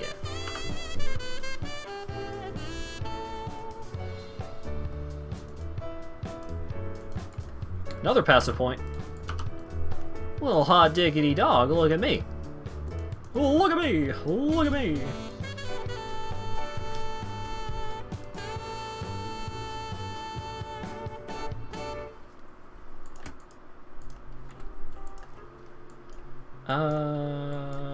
What was I going for? I don't remember. Oh, right, I was coming over here. So I can grab this one and increase spell damage, chance to block.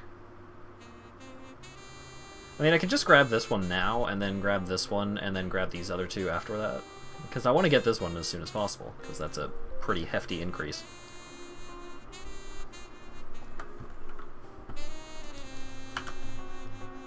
Oh.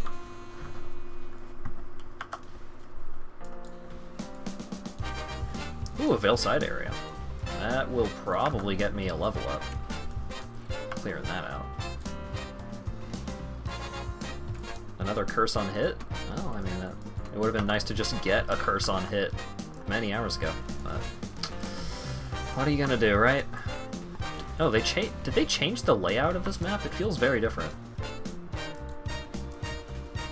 I mean, like, I know the specific layouts are random, but, like, the general progression of this map feels different, and usually the progression of the map feels pretty similar.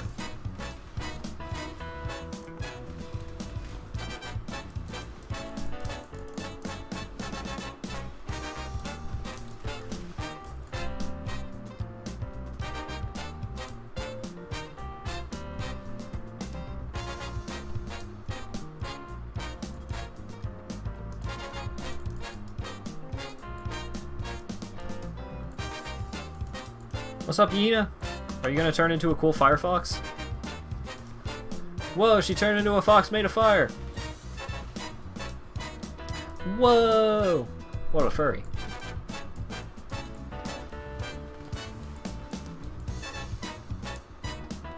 I'm freed from my firefly color. Yeah, it was really starting to get on my nerves. This was taking up freaking 8 slots in my inventory. I got shit to loot, dude. Oh god, am I gonna have to go all the way around to get to that side area? I mean, it's a Veil side area. They're good. Too much butter.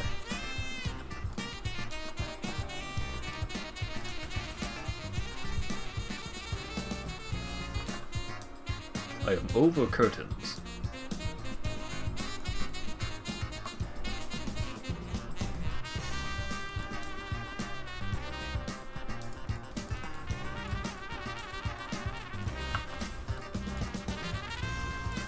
I was specifically informed that this was not butter, and I can't believe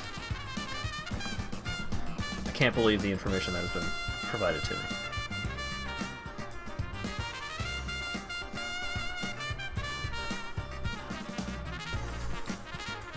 You could call Yina Internet Explorer because she turned into Firefox.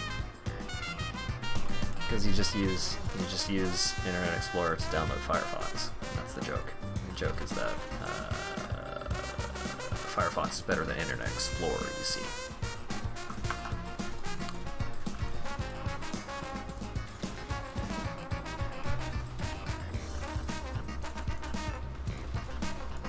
Oh boy, oh boy, oh boy. Let's see. Alright. Since this seems to care a little more about spell damage, let's see the difference. So, 2671. 2812. So that's 150 increase of about 150, which is something. That's numbers, baby.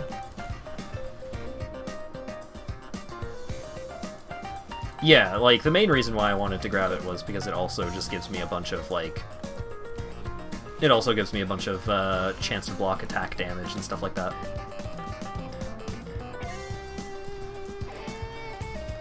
It is a very good passive, just in general. The Blood Vise. That's a lot of life. Accuracy, decent fire resist. Armor and energy shield. Right. I was looking at it as if it would actually be something that I care about, but then I remember that my my current gloves give me a shitload of increased spell damage. So, whoops. Right. I should just portal.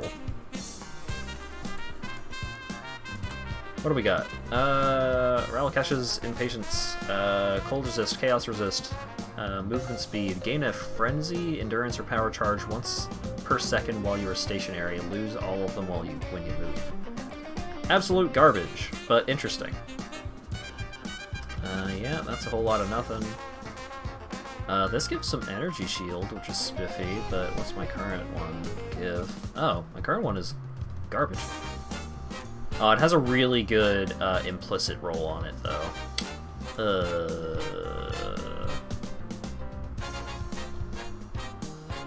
Yeah, I think this one is better because of the, like, huge difference in the implicit. Okay.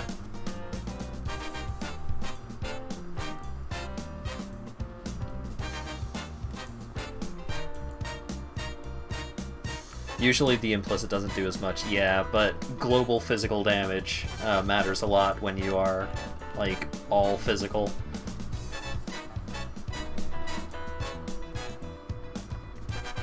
I'll hold on to that, just in case. Because it's a difference of, like, 24 or 16. That's a difference of, like, 8% physical damage, and I don't think, like, a little extra energy shield and lightning resist, which I'm already overcapped on anyway, is worth switching. I mean, maybe the 62 armor is, but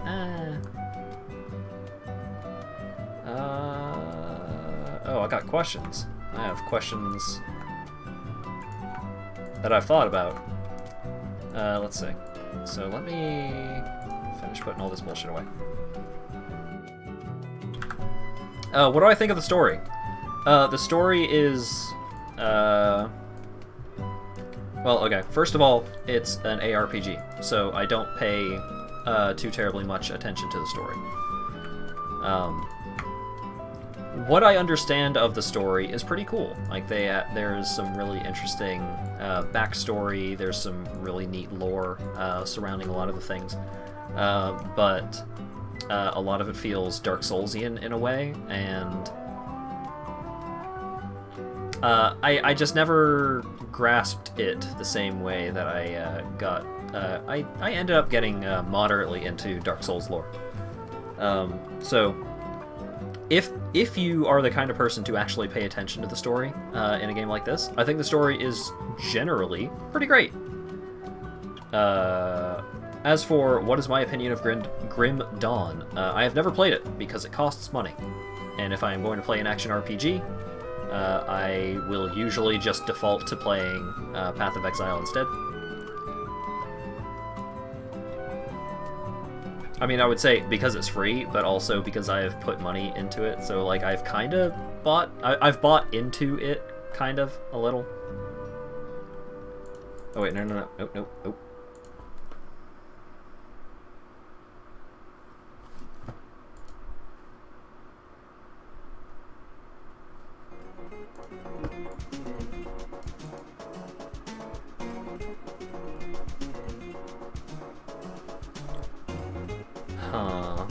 I should maybe take a little bit longer of a break here to try and figure out what to do for dinner.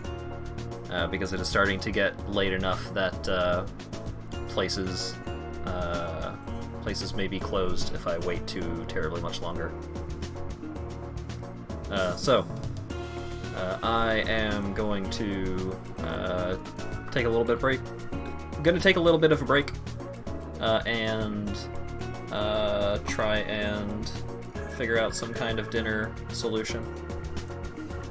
And then I'll be back until dinner happens, I suppose. Don't go away.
on?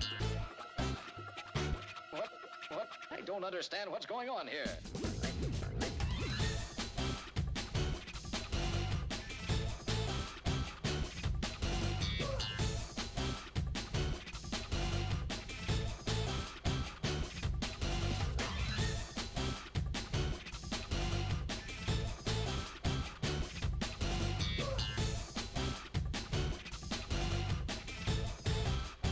Give me a break, give me a break.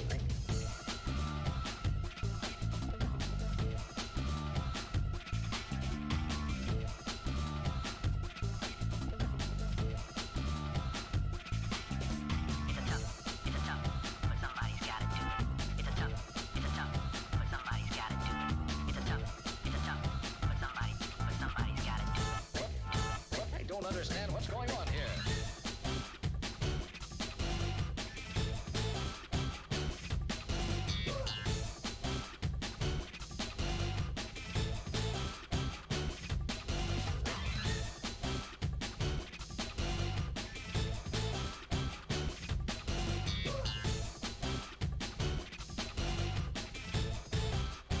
Give me a break, give me a break.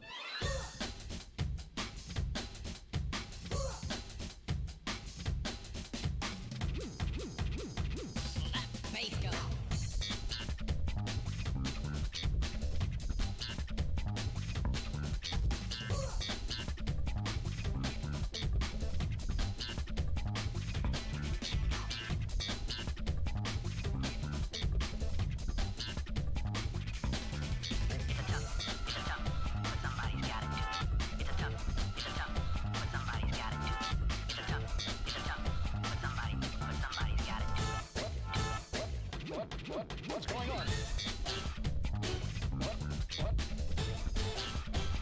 What's going on? What's going on? What? I don't understand.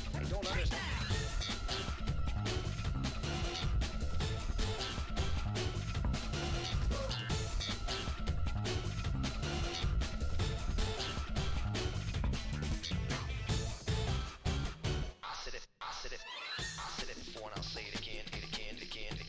I said it before and I'll say it again. I said it before and I'll say it again. I said it before and say it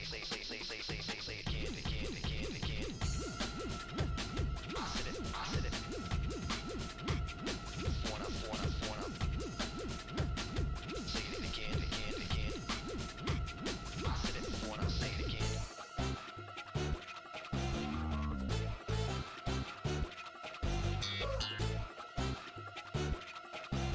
I don't understand what's going on here.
Let's look at the fun.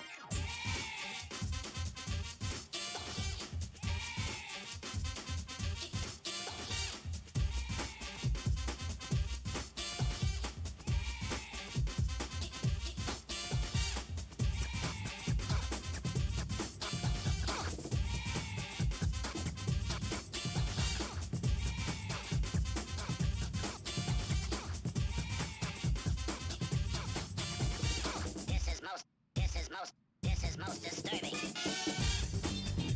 I'm trying to get to sleep. I'm trying to get to sleep.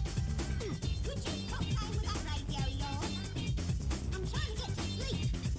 Sleep, sleep, sleep.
Hello.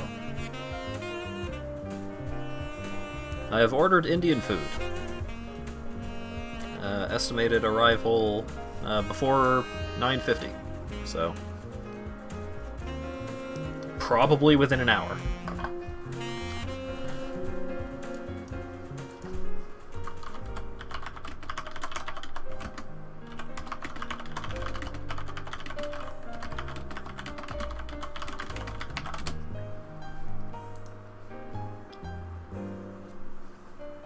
Heading off, Ed. Nice having you around. Sorry about the long break. I had to figure out what to do for food, because eating is important. Immediately dumpstered.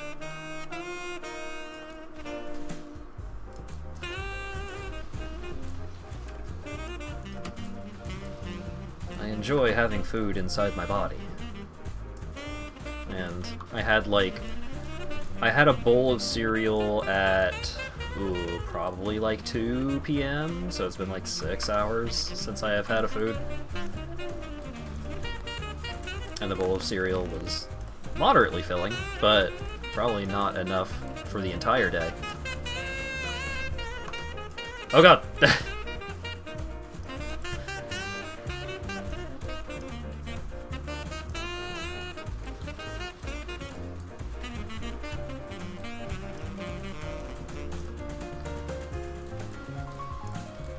forgot about Dwayne, I'm sorry.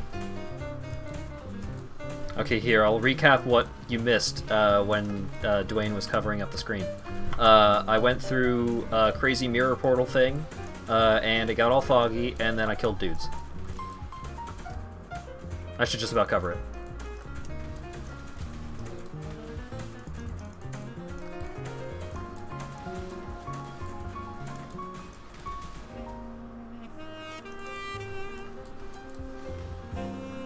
Ooh, a Veil Side area, you say?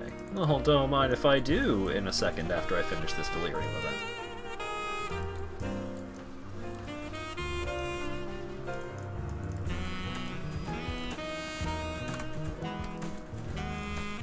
I do appreciate that you took the time to mock me for leaving up the dancing before you informed me that I had left the dancing.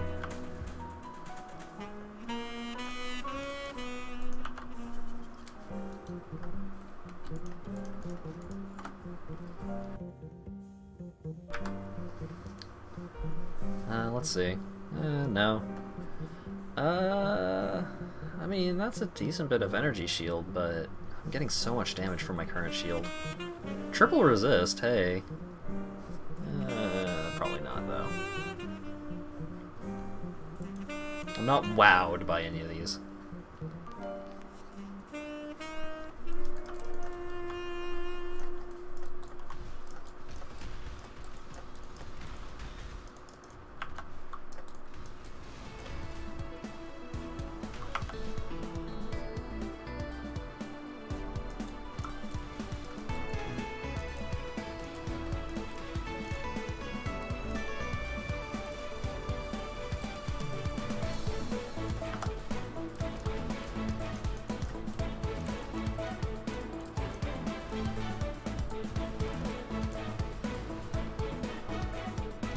Okay, so the worst part about playing Path of Exile is if you're familiar enough with Path of Exile and like somehow connected or associated with any kind of Path of Exile media or other Path of Exile players, you are likely going to think of other builds that you would like to play before you have even like finished assembling the build you are currently playing.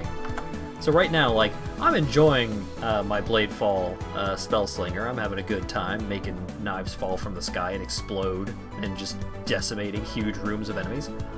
But also, I'm thinking like, you know what would be cool right now? It'd be pretty cool to have, it'd be really cool to summon 16 ballistas, siege ballistas. Oh, thank you very much for the follow, thank you very much for the follow, Drake. There we go. That's what I was trying to say.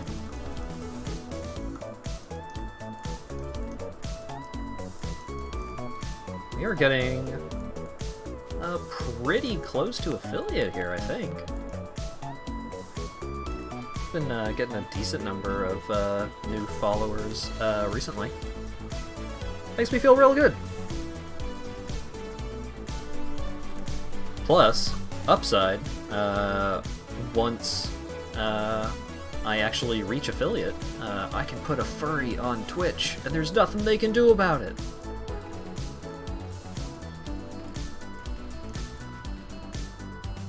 Oh yeah, the new build sense is analogous to new Commander decks.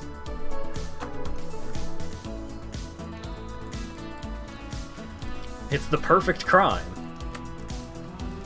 All I have to do is get 50 people to think I'm interesting enough to actually, like, push a button, and then any of those people, or, like, other people even, can just give me $5 a month, and they can put a furry into whatever chat room they want.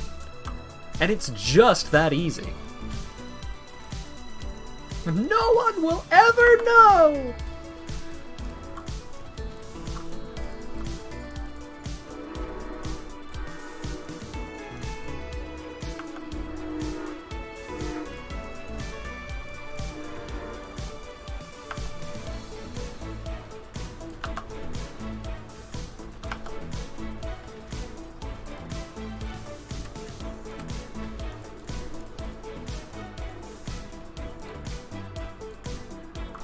I don't think I'll ever be able to think of that scene without thinking of the JoJo to be continued version. The way it cuts, like, it cuts to the to be continued screen, like, on a smear frame, and the smear frame is really good.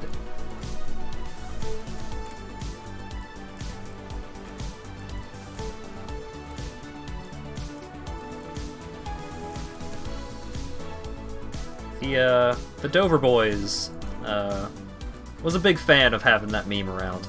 Some good, wholesome, classic animation content.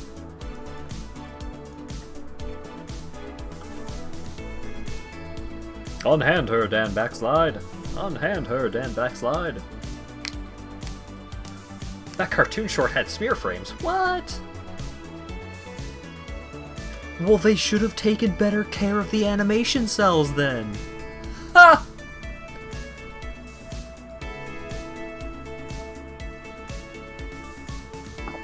Be back. Oh yeah. Watching the Dover Boys, absolutely worth it. Very, very good animation.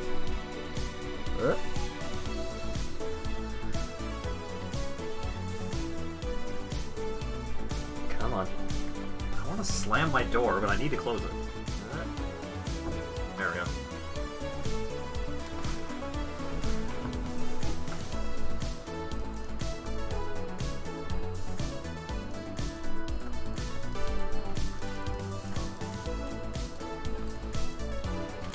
I think one of my favorite, like, totally not biased or anything, but I think one of my favorite things to come out of that meme was something that Trout did, where he drew his Sona in, like, he drew his Sona as the smear frame, and the submission was titled Unhand Her Trout Backlog. It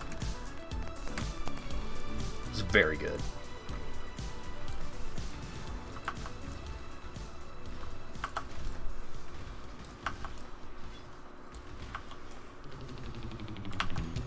Whoa, whoa, whoa, whoa, whoa.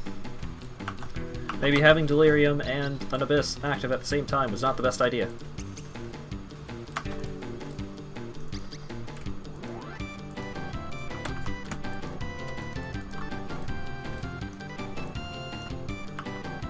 "45 followers? Holy shit. That is even more than I thought there was. Oh god. I'm over here with 45 followers and my stream layout looking like this. Embarrassing.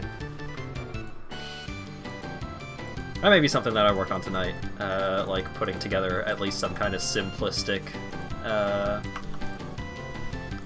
stream frame thing.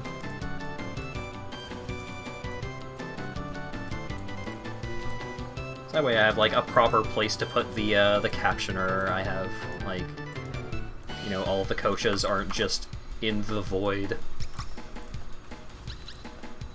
Things look a little more in place.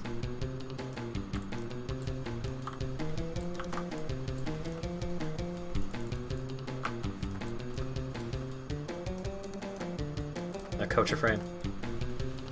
I was thinking of, like...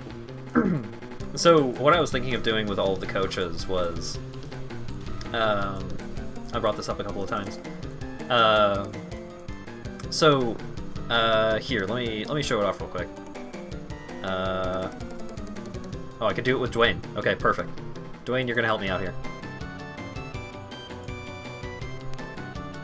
So, you can add a scroll to images.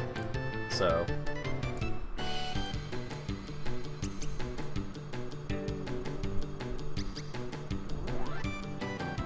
you can do shit like this.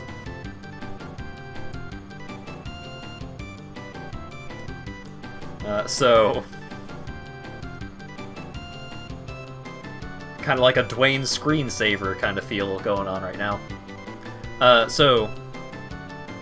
My intention was to set up a really wide, like a really wide PNG of all of the different kocha faces, and then have all of the different kocha faces scrolling through like this. So it's it's cropped, so you only see one face at a time, and it's scrolling horizontally like this. Ka-ching would make a great scroll. Oh man, I could just like make a huge wall of ka-ching that just scrolls over the entire screen. That'd be funny. Okay. Thanks, Dwayne.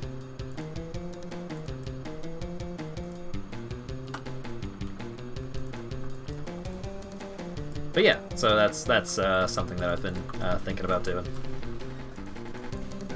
I am certainly not skilled when with making UI assets, but you know, at the very least, I can do something like that to kind of clean up the clutter, because it is pretty busy here. Because frickin' Acker is a madman, and decided that a billion emojis is totally a reasonable thing.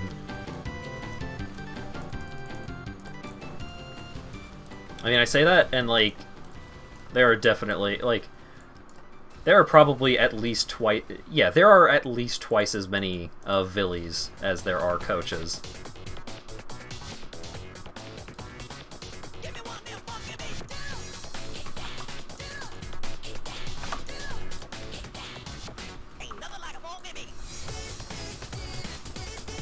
I have to have, like, several emoji overflow servers because of all of the, like, FNG emojis. Uh-oh. Captioner broke. Understandable. Have a nice day.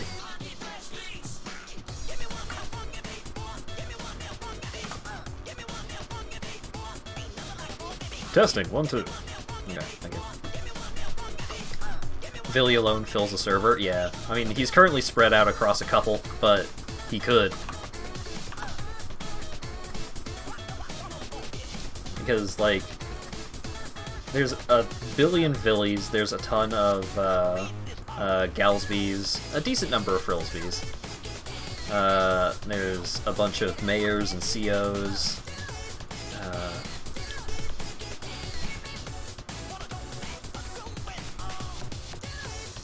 There's so many emojis.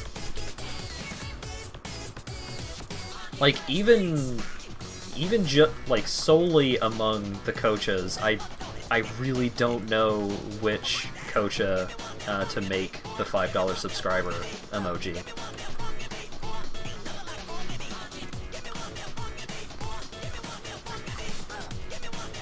$9.55 is fine. Yeah. Working remote is where it's at. I'm currently working from home.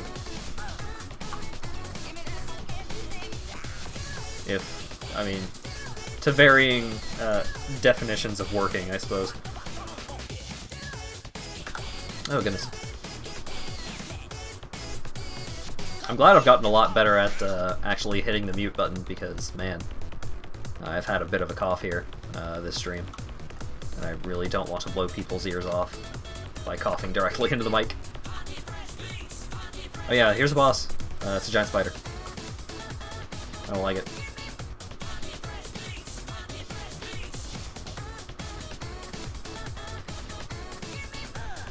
I do not believe in disguising my disappointment. That's a very good quote.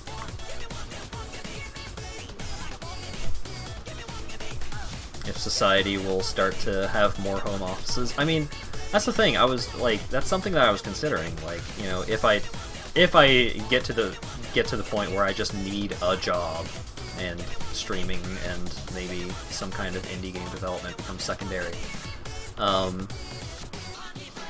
like, would I be able to try and get a job working from home?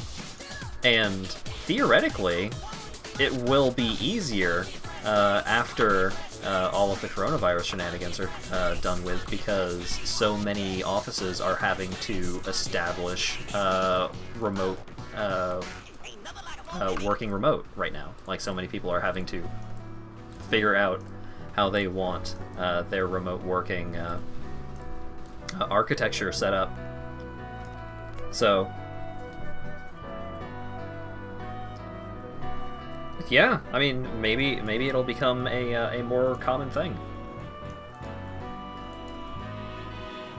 Reduced damage taken from damage over time, chance to avoid lightning damage. Sure. That seems good. Hey, Yina, you're not a Firefox anymore. I'm not interested. Need to shill harder, find new places to attempt advertising yourself? Yeah, maybe. I'm a little surprised by how many people just don't look at the stream panels, like the stuff below the stream on the channel page. But I mean, you better believe that anytime anyone asks, "Hey, who drew all of those cute furries for you? Where'd you get them?" I will chill for you as hard as I possibly can, because you've already done so very much for me. And I also need to chill harder as well, just try and get more people at least aware of the stream, right? Like, I don't need 50 to 500 person viewer counts, but as long as I've got enough people to, like, you know, slowly build a bit of an audience, then, you know, I'm good with that.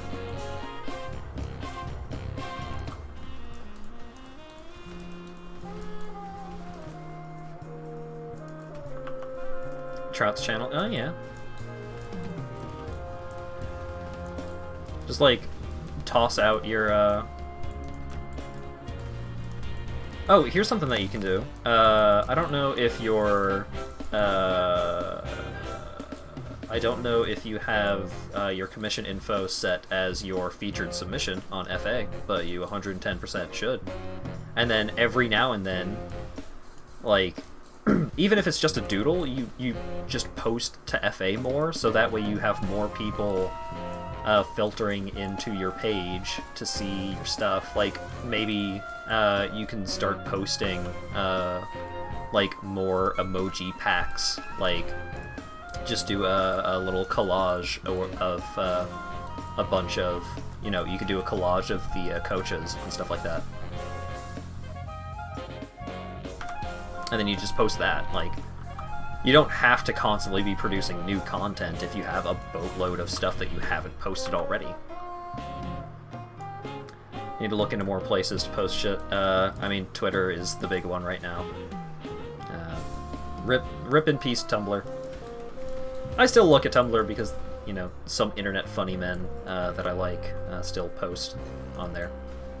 Internet funny men and funny them and funny they and funny she's and funny ladies and funny people still post on Tumblr every now and then.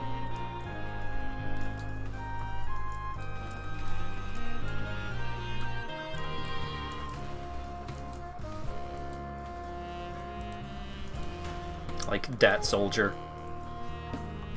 Dat Soldier, definitely one of the primary reasons to still be on Tumblr these days. Oh god, my inventory is super full.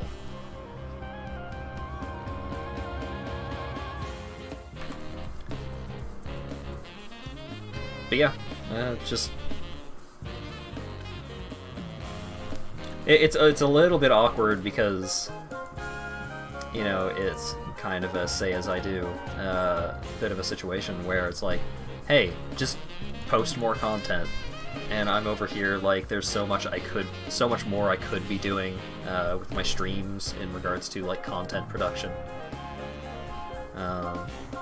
and like more assertive advertising, just like finding more places to post stream links and talk about my stream and stuff like that.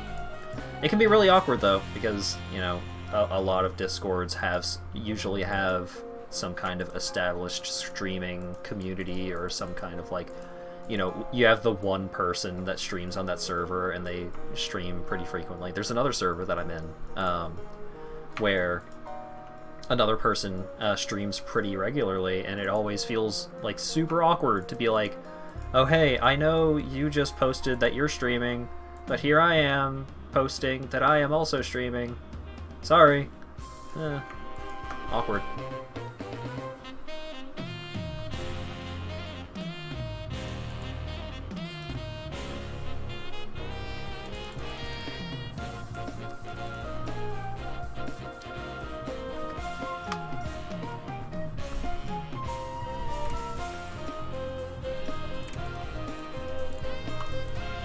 Content creation is hard, but you know, I am sure that I have expressed this to both of you plenty in the past.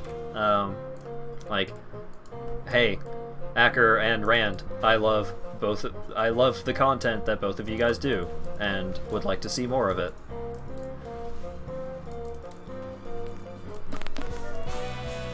I mean, you got some dude support, right?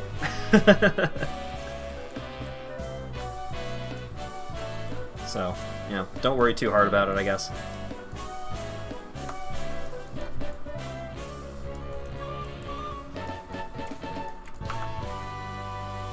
Oh boy, I got myself an elk.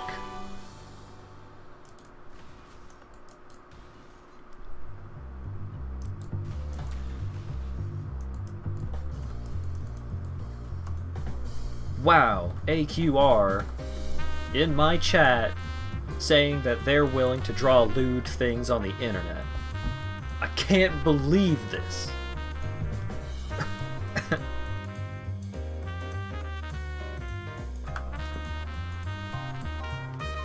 Mr. I can try anything.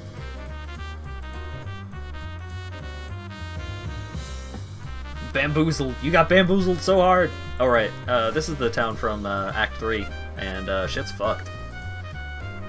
Things went bad here. I'm looking, Acker. Oh, my food is 5 minutes away. Speak now or hold your peace for like half an hour while I go eat Indian food. Well, speak within the next 5 minutes, or hold it for about half an hour while I go eat.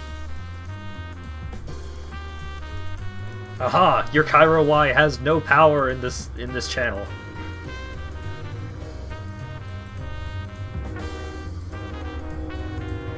Is it Kyra or Kira? Probably Kyra, right?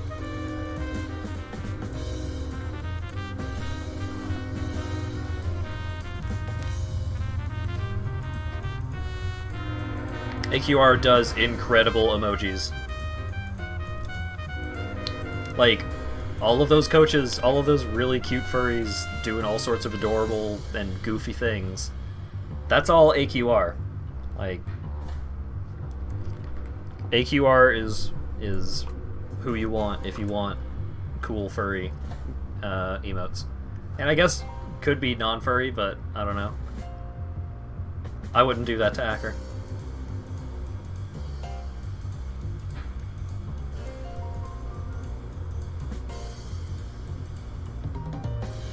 I should probably not start doing more content while my food is so close to arriving.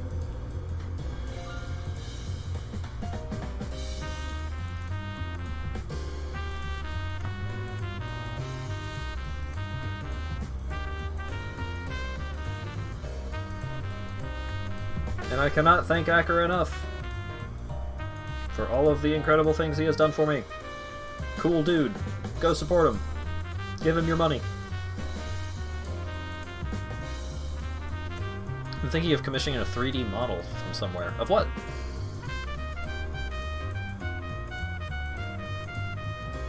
We're in full AMA mode right now, because I don't want to get halfway through a level and then have to go answer the door.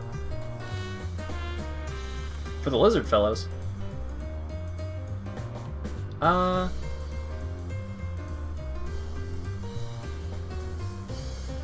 I was halfway tempted to be like, oh, you should maybe hit up Lawyer Dog about that, but I figure he may have as much trouble figuring out the shape of those lizard dudes as you would.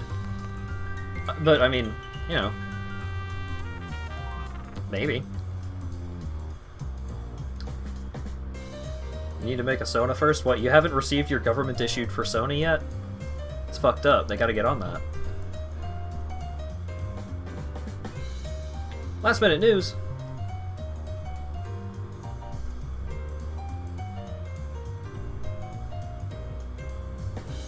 Doom Eternal might be cracked. Cracked, like, as in there's a pirated version available. I mean, I'm not going to do that, but good to know, I guess.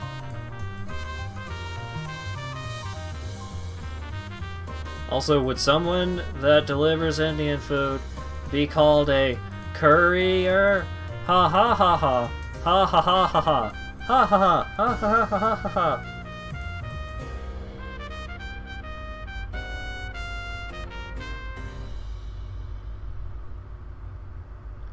Apparently they left a DRM-free version in the files? What? That's a really dumb way for that to have happened.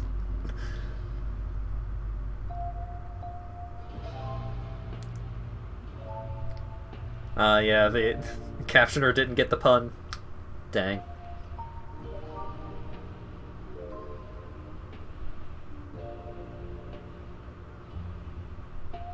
Alright, I think the delivery driver is coming from a different direction than he would be blocked by the train. Okay, Dwayne's coming back. I am going to go answer the door and get food. So I will be back in like 15-20 minutes-ish. Y'all don't go away. Or, I mean, do, but then come back, right? So, you know what I'm talking about. See you in a bit.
I return!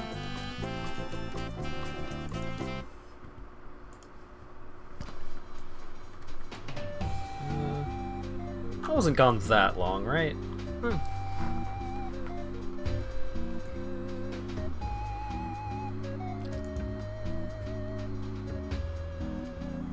The Indian food was really good. The downside is that at some point within the next 2 hours it's all going to hit my stomach at once, and I may have to end the stream at that point because... oh boy. Indian food can really knock me on my ass. It's really good though. Oh my goodness. I had some mildly spicy butter chicken. I had some naan.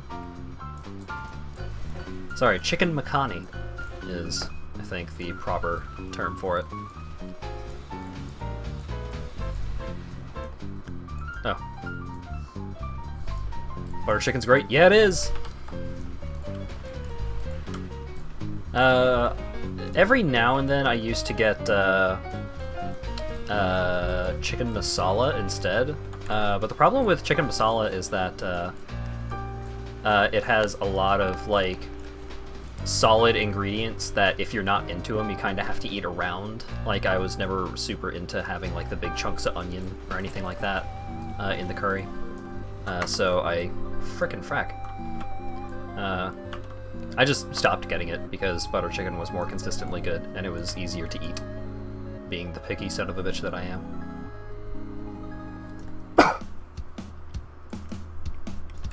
Yeah, good naan? Oh man. The naan from this place is pretty good. So, I had a good meal. You're gonna survive a month without Thai food? Oh no!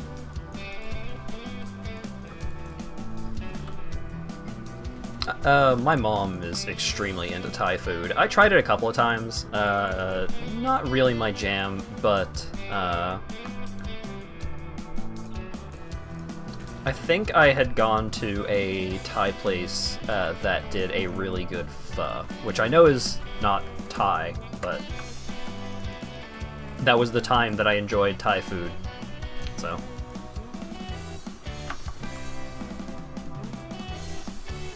Fucking goddamn son of a bitch. I had just talked about...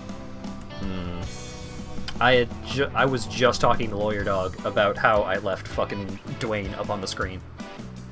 And then I come up here, and I leave Dwayne on the screen.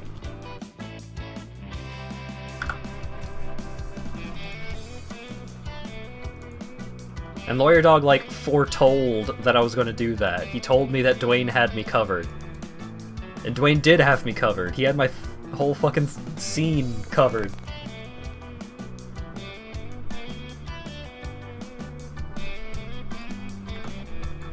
Path of Exile.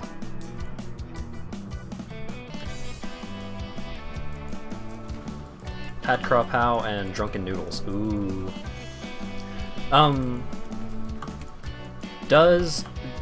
Do the Drunken Noodles, See, the thing I wasn't super into about Thai food is that I'm not a big fan of, like, peanut in that kind of context. Like, I enjoy, you know, peanut butter. Reese cups are my favorite candy. But, I'm not a big fan of peanut in a more, like, savory context. And I'm also not huge on, like, really sweet noodle dishes. So it's tough to find Thai that I'm really into. Once the whole fucking quarantine thing is over, I really want to hit up the Japanese place that's near here. Because they have ramen on the menu, and I have wanted good ramen for so fucking long. And there's a really good ramen place back in Florida. It's called Super Saiyan, and it's entirely Dragon Ball Z themed. Oh my god, just some of the best noodles that I've ever had in my life. But the problem is that when I went down to visit family recently, we didn't go to Super Saiyan.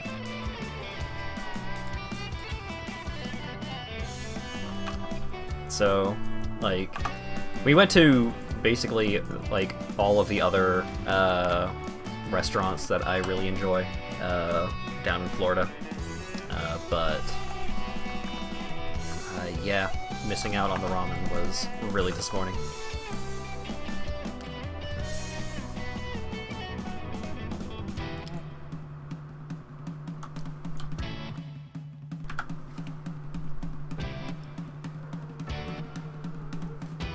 The place you go never doesn't even have peanut. Weird. Drunken Noodles is similar to horse pasta, so they're made from a bunch of bullshit. Spicy soy sauce. Ooh. Spicy soy sauce, Thai, holy basil, and rice. Ooh. Ooh, that sounds really good. I should write that down. I'm gonna write that down.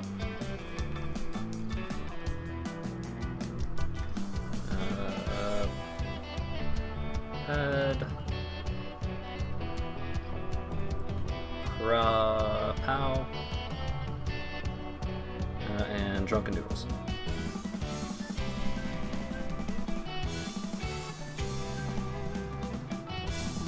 Drunken Noodles. Good job, mate. You got to go to Japan in high school for an exchange. Ooh! Got to stay in Sapporo. Oh my god. Apparently Sapporo also is well known for its brewing industry.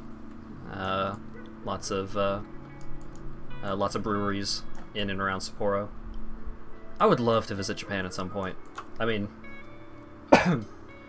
no weeaboo, but that does sound rad as hell.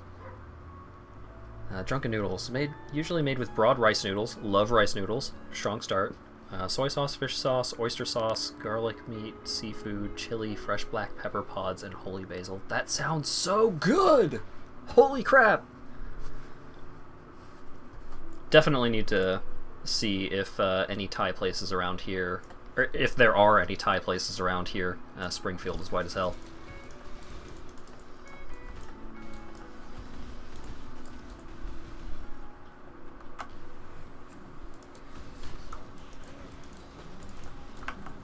Whoa, whoa, whoa, whoa, whoa, whoa, whoa, don't do that, please. I would like to not get immediately murdered.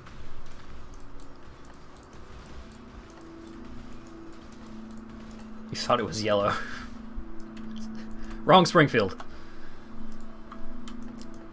It did take me a moment to process. It's like, oh wait, is he saying something that is like almost un-okay?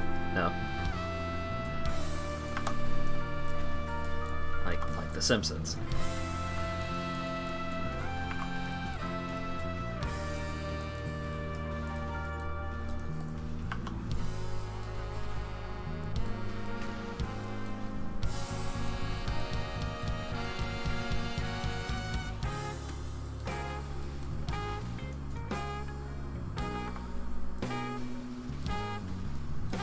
You know what they need to get on Spotify? They need to get the Solstice theme.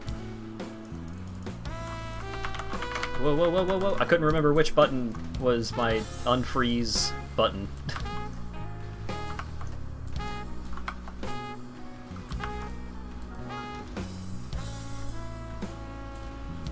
Shaggy talons.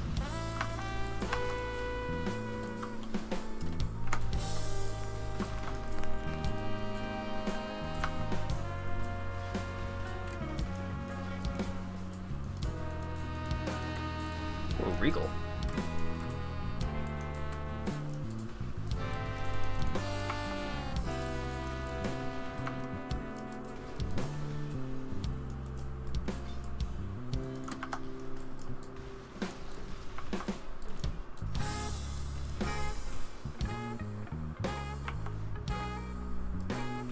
Ooh, unique strongbox. I don't remember which this one does, or what this one does. Which this one is. Guarded by a stream of tormented spirits. Oh no, I killed them all.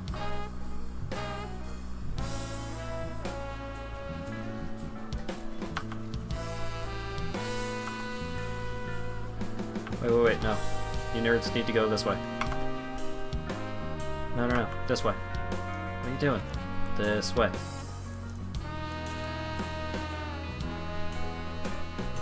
This way. No. Einhard, don't kill them. Ugh.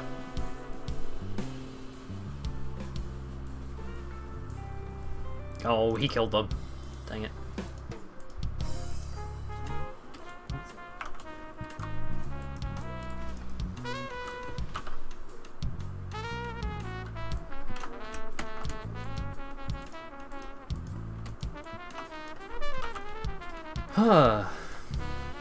It's nice that I've got my window open again. It's not just getting hot in my room at this point, it is like the entire upstairs is pretty stuffy.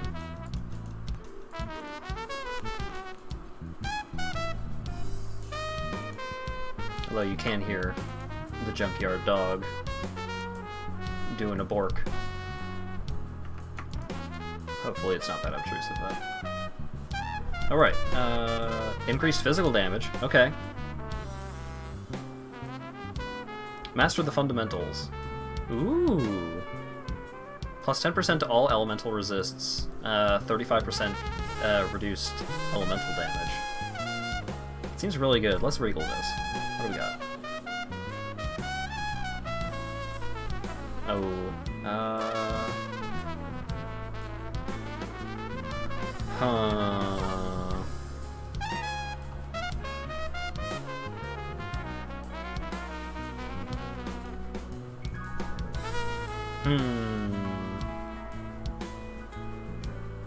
I should have augmented it. I can scour it and craft it? Yeah, I was thinking about it.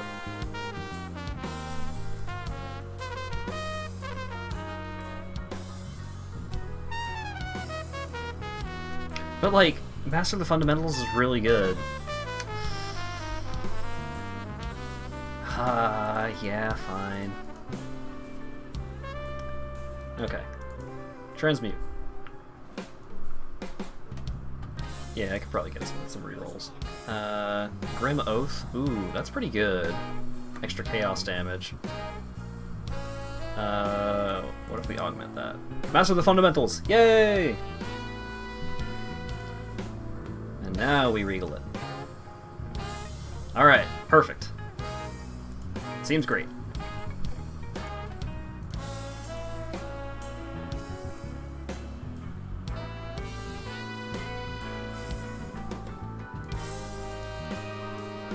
I don't know, I can also try and corrupt it later on. Yeah. I mean, I have some Veil Gems. I could corrupt it now, but I'm not going to use it anytime soon because I'd need a lot of passive points for that.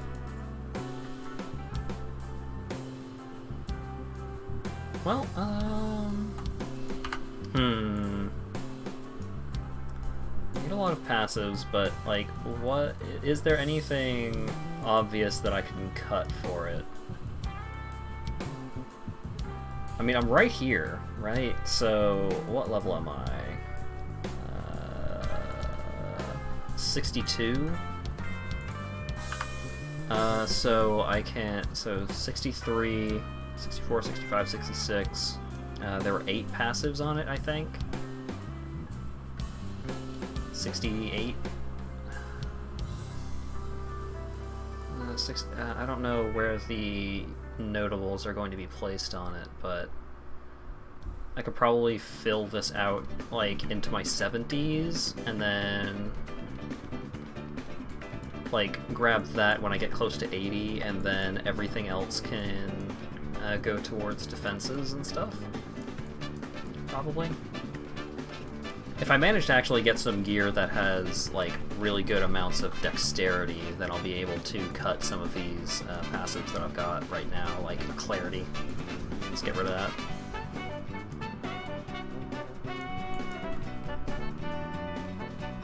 I really want to drink my tea, but it's very hot. Oh god, I forgot to finish my inventory. Back to town.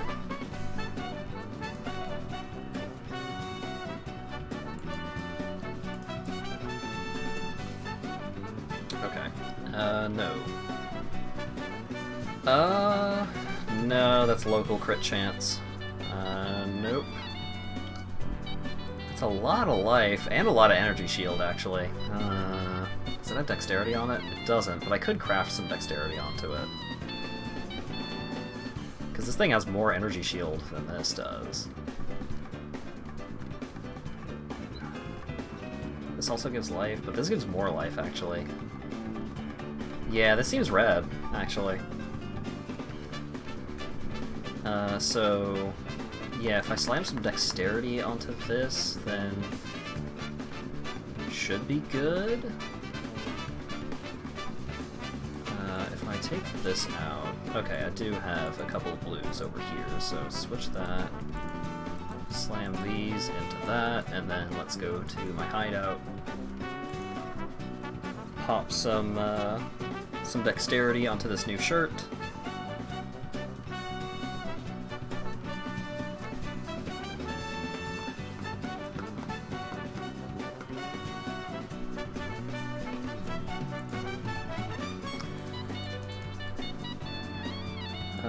Right. Crafting bench. Dexterity.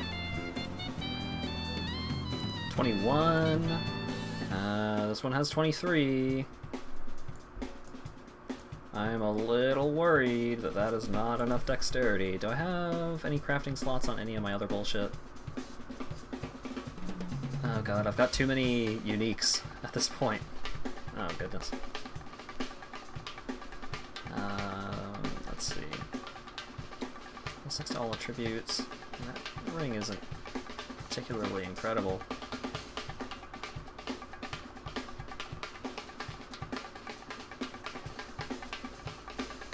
Neither of these rings are very good. Oof. Okay, this one's maxed out on suffixes. Does this one have a spot? Doesn't. Awkward. Oh, can I put some on my belt? Wait, what?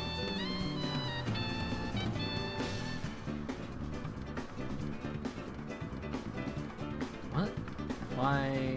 Hang on. Dex. Strength and dexterity. I haven't found any of those. I need to unveil bullshit? No. So if I switch those out, yeah, that went red. How am I gonna rectify this situation?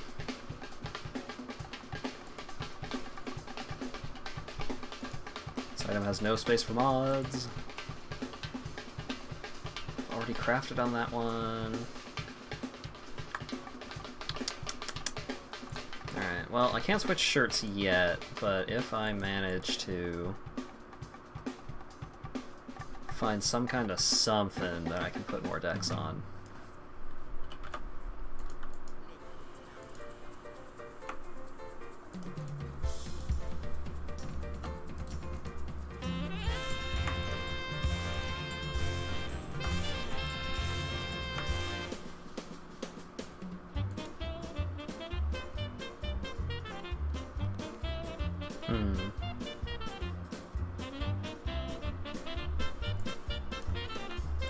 Yeah, okay. So, dumpster that stuff, put these away, put this shirt away. I'll just wistfully glance at it every now and then. What are my stats actually doing? 2 intelligence is a mana, 5 is plus 1% energy shield. That ain't bad. Okay. Back to town, back to the waypoint.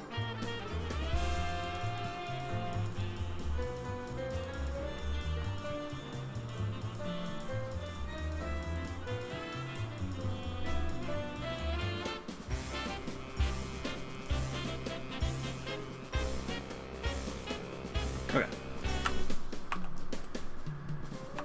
Well, that whole adventure ended in failure, but sometimes these things happen.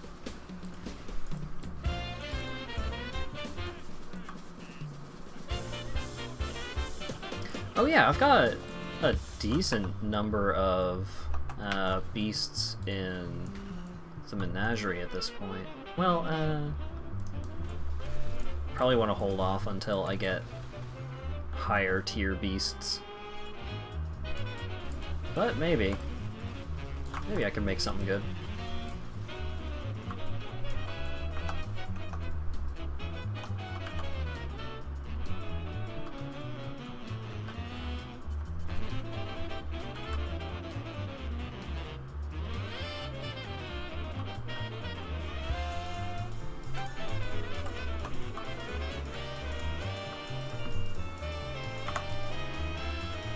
Man, that shirt was so good, though.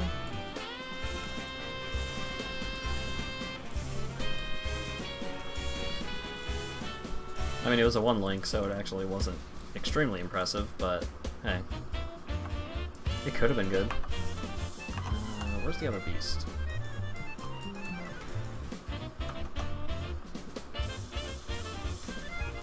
Wait, what?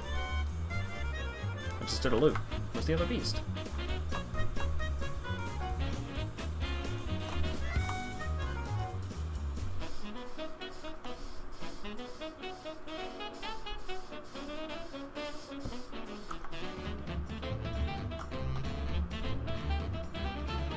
I have the full map explored. Where's the beast?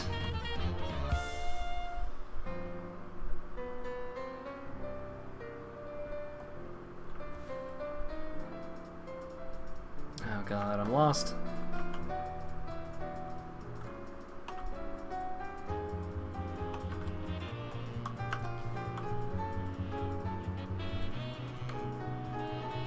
I mean, I know exactly where I am, and I know exactly where I need to go, but I don't know where the beast is. Oh, wait,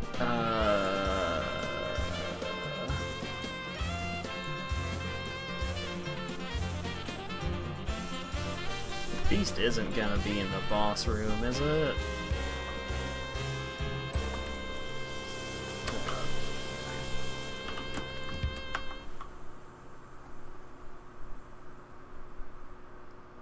Is it just like right here and I missed it? Oh, hey. some of the new music.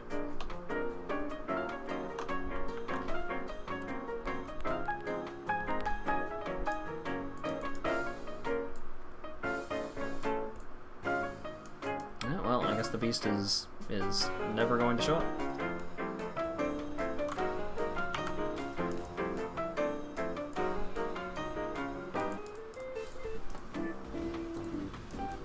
Oh yeah, if you guys are not familiar with this artist, Louis Zong, one of the artists on the show We Bear Bears, does really good jazz music.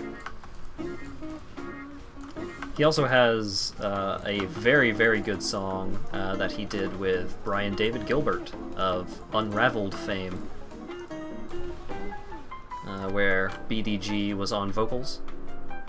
And it's really, really good.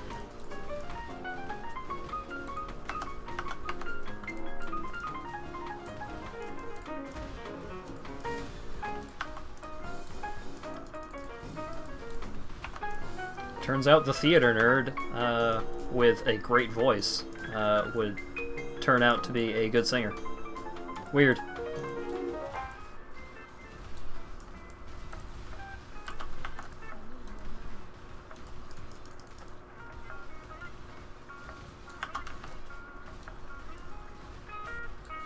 Alright.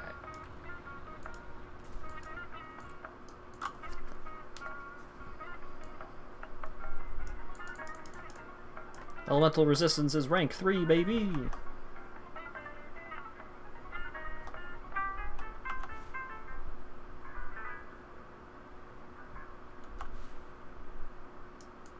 Oh wait, the beast might be over here.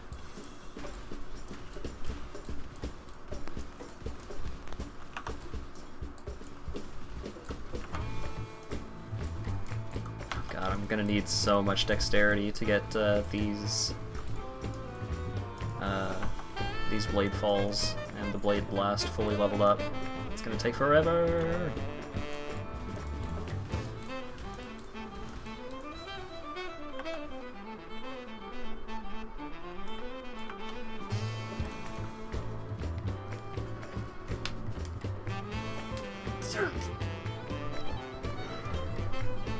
I'm gonna need some real good jewelry to get as much dexterity as I'm gonna need.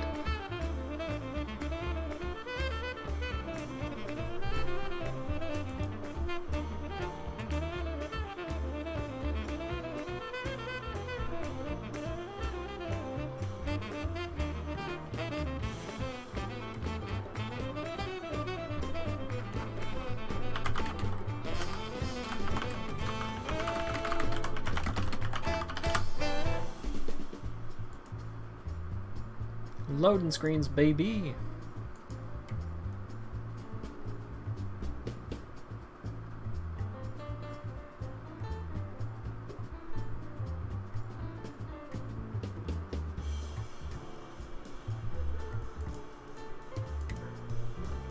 Alright.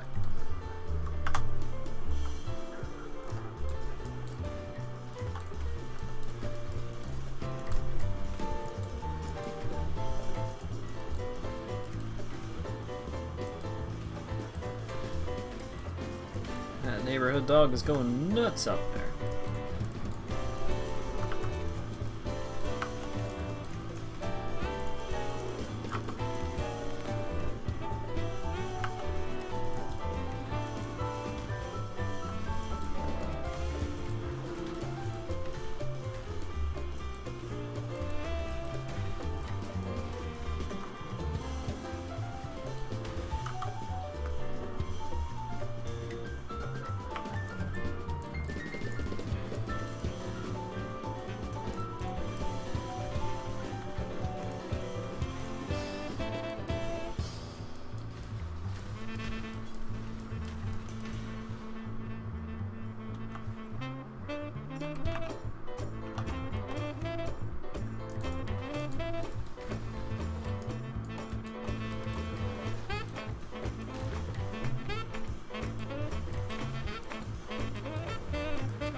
At the Ankh of Eternity. So, the folks who have been paying an unreasonable amount of attention in this game may notice that way earlier in the game I had to save a dude named Tolman, except Tolman was already dead. So I had to take his bracelet to the lady that was into him and be like, hey, Tolman's dead. Turns out the lady is still pretty into Tolman, so she may be attempting to use the Ankh of Eternity to bring him back to life. And I'm sure it's going to go great.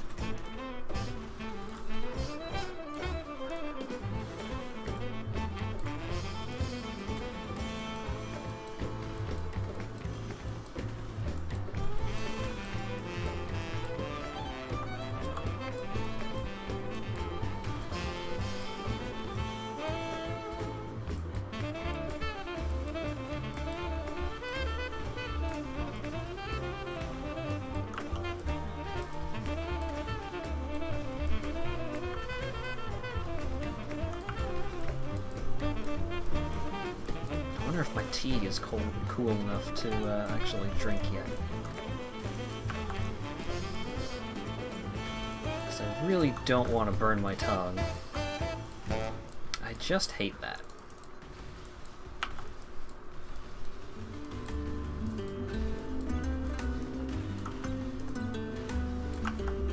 Whoa.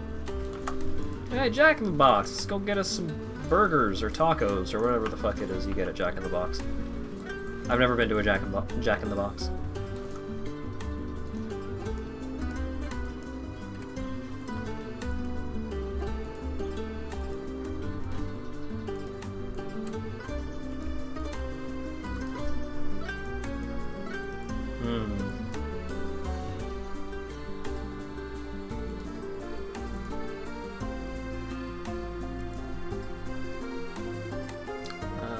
Tea, yes. Well, first water.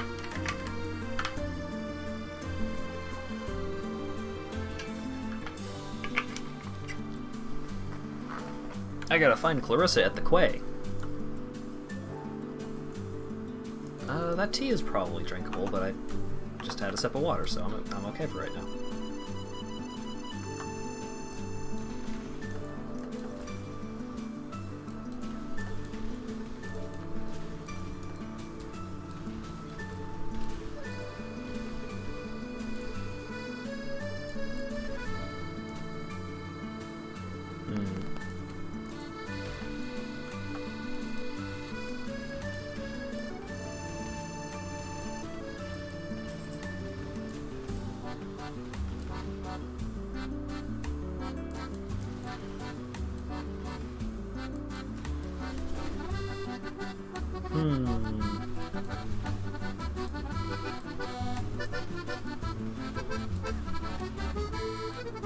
I feel like an idiot. I had a thought that I was trying to latch on to try and start some kind of discussion, and I lost it. And then I was like, oh, okay.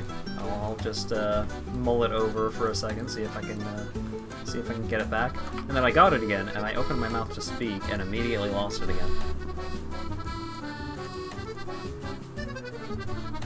Hey, Clarissa. This seems like a great idea. I'm sure nothing will go wrong. Oh no, zombies. How could this have happened?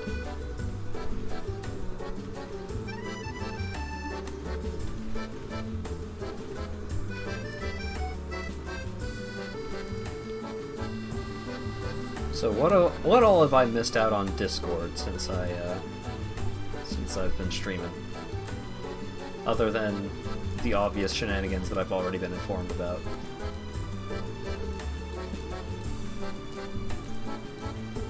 Oh no, I have to kill Tolman again! Well, no, he was already dead by the time we found him last time. Just mostly those. Yeah, that makes sense.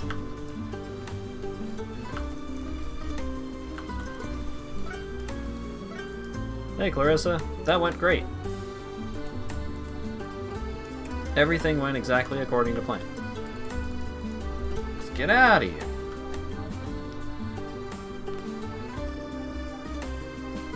Psycho had a minor ramble at the struggle of being an artiste.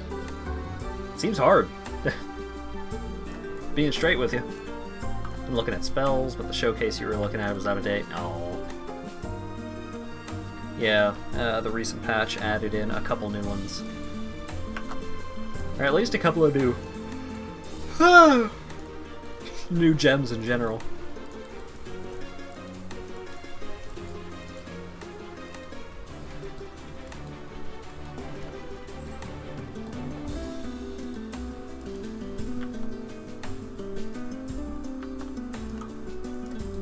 Out of date, you mean 5 years out of date? Yeah, that's a little out of date. There's been a lot of new skills.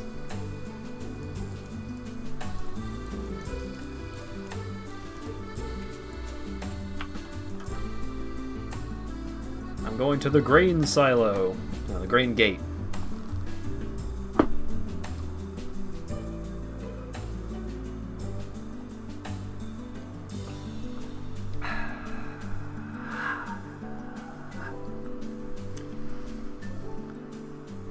Flame Blast with Firestorm cast on channel. Probably pretty good.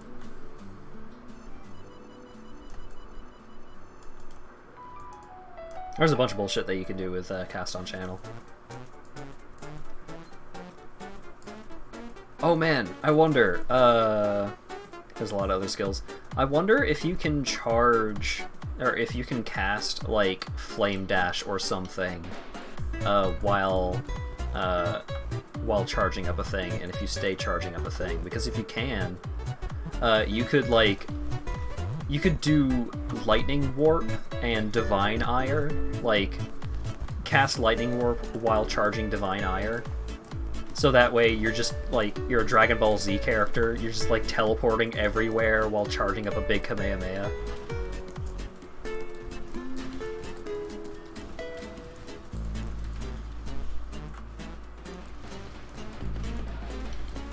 Ooh, a cluster jewel.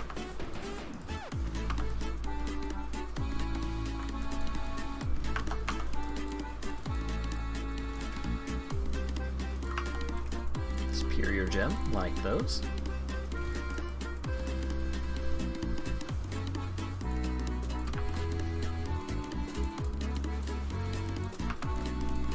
You want to fire projectiles or target in an area? Yeah, that is a fair fair consideration, because there are a lot of passives that care about specifically AoEs or projectiles.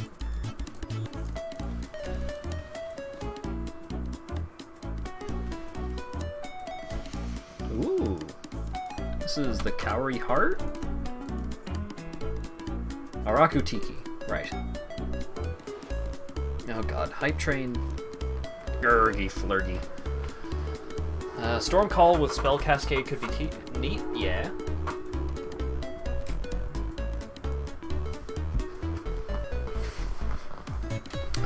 Let's see. Evasion while on low life, increased life, yeah, a bunch of bullshit as far as I'm concerned. I'm looking for a particular set of skills. Yeah, no, that's a big nope on that one. The resist rolls on that are so bad. How's this wand? No. 25 dex. The energy shield is not impressive. Okay.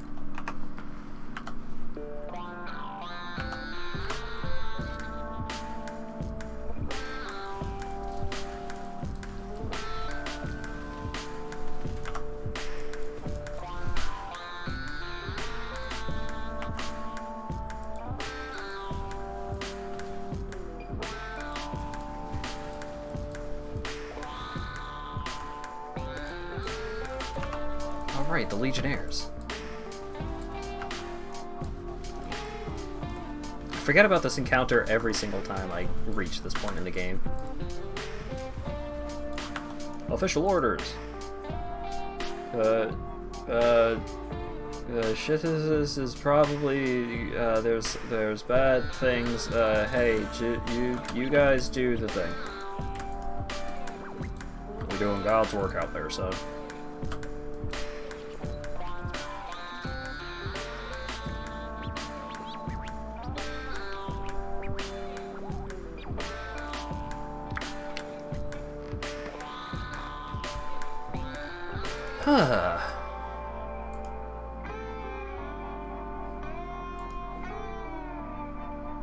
What are we at? Almost 6 hours? That's pretty good.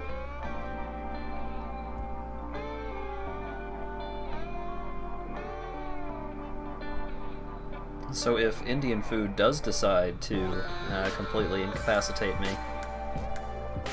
or at least, I've actually been fending off a bit of a headache. I don't know what's been going on with my headaches recently. I think it may just be like the weather changing, a lot of pressure changes with all the rain and temperature changes and all that shenanigans. But I've been having a decent number of headaches recently, and it's annoying.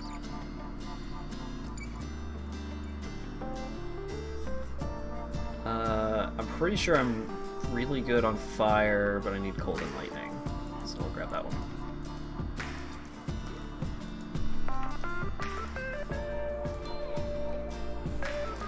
Yeah. Even if I do end up calling it a night relatively early, I mean, it's not even relatively early, it's 10:30. If I do end up calling it a night, it will have been a pretty good day of stream.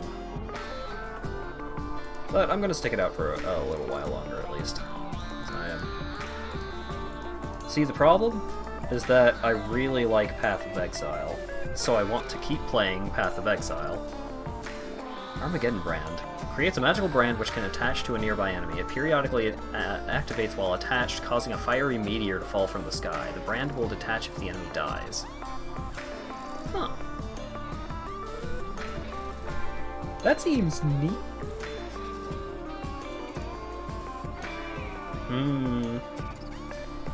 Why's it gotta be cold damage? I don't give a shit about cold damage.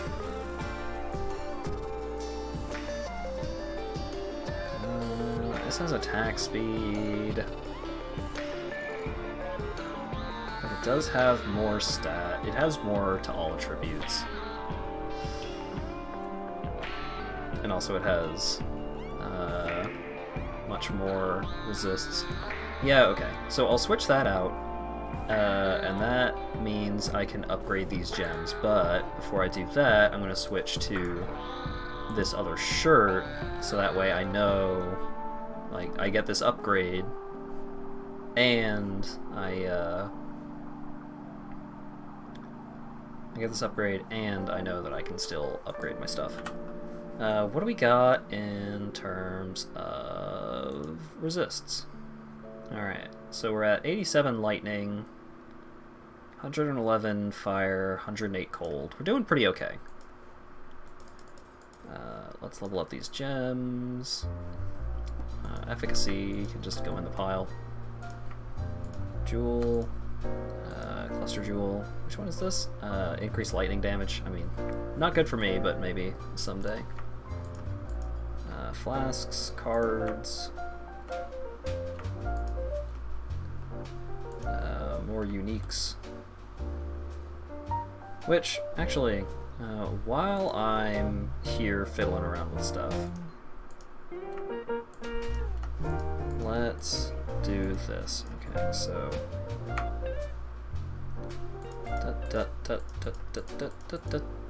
Aww. Just a little bit short.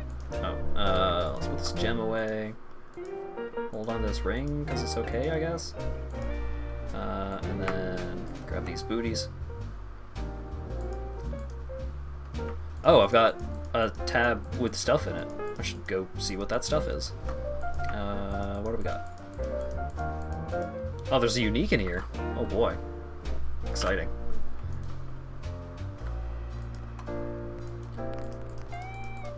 Anything particularly spicy in here? Fire damage doesn't really matter. Increased armor, increased evasion rating, both of the things that I'm not particularly interested in. Huh. Huh. That seems good. Like, the stats, you know, reduced movement speed, that's not great. But plus 15% to all elemental resists and 50% increased rarity. That seems good.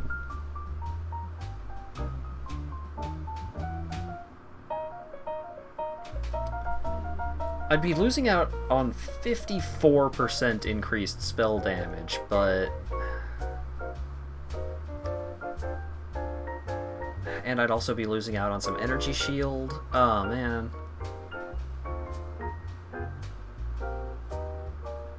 Oh, man.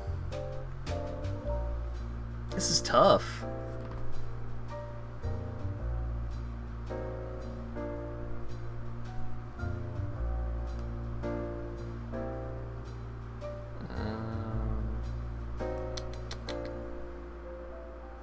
That belt is pretty lame. Belt is also pretty lame. Fire damage, quit giving me fire damage. I don't give a shit about fire damage.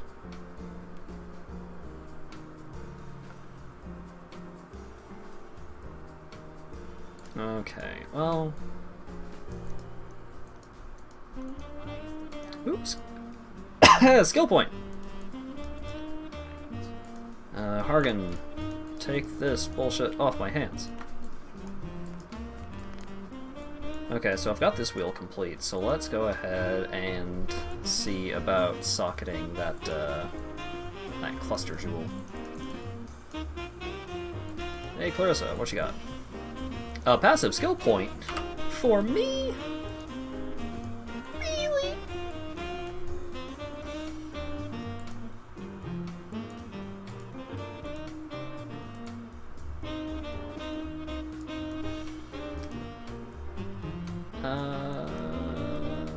Is there anything else I need to worry about right now?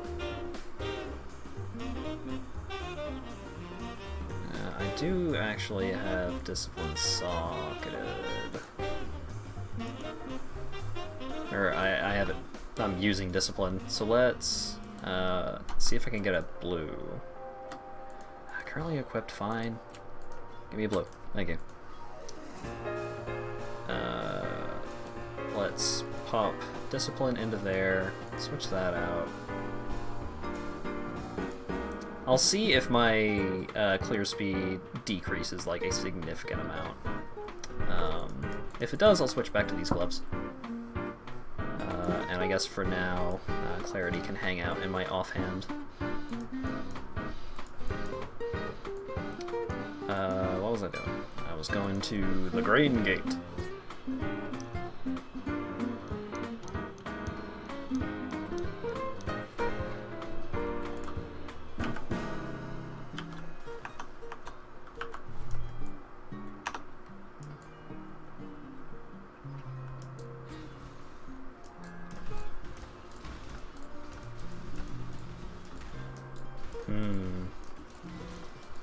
It does seem like I'm killing stuff slower, but, like, it's still not taking more than one cast of Bladefall to kill a pack of enemies. It's just that it takes more knives to actually hit them to kill them. So that's reasonable, I think. We'll stick with the Aura Seas for right now.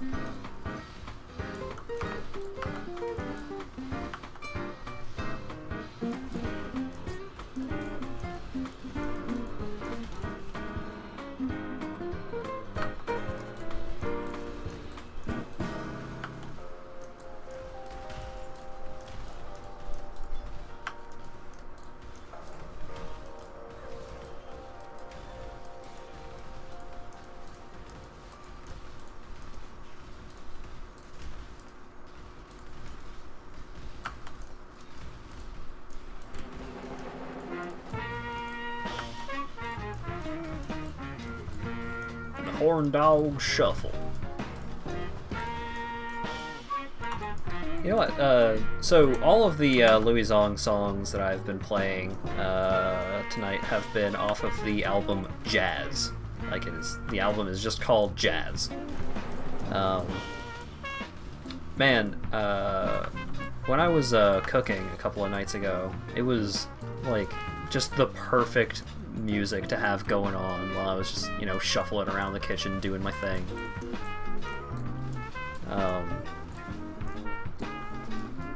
because like the lo-fi kind of feeling to it made it really nice background noise, and it sounded pretty good coming out of my phone speaker, which was nice.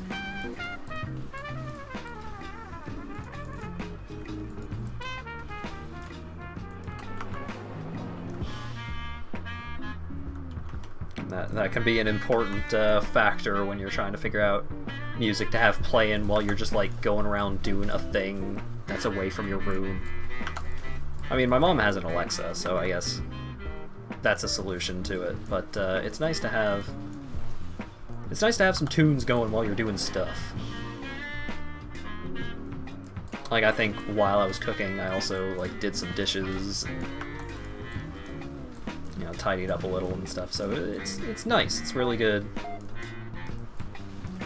Well, I mean, I'm a little bit biased in terms of how versatile jazz music can be, because I frickin' love jazz music. So I will generally just have it going often. But yeah, it was really nice background noise. Gonna go nap? Alright. Thanks for hanging out, Rand. Hope you nap well.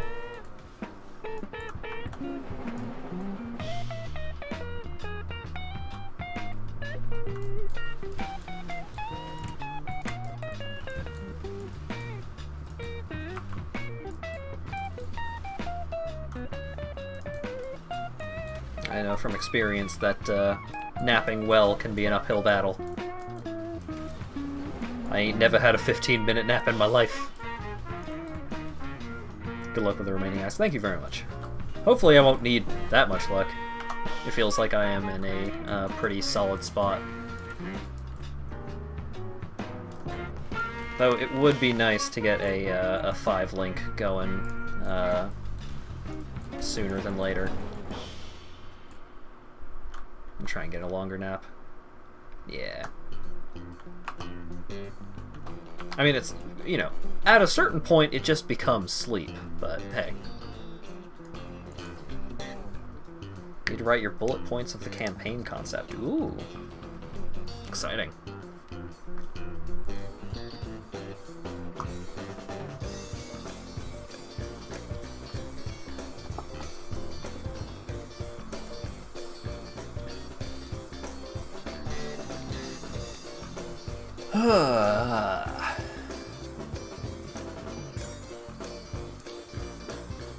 Path of Exile really does,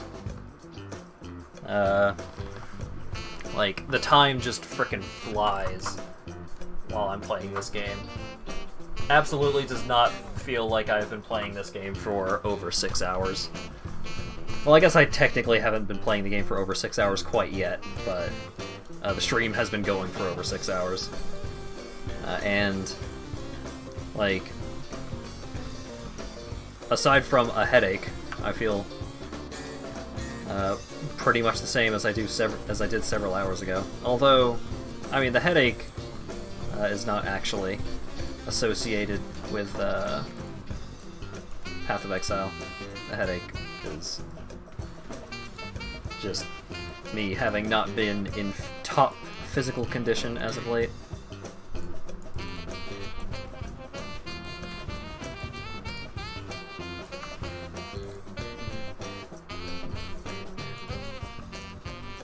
Although, you know, whether or not Path of Exile is the source of the headache, I should probably not push it by continuing to play for way too long. I think what I might do is I'll try and finish up this act, and then we'll call it a stream. I think that seems reasonable.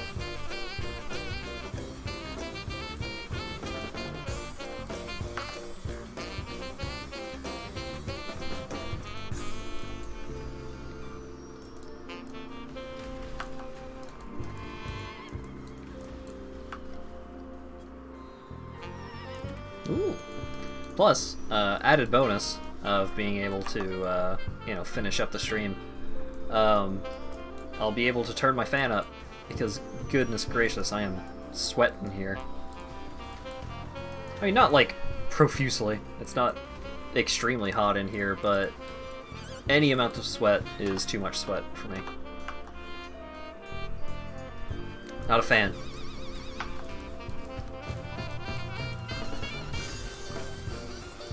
I escaped Florida for a reason.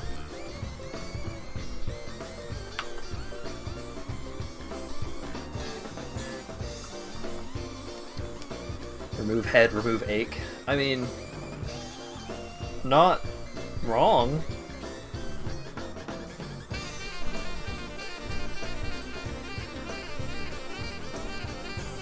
You may be incorrect, but you're not wrong.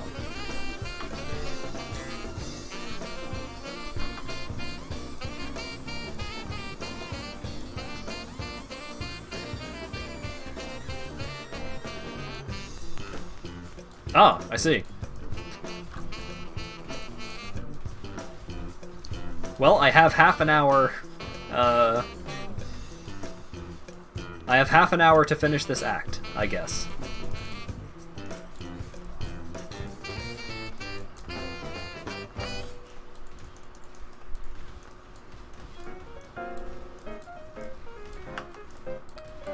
Because in half an hour, the servers are going down for 20 minutes, and I ain't sticking around for 20 minutes to get back in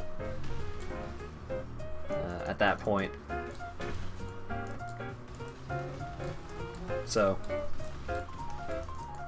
now we not only have a goal, but a time limit. So that's exciting.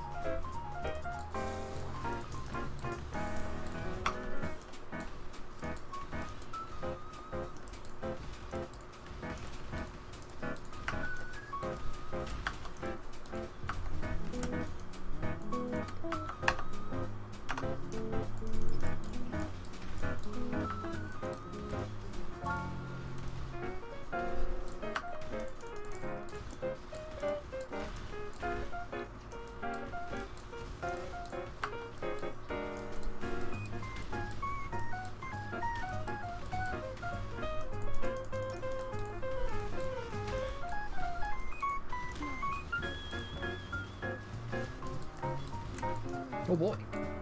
Another 6 socket. I almost said 6 link. No. 6 link would be amazing. 6 socket, not quite as powerful.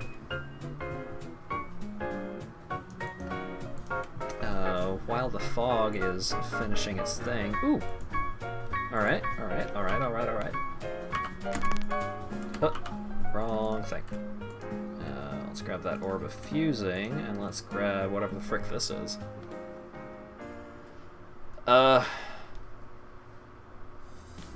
Attacks with this weapon penetrate 5% cold resistance. Huh. Interesting. Let's go ahead back... A sex link. A 6 link is a, it's a piece of gear that's really, really good. Because you can have 6 gems connected, and when they connect, sometimes they do cool things.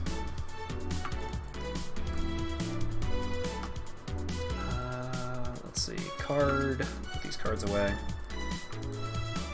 Nope. Nope. Sell these, and then we'll go grab the jewel out of my stash. So, we have a large jewel socket.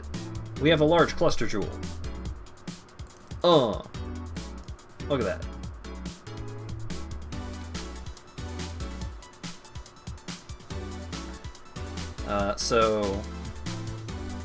Oh man.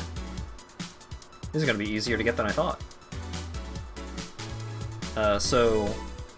We can swing over here, and this will give us increased physical damage and a bunch of elemental resist. And then we'll swing over here and get physical damage as extra chaos damage, which is very good. Now that's a lot of damage.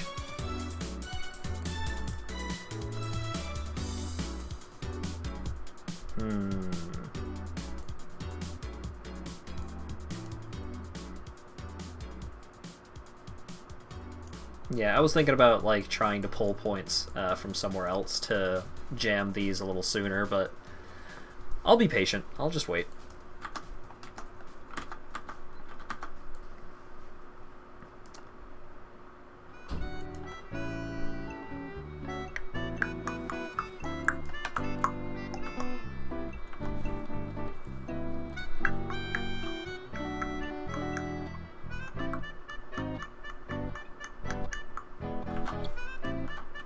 Okay.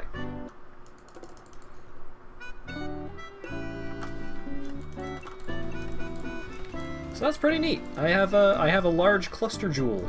That is something neat because it is the cluster jewels are new to this league. I have 25 minutes. Oh god, I forgot. I need to go.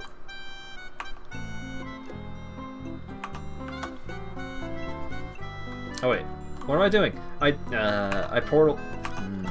I completely forgot what I was doing when I came back in. I came back in right next to the staircase, and then I just left. Just went off on an adventure. I was just so excited about my jewel!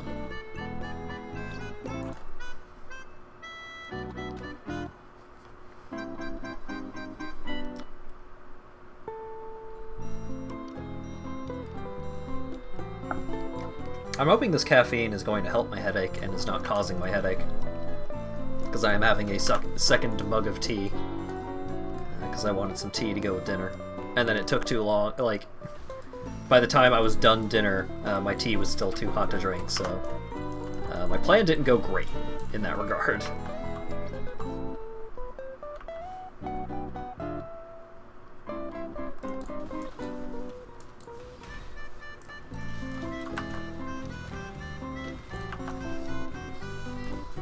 But tea goes well with Indian food. I actually have some chai. Maybe I should have made a little bit of that.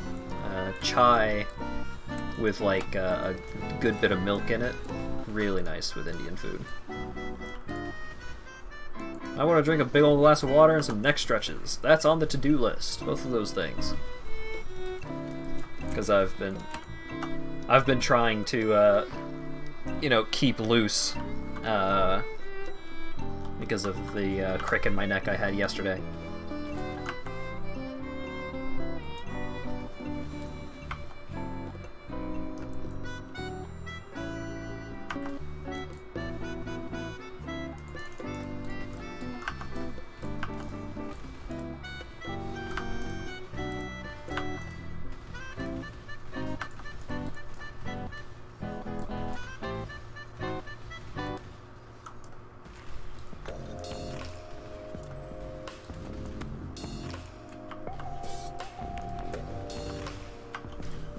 Oh boy, that's a lot of dudes. Oh, it was less dudes than I thought it was. It's just they were all hanging around a shrine. They were camouflaging their numbers. I don't think I'm going to be able to beat this act within half an hour.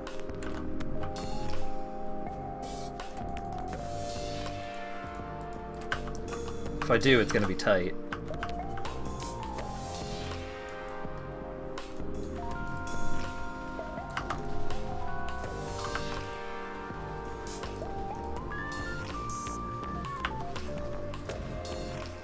Whoa.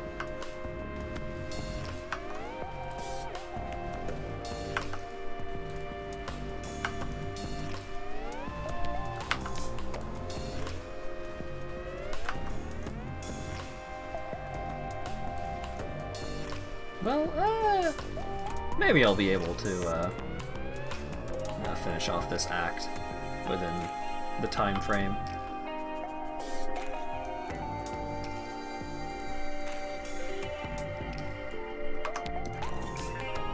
Okay, so now I need to find the way up. I need to get onto the roof.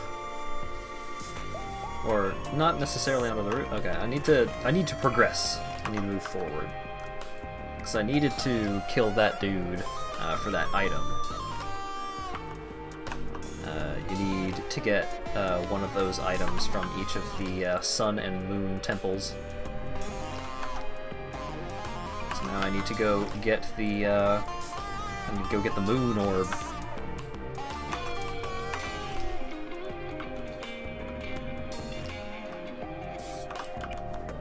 These zones are not small. Stay hydrated? I do. Probably not quite as hydrated as I ought to. I've been drinking a little more water than I usually do today because it's just been so warm in here. And having my computer heating up the whole room because of how intensive Path of Exile is doesn't make it any easier.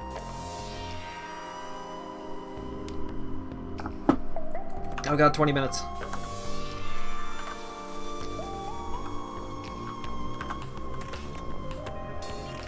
Okay. Divine Life Flask, I can craft one of these later. It'll be good to have one available.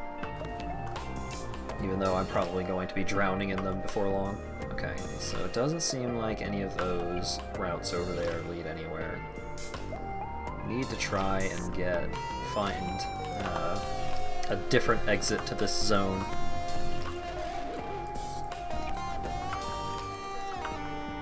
Because what'll happen is, if I can find the other exit, then I end up on this gigantic bridge. I take the bridge over to the Moon Temple, and then do the stuff in the Moon Temple, and then... okay, Solaris Concourse. Here it is. So, this is a big-ass bridge. I need to cross the bridge and get the Moon Orb.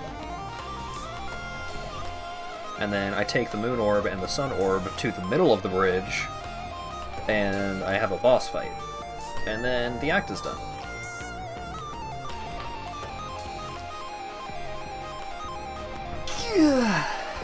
Sorry. I didn't expect that noise to come out of me.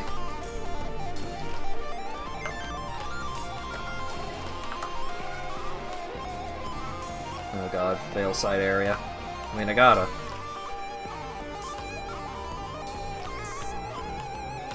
A Veil side area. Oh god, fucking hype train. No, I'm sorry. I'm sorry if the train gets loud, but it's so hot in here.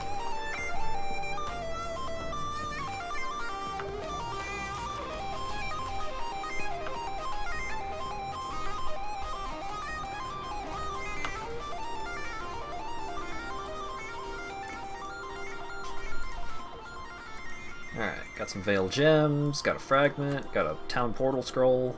Hell yeah.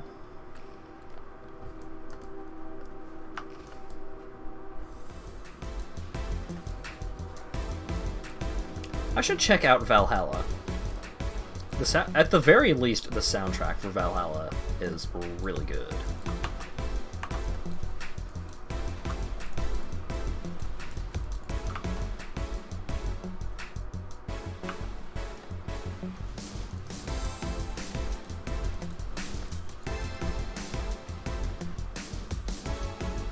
Rage knife the Caldera's heart. Oh, I killed my dude. Rude.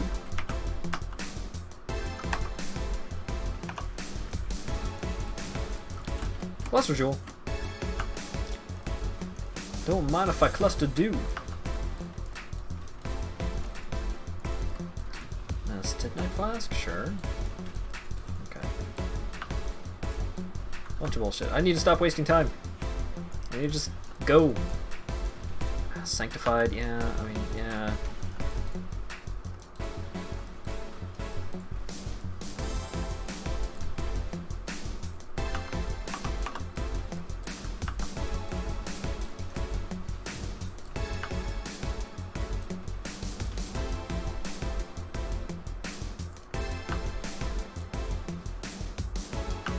Okay. Oh god. Let me up.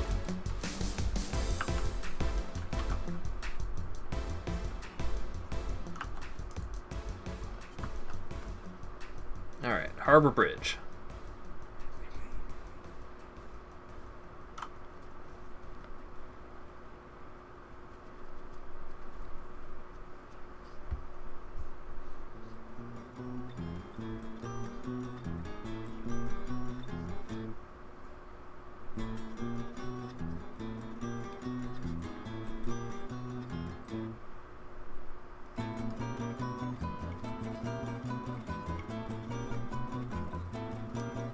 Don't stiffen my neck. I'm trying not to. If I am, I did not intend to do so.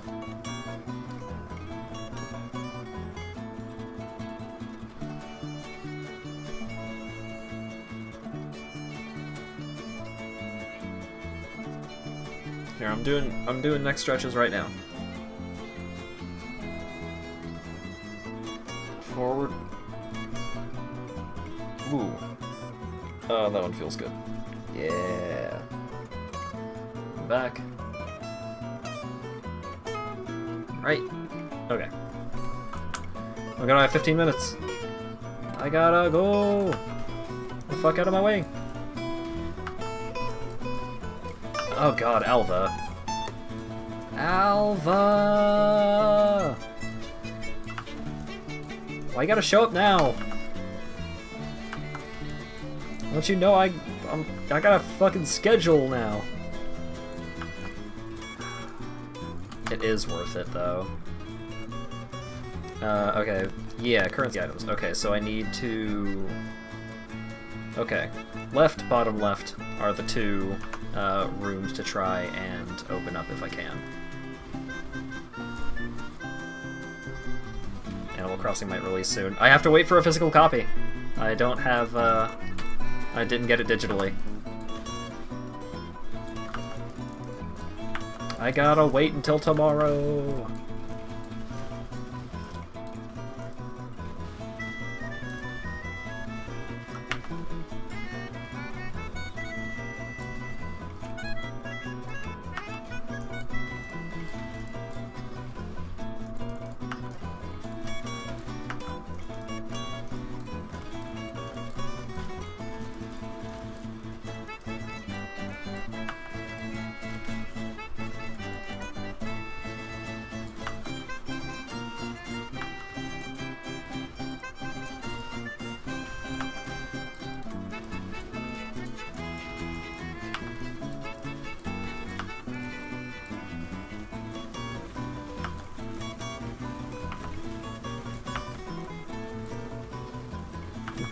Guilt caller.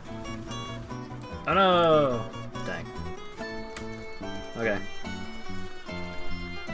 Okay, so now I need to get tunnels, and I need to open up the door to the top floor. Okay.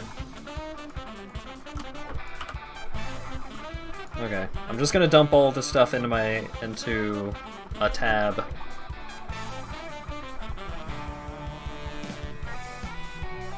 Hopefully I remember this time. This was the last time that I dumped everything into a tab. Forgot.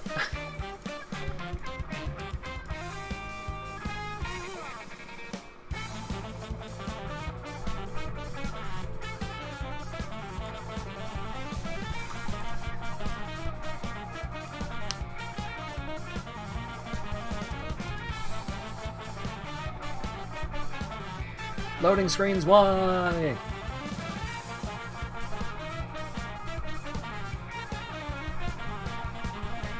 Oh my god.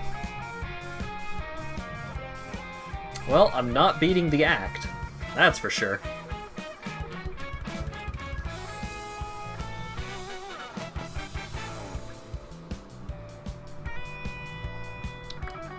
Yeah, that seems about right. That seems about right.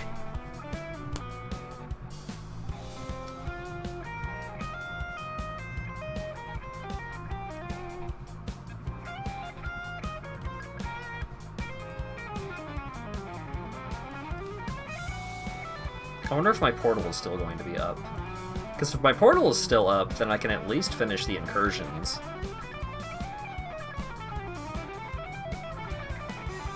Well, fingers crossed, I guess.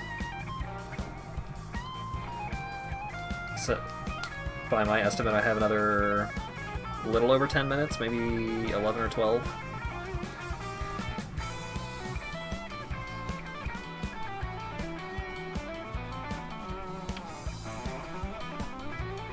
I may just not be able to get back into the game at all, though, which is not perfect.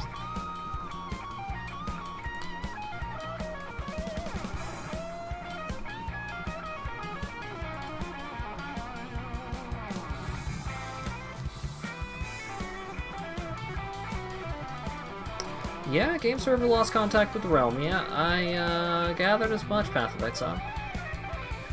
How about you let me play the game a little bit more, though? Just a little bit? Okay. My portal is not there, so I am not going to be able to finish those incursions because I'm not going to be able to get back soon enough, and I'm also not going to be able to complete the act. So, yeah, 10 minutes, no. Definitely not enough time. I am not a speedy speed boy. Garbage. Garbage. Garbage. Garbage. Garbage. Also garbage. We're running a sale on every type of stash tab. +1 to level of all physical spell skill gems. Huh. Not good, because my... I mean, that's actually... I'll hold on to this wand, maybe. Maybe it's something. Okay. Put this gem away, put this essence away, put this jewel away.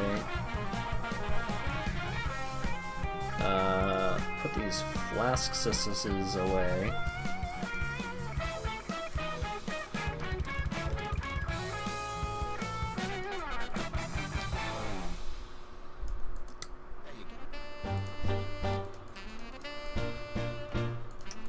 Yeah, Path of Exile deemed that I was not worthy of finishing the thing that I wanted to finish. Oh well.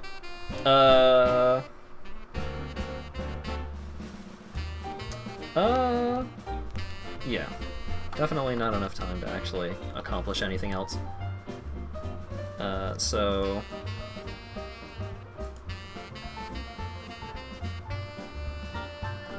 what time is it?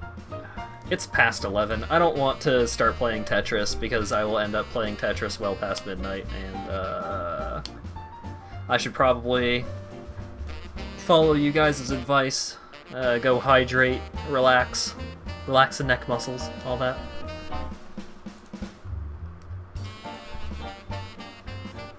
Let's switch over to hold on screen music. I don't know if I'm going to keep Cachavere in the hold on screen music rotation. I just like Costa del Sol so much. Anyways.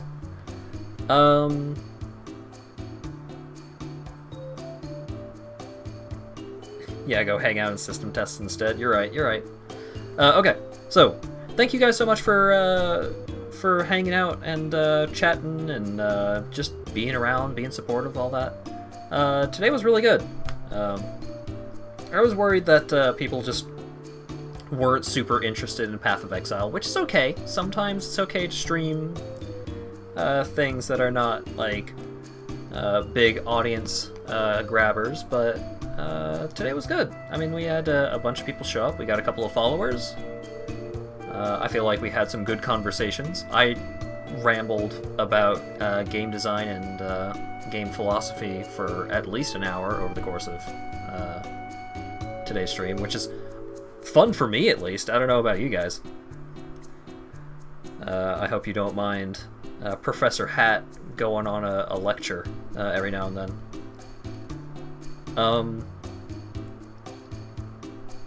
You have a little interest, but you have little interest. Okay. No A. Little interest, but it's nice to hear me talk about stuff. Well, I appreciate that.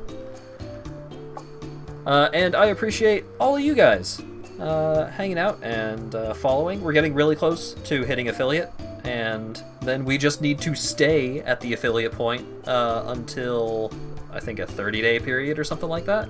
And then I can put a furry on Twitch. Hell yeah, dude! I gotta use my degree. Goodness gracious.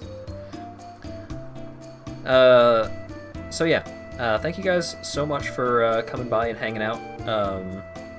If you're not already following the channel, if you could follow, that'd be super cool, super helpful. Gives me progress towards putting a furry on Twitch, and everybody wants that.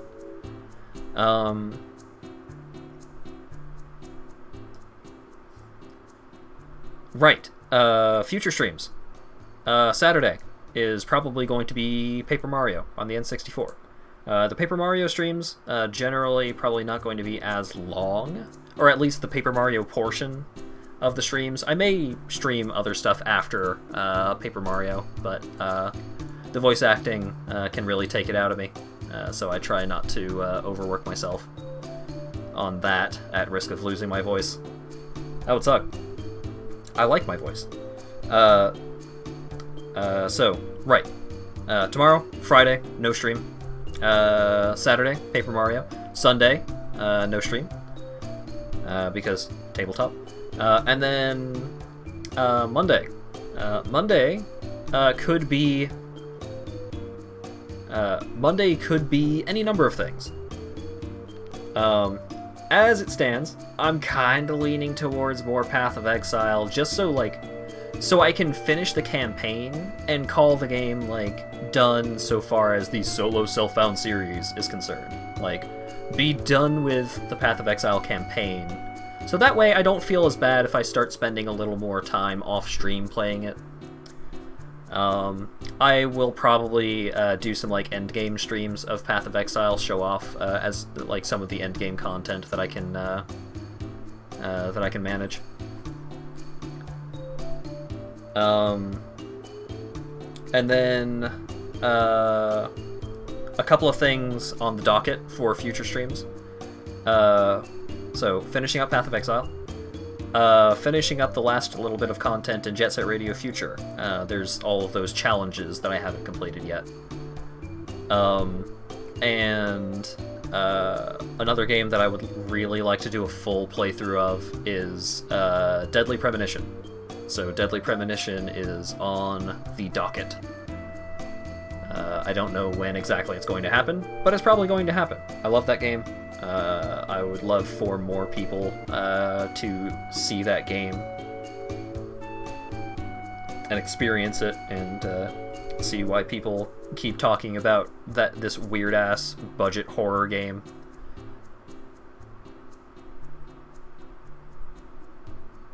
Yeah, if you want to check out my Super Mario RPG streams, I played through the entire game start to finish on stream.